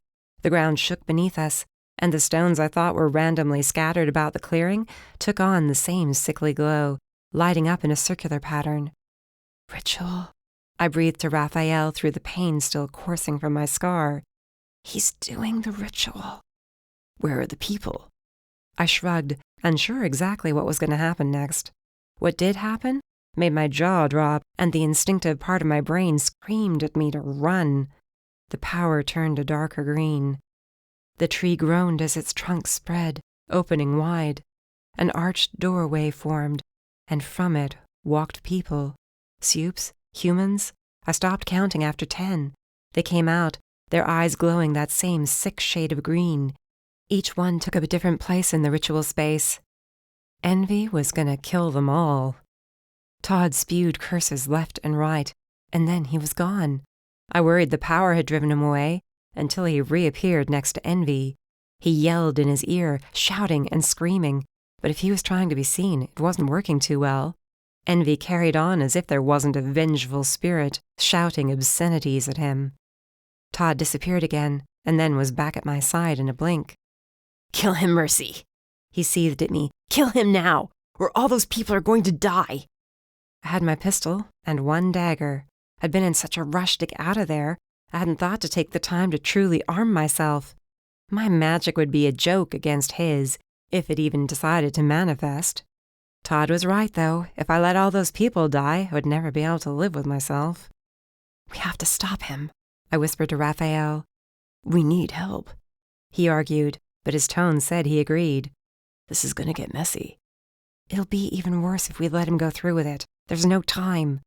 He growled, slamming his fist into the tree. I understood completely, but there was nothing else we could do. You let me go in first. Why, are you magic resistant? No, but you can't just walk up to him and shoot him in the head. I think he'll see you coming. I shared an ironic glance with Todd. Don't have much other choice. Yeah, we do. Let me draw his attention. If we can knock him out, we can stop the ritual. And then what? There isn't time to knock him out. You think he's going to knock us out? I remembered what Liam said before he was killed.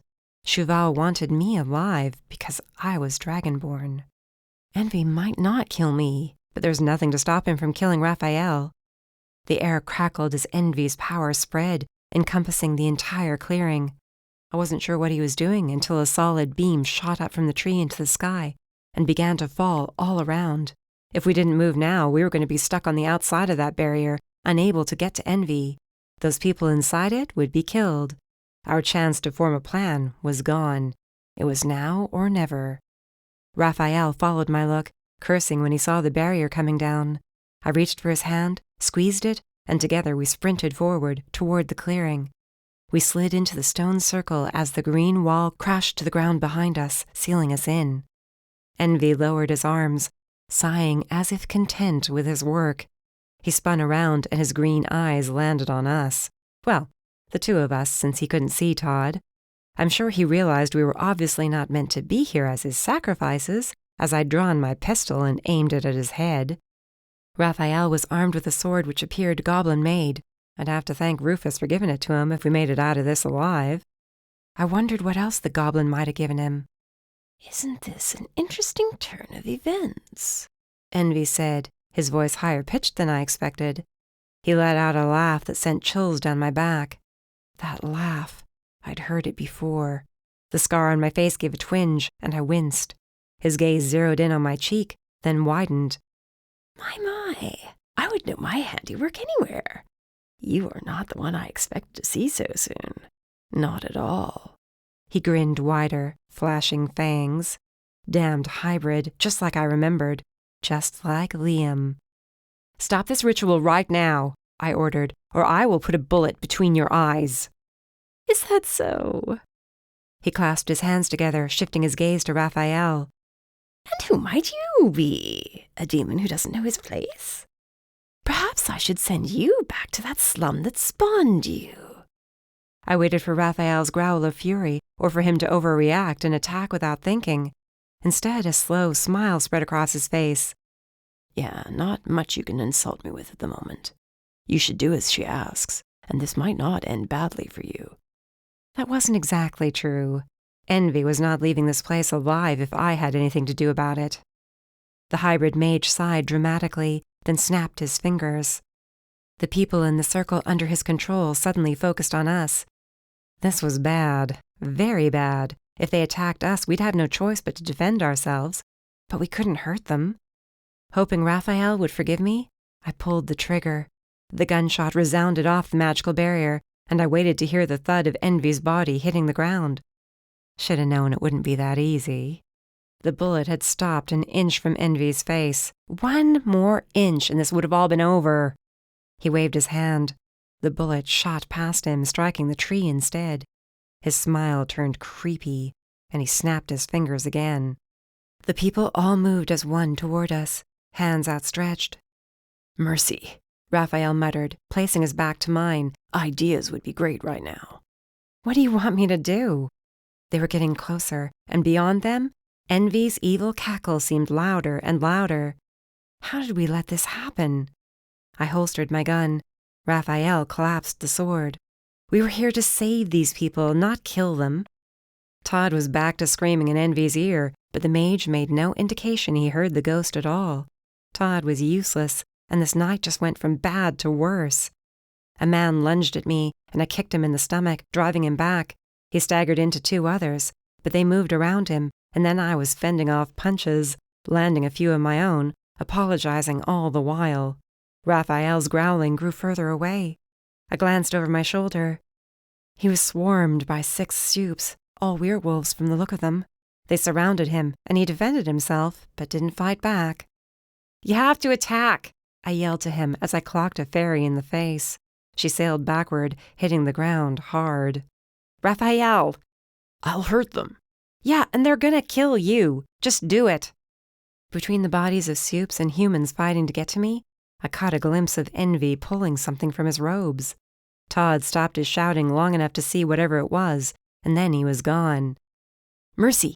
he yelled in my ear, and I jumped, taking a hit to the gut for it. "Sorry, but he's got an artifact, the Dagger of Truth. He's going to use it to jumpstart the ritual." Distraction, that's all this was.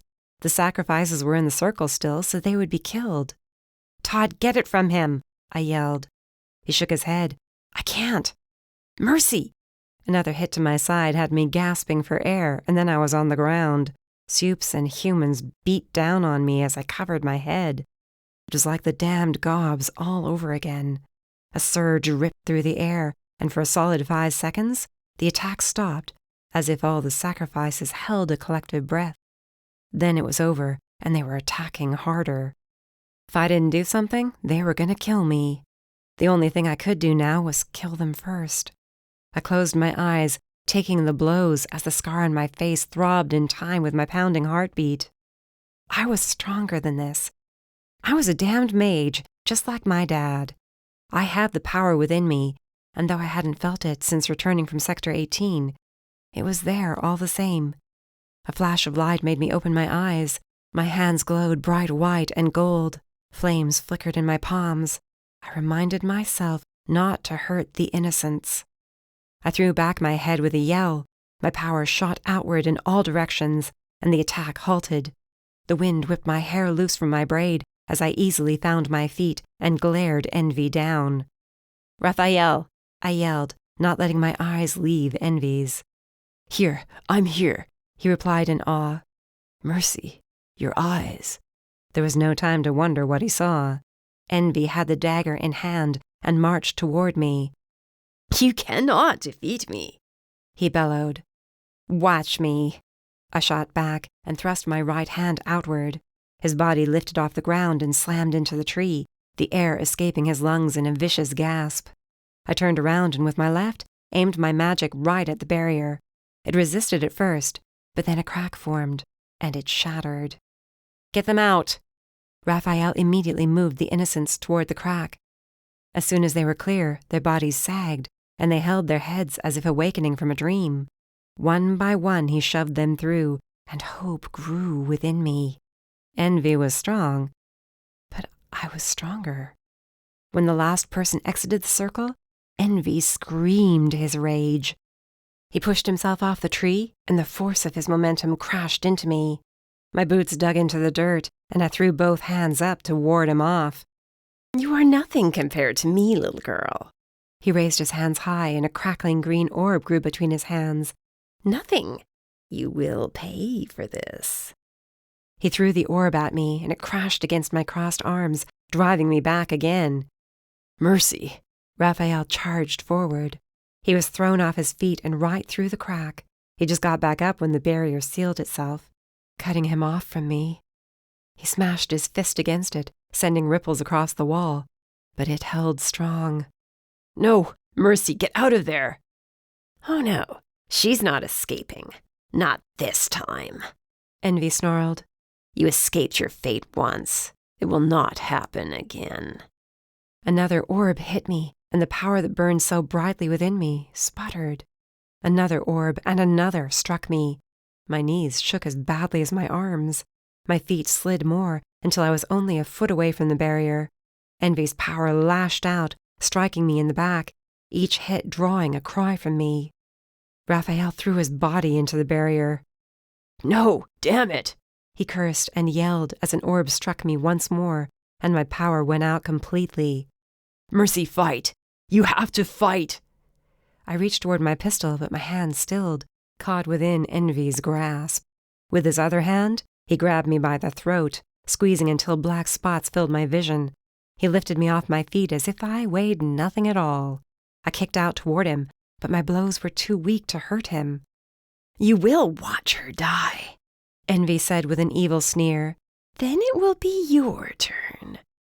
"Mercy!"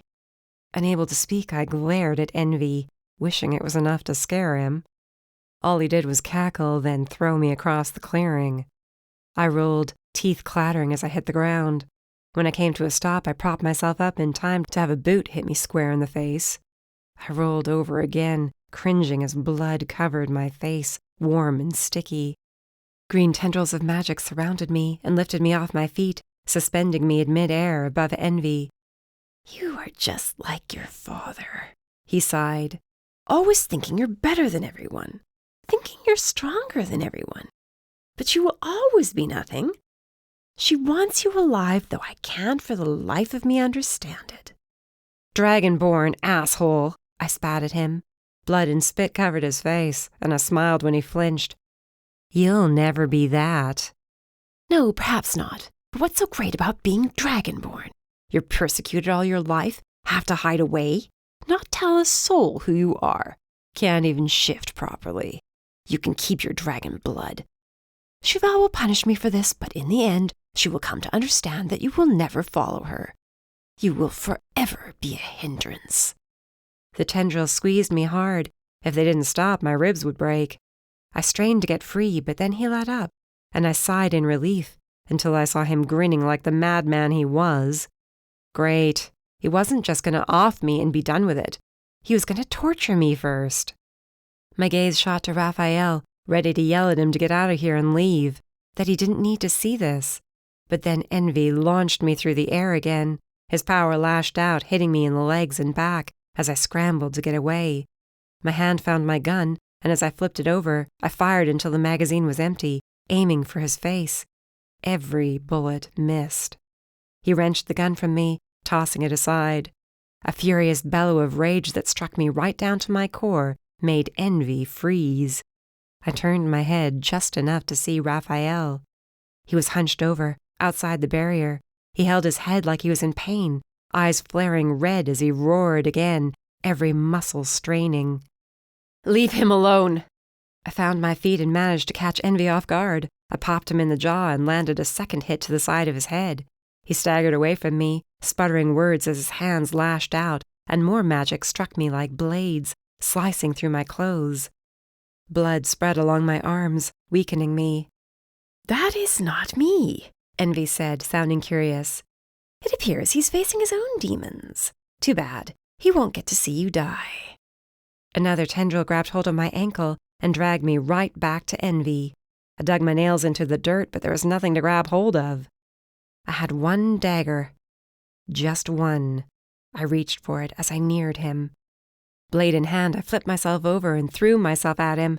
I dragged the tip down his face, starting at his eye and ending at his chin. His high-pitched scream urged me on. I brought the blade down, burying it in his shoulder. A bright burst of green exploded from his center and threw me into the barrier. Blood blurring my vision, I wiped it off my face and threw myself at him again. I grabbed a hold of my dagger, yanked it out, and jammed it into his other shoulder. You bitch! He grabbed a chunk of my hair, tearing me off him, and yanked the dagger free.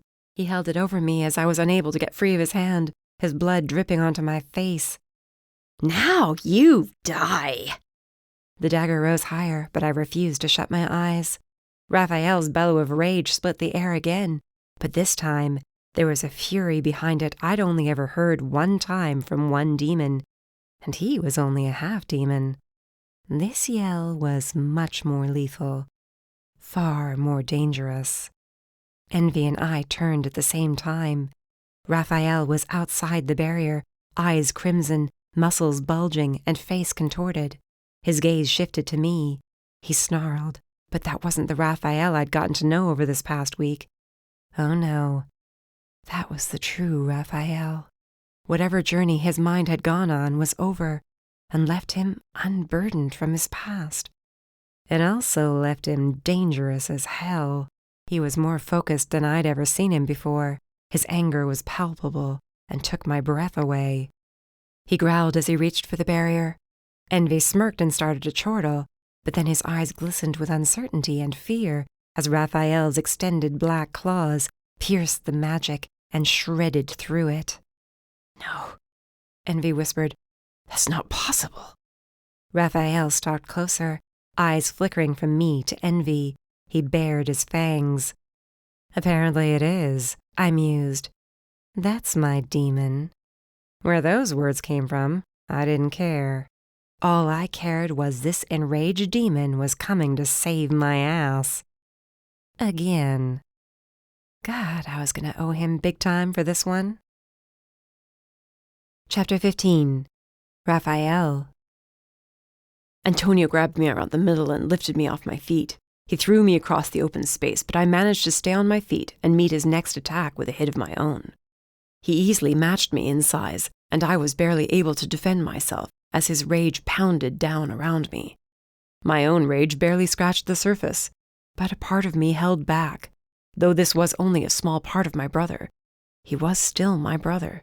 Destroying him didn't seem like a possibility. I punched him in the gut. He doubled over. "You need to finish this," the other me said, standing right behind Antonio's body. "Working on it." "Work faster," he said, and pointed to the door. "Mercy needs you." The second he said her name, the gray world around us parted, and a glimpse of whatever occurred outside my mind reached me. Mercy was alone in some green dome of magic, facing down a man with fangs. A hybrid like Liam? The image vanished, and then Antonio slammed into me. I grunted as I kept my feet and took a hit to the gut before I spun around him and ducked him in the face. The gray parted again, and this time Mercy was being attacked by the man. His magic lashed at her, striking her arms and legs. She was losing the fight. An echo of my own shouts blared around us as I tried to get to her. But I wasn't strong enough, couldn't tap into my rage out there, because I was using it in here. "Looks like you won't have to kill her after all," Antonio said with a leer. "She's going to die, and you are not going to be able to save her." "The hell I won't." I punched him once, then twice, in the face, driving him back.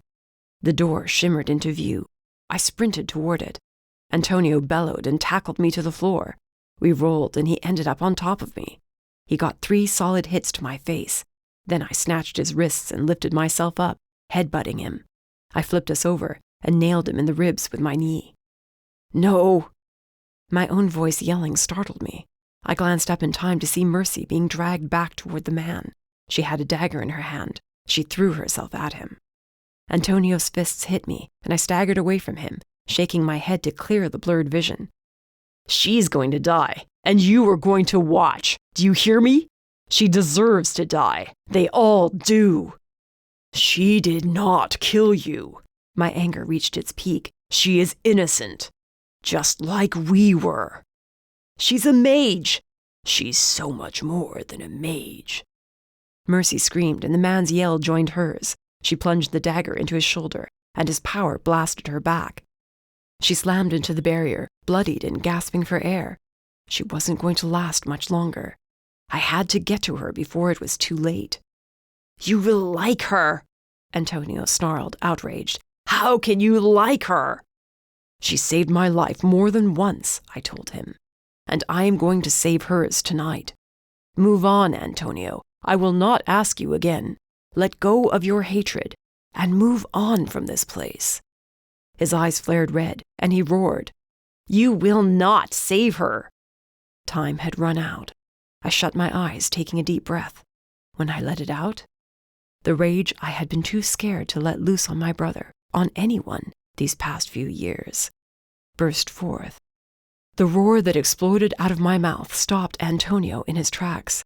My face shifted in my rage, and my muscles bulged as I paced toward him, closing the distance between us in 3 long strides. He aimed a hit at me, but I sidestepped it and drove my fist up, under his ribs. He gasped for air, but I didn't let up the attack. Not this time. My brother died that night in my arms, and what remained inside my head was nothing worth saving. Mercy was the one who needed me now, and I would not fail her. Another glimpse of the fight outside my mind appeared, and I watched as she threw herself right back at the man and yanked the dagger free from his shoulder, only to drive it into his other one. The wound on his face bled profusely, and for a split second, it seemed like she might get the upper hand. Then he snatched a handful of her hair and yanked her head back, exposing her throat. I bared my fangs at the sight, then turned my attention back to my brother. I'm sorry, I told him as I drew my fist back for the final blow. He snapped his jaws at me, more of a wild animal than a demon anymore. You will regret this. She will betray you. She will be the end of you. Guess I'll just have to wait and see. I drove my fist right through his chest. He gasped, clutching my arm to draw me in closer. Death. That's all she'll bring you. He sucked in another ragged breath, then his body collapsed on my arm. Bit by bit, it broke away into nothing and disappeared until it was just me and the door. The scene was playing out still, and the man held the dagger over Mercy's throat, ready to bring it down and kill her. Demon rage in full throttle, I stormed for the door and shoved it open. I slammed back into my body, clutching my head as I roared at the throbbing pain in my temples. I blinked, clearing the fog away. I raised my head, and Mercy and the man watched me from the other side of his magical barrier. No magic was stopping me. Not now. The pain and guilt I carried around for far too long was gone, and all that was left in was Mercy. The dagger hovered over her, ready to kill her. I reached toward the barrier. The man smiled, assuming I couldn't get through. He couldn't have been more wrong. I slammed my claws into the barrier.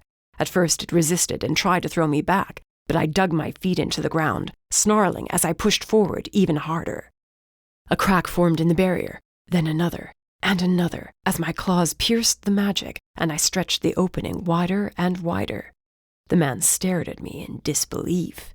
After what I'd been through in the slums, and after what I'd just relived, his magic was nothing to me.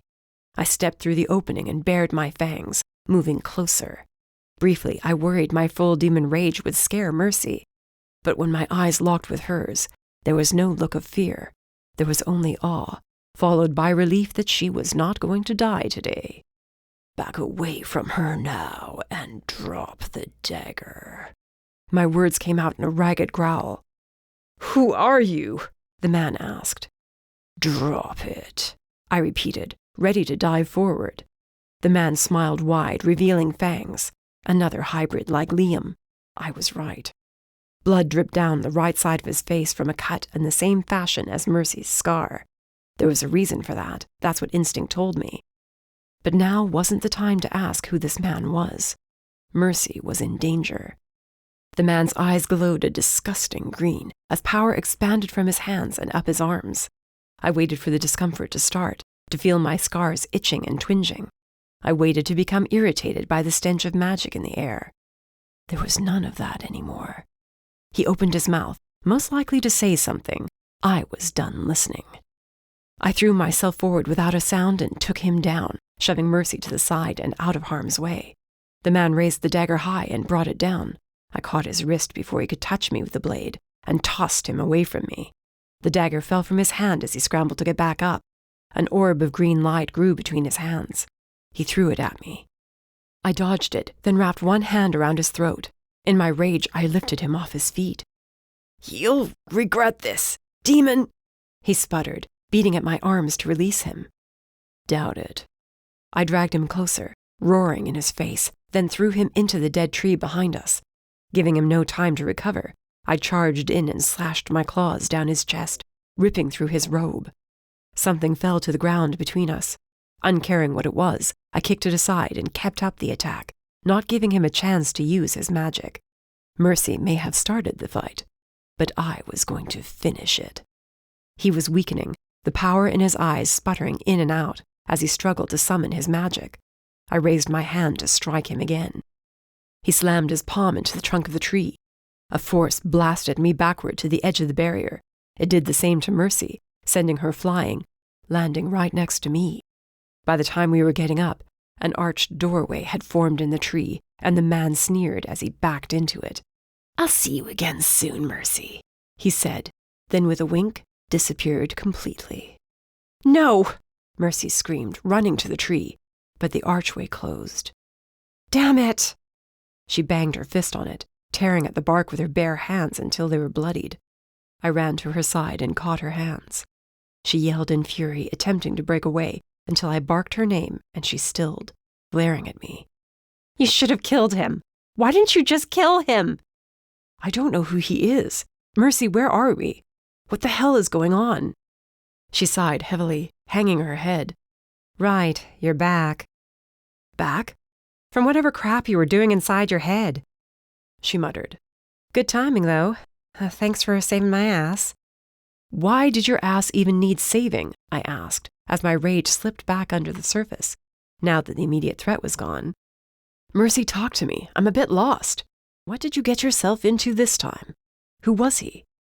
What was left of the magical barrier cracked and shattered, falling harmlessly to the ground around us. Figures stood in the trees, all of them looking as confused as I felt at that moment. What were they all doing here? Supes and humans?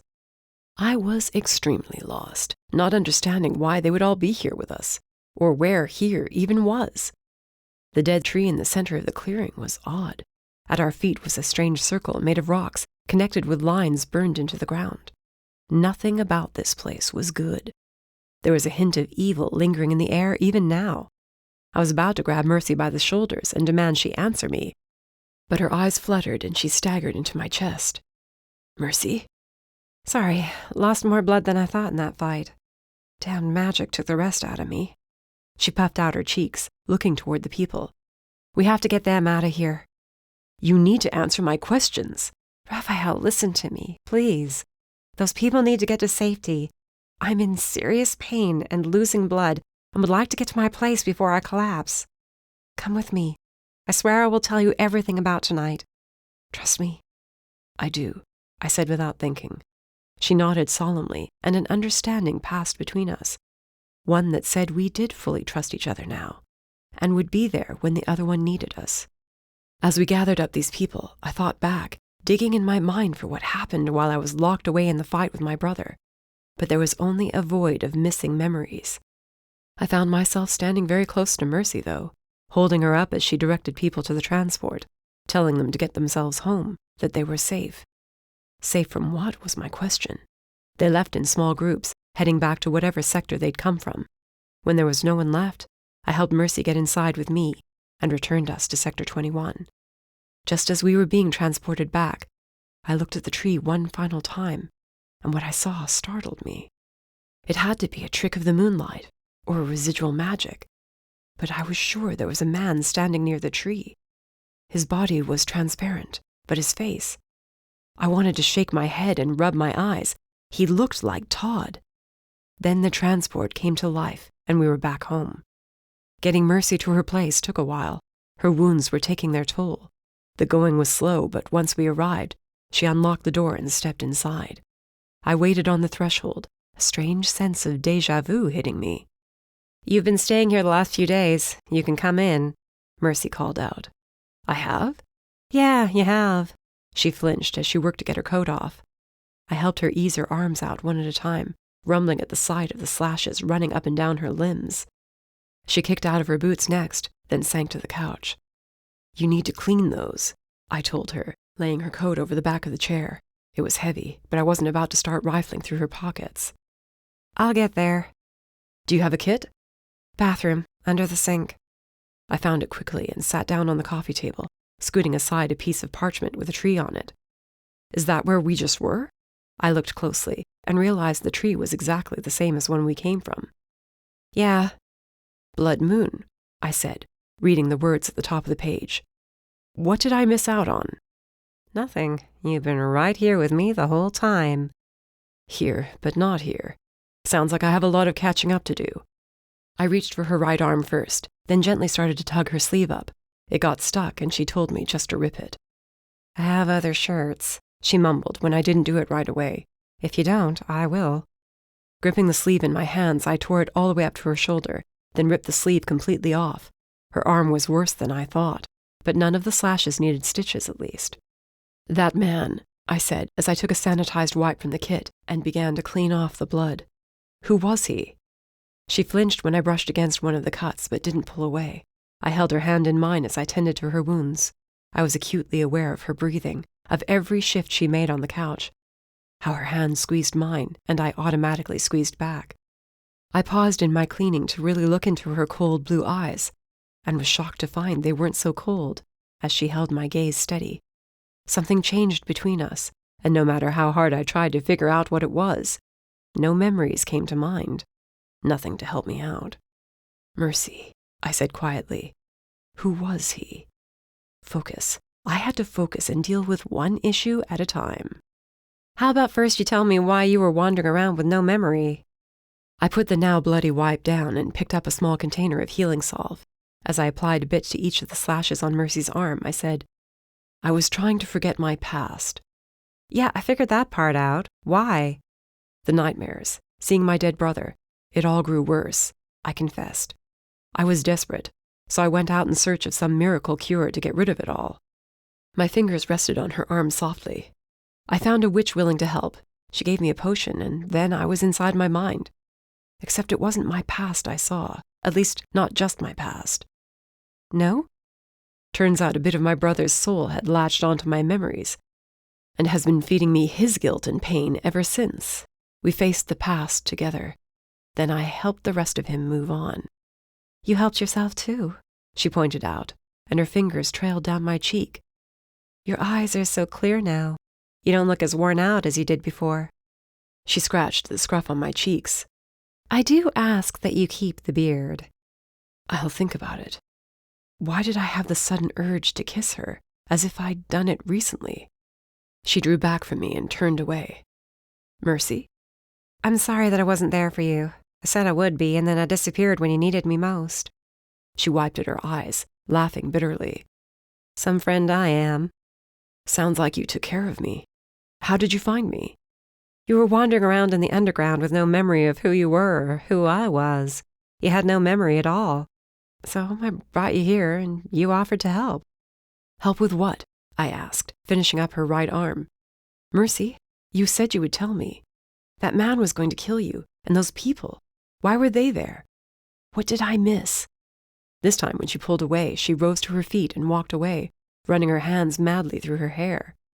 "You're going to hate me," she whispered. I got up to follow her and reached out. She held up her hands. I stayed where I was. "I lied to you," she finally blurted out. "About what?" "Liam," she said. Damn. I needed help tracking him down, and I let you believe whatever you wanted so we could get him. Wait, I said slowly. You weren't trying to get him because he hurt you? No, the Gathered wanted him. And there was a huge payday involved, and after the incident at the ball, Damien only gave me 1 week to track him down, or else I was going to be in deep shit. I'm sorry. I had no other choice. My hands curled and uncurled at my sides. The beginnings of our relationship were based on a lie. I grunted at her words and backed away, unsure of what to do with this information yet. What does that have to do with anything? Why are you telling me now? I asked, confused. Liam's dead, so it doesn't really matter. It will, she replied, then took a deep breath. The mage you saw tonight goes by the name of Envy. He's involved with whatever Liam was doing, and the gobs, all of it. She swallowed hard, muttering to herself under her breath, as if talking herself into telling me the truth. He was also the mage who cursed me that night.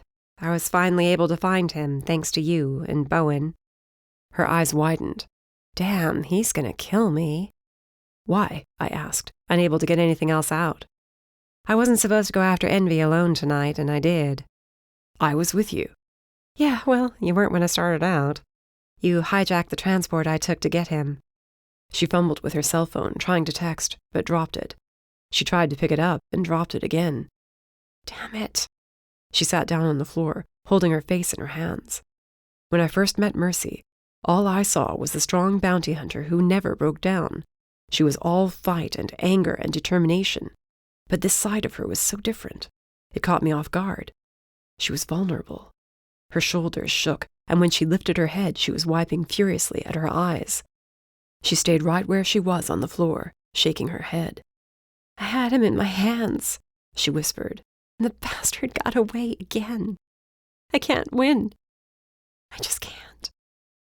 Mercy. I'll get it if you're pissed at me, really.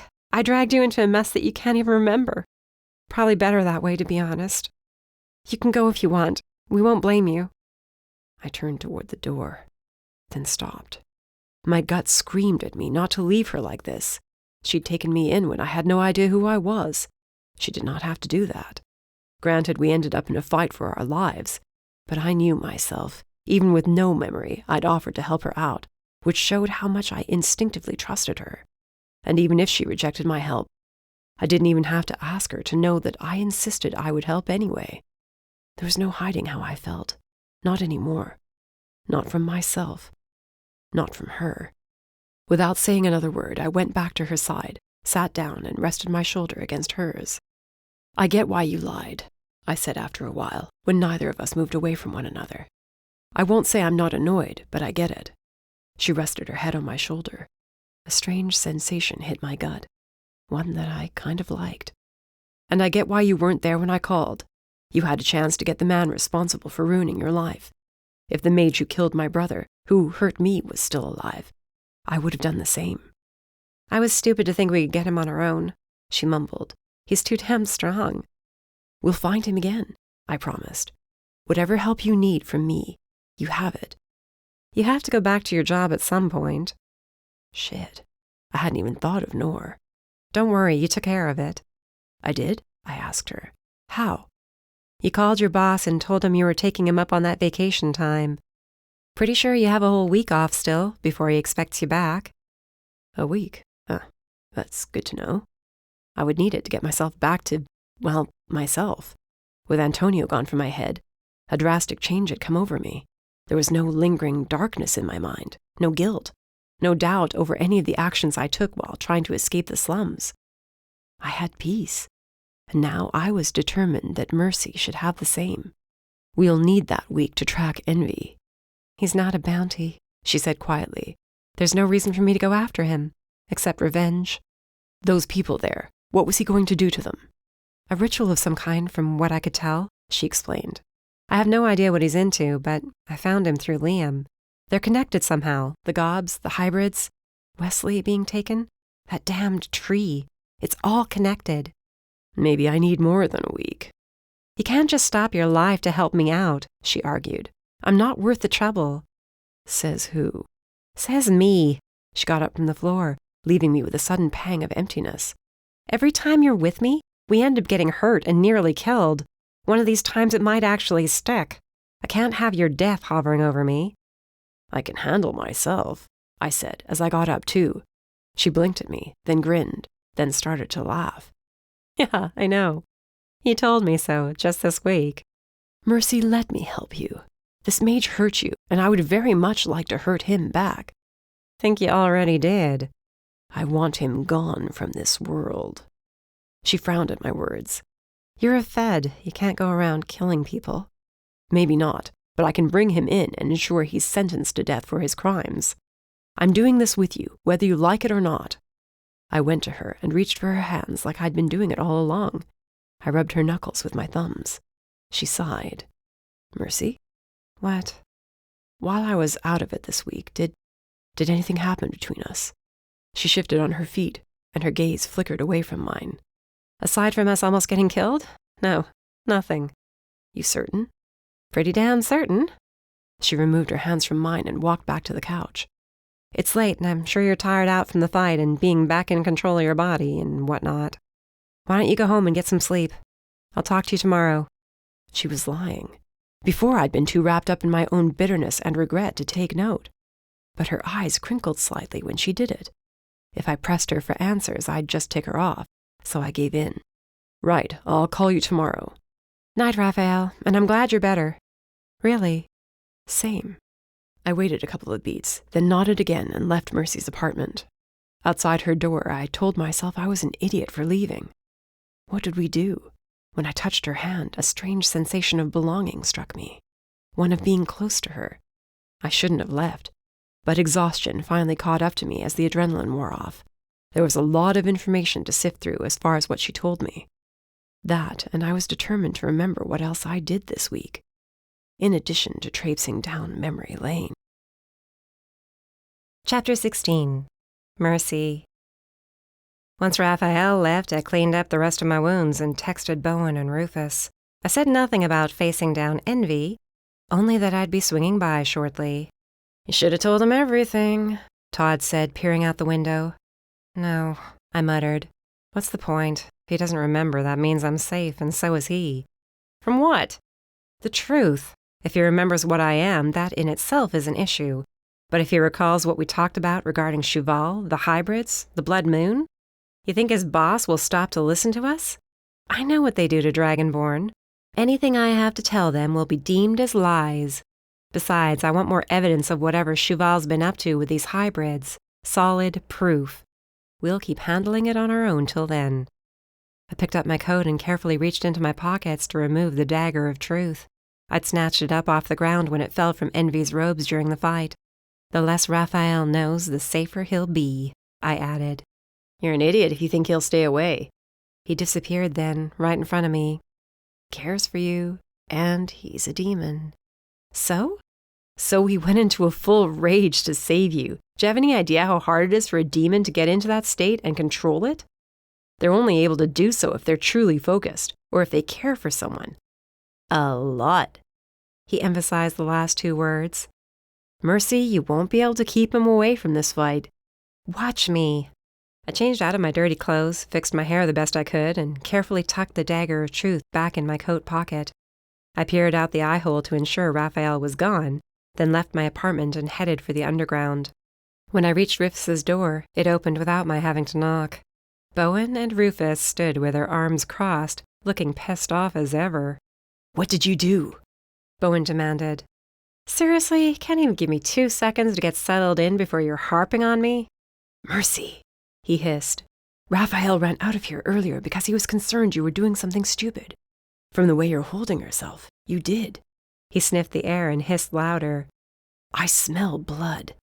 Old wounds, I said. He blurred to me and grabbed my arm.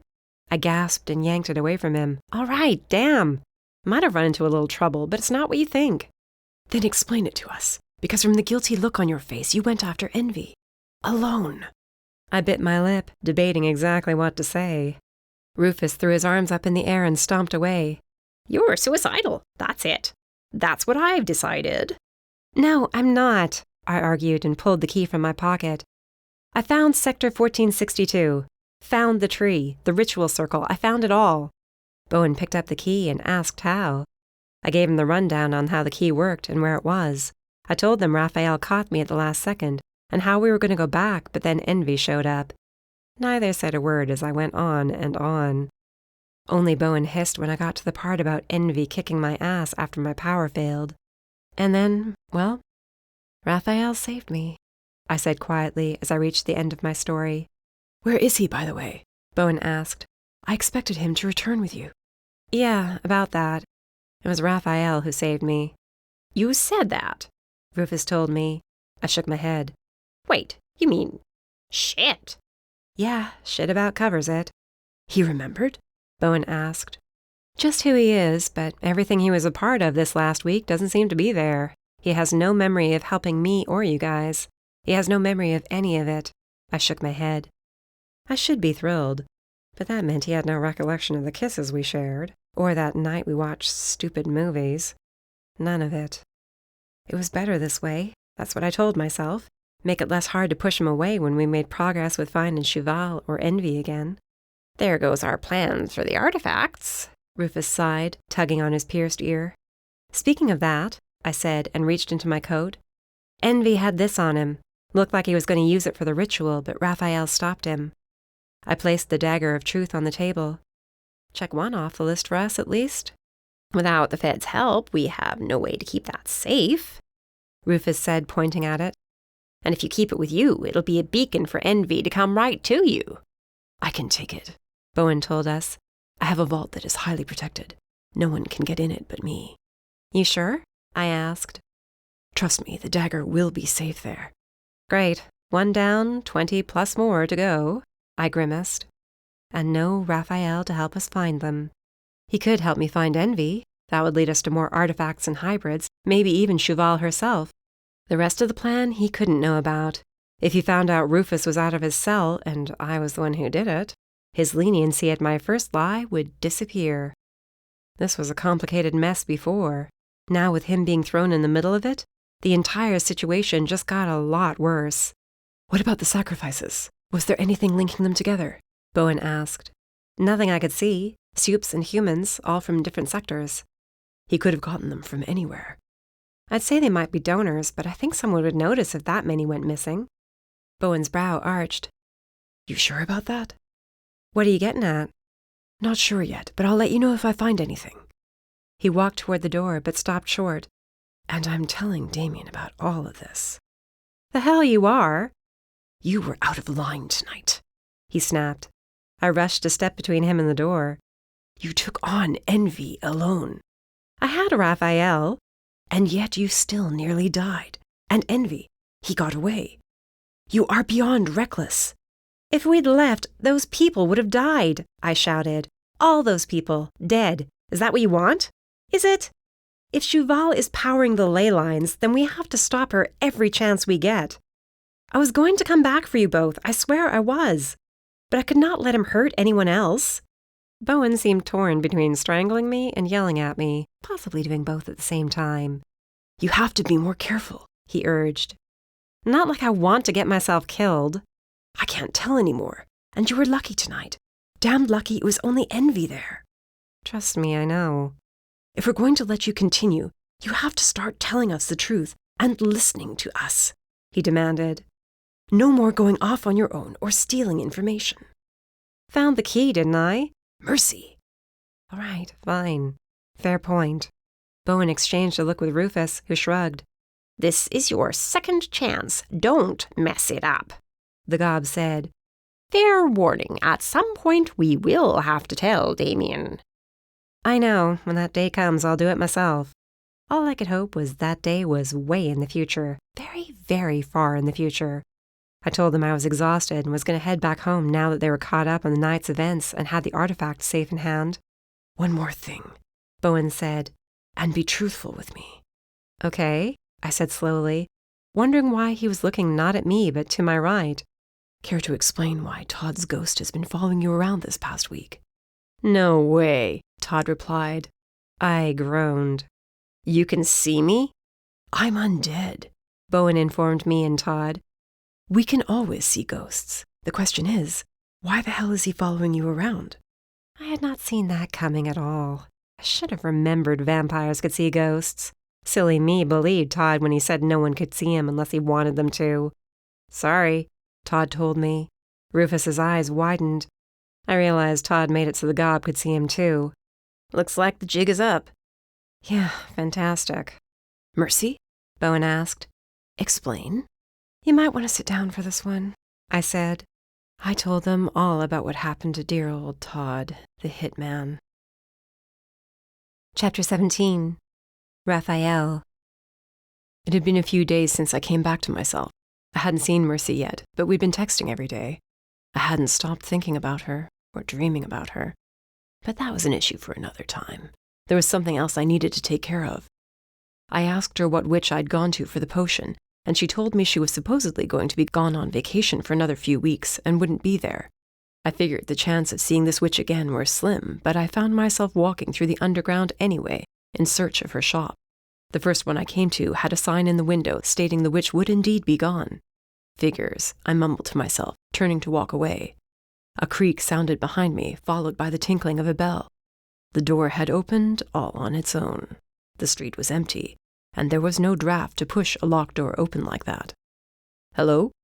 I called out as I opened it a bit further.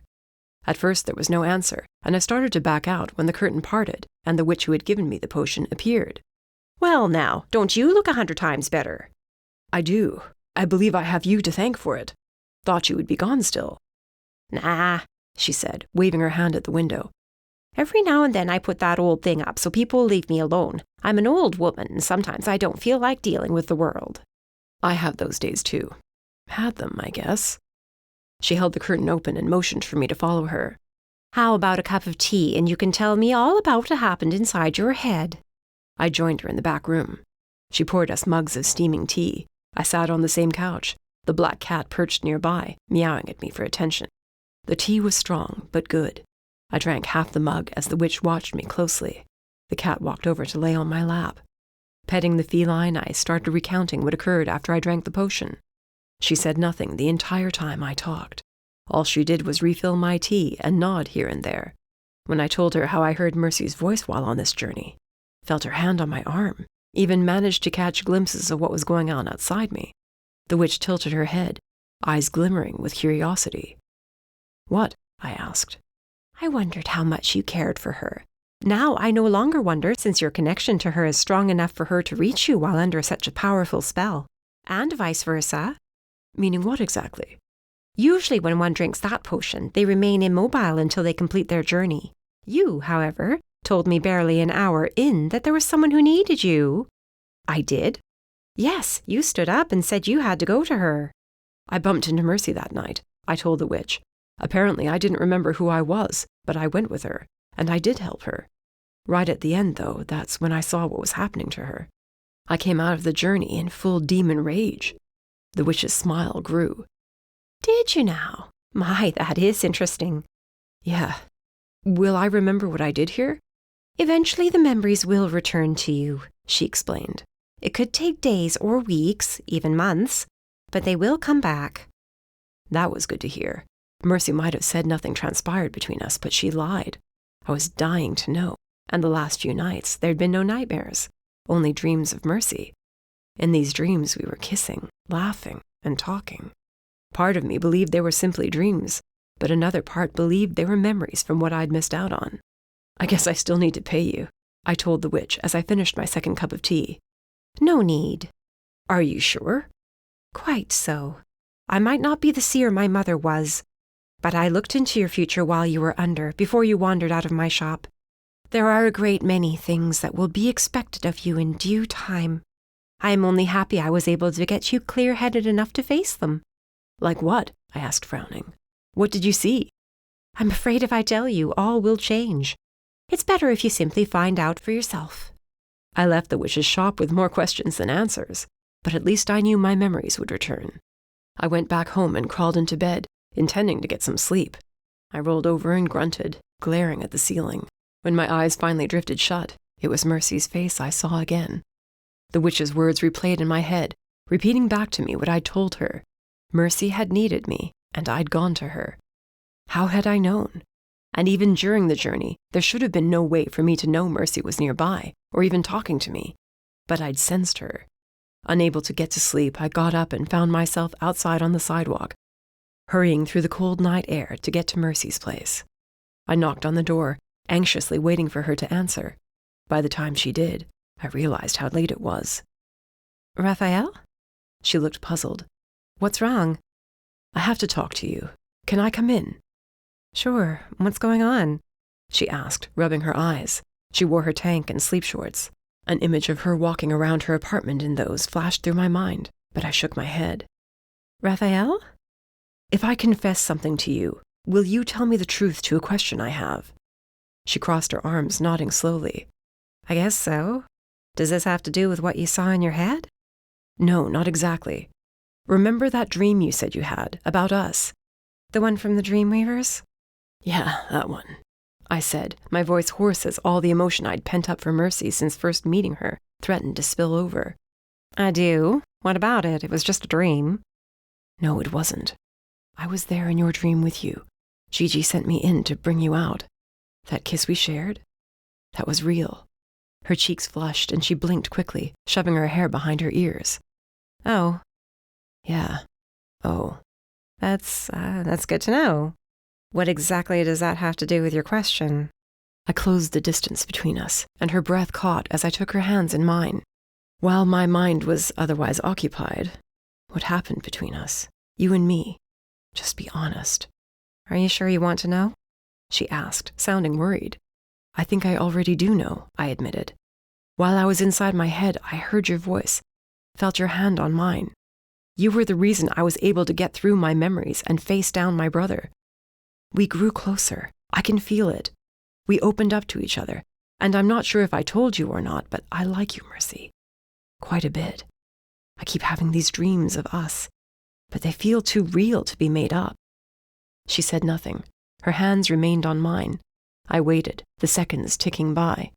She chewed on her bottom lip, then stood on her toes. One arm wrapped around my neck, and her lips found mine. She sank into me, and I held her in my arms, lifting her easily off her feet. That's what happened, she murmured against my lips between kisses. Figured as much, I replied, not setting her down just yet. Could have held her all night long if I had the chance. The kissing grew heated, and I finally set her down so I could run my hands through her hair as she pressed hers flat to my chest. Seeing her nearly killed again tore me apart. All I wanted to do was prove to myself she survived, that we both did. And what I'd seen in my dreams had been real, after all. As she softly brushed her lips against mine, she sighed and leaned back. So you want to stay and watch a movie or something? Hang out? Movie? Did we watch one of those together? A couple, actually. This is turning out to be a pretty good night. Not like I was actually sleeping or anything. No. No, I keep thinking of you, she said, cheeks reddening all over again. Movie would be great. She took my hand and led me to the couch. Just as we sat, my cell went off. It was well after midnight. I pulled it out to see. Noor's name flashed on the screen. I braced myself for whatever bad news he was about to deliver. Chief, I said as I answered. Bit late for a checkup call. Sorry, Rafael. I know you're on vacation, but we have a situation. What's going on? Not sure how to explain this, but first things first, how are you feeling? Back to my old self, sir. Better, actually, I replied, as Mercy held up her hands, asking me what the problem was. Good, because I need you for this one. And I can't believe I'm asking this, but I'm asking your bounty hunter for a favor. We're gonna need her help. Hell, we're gonna need everyone's help. I pulled myself from my ear and put him on speakerphone. She's here now, sir. You can tell us both. Is she now? Well then, you certainly are feeling better. I rolled my eyes as Mercy smiled. Right then, Noor continued. There was a massive disturbance in Sector 21 moments ago. 2 upper floors of an apartment building were obliterated. Magic explosion? Mercy asked. Not that we could tell. No scorch marks, no sign of fire either. It was like something massive crashed into them. Were there any witnesses? I asked. Mercy got up and grabbed clothes, then disappeared behind a changing screen. So much for a relaxing night in. Sir? There were. This is where it gets strange. 5 different witnesses had the exact same story, swore it on their lives it was what they saw. He sucked in a deep breath, then added, "Gargoyles." What? Mercy exclaimed, poking her head out from behind the screen. Gargoyles? Yes, gargoyles. That's not possible, I said. They've been extinct since the last of the Dragonborn were wiped out. Where did they come from? No idea. Which is where you two come in. I want you both on this case. If we have gargoyles suddenly popping up out of nowhere, won't be too long before we have worse to deal with. The last thing any of us need is any Dragonborn making a reappearance. You get out there and you find the truth. Understand, Rafael?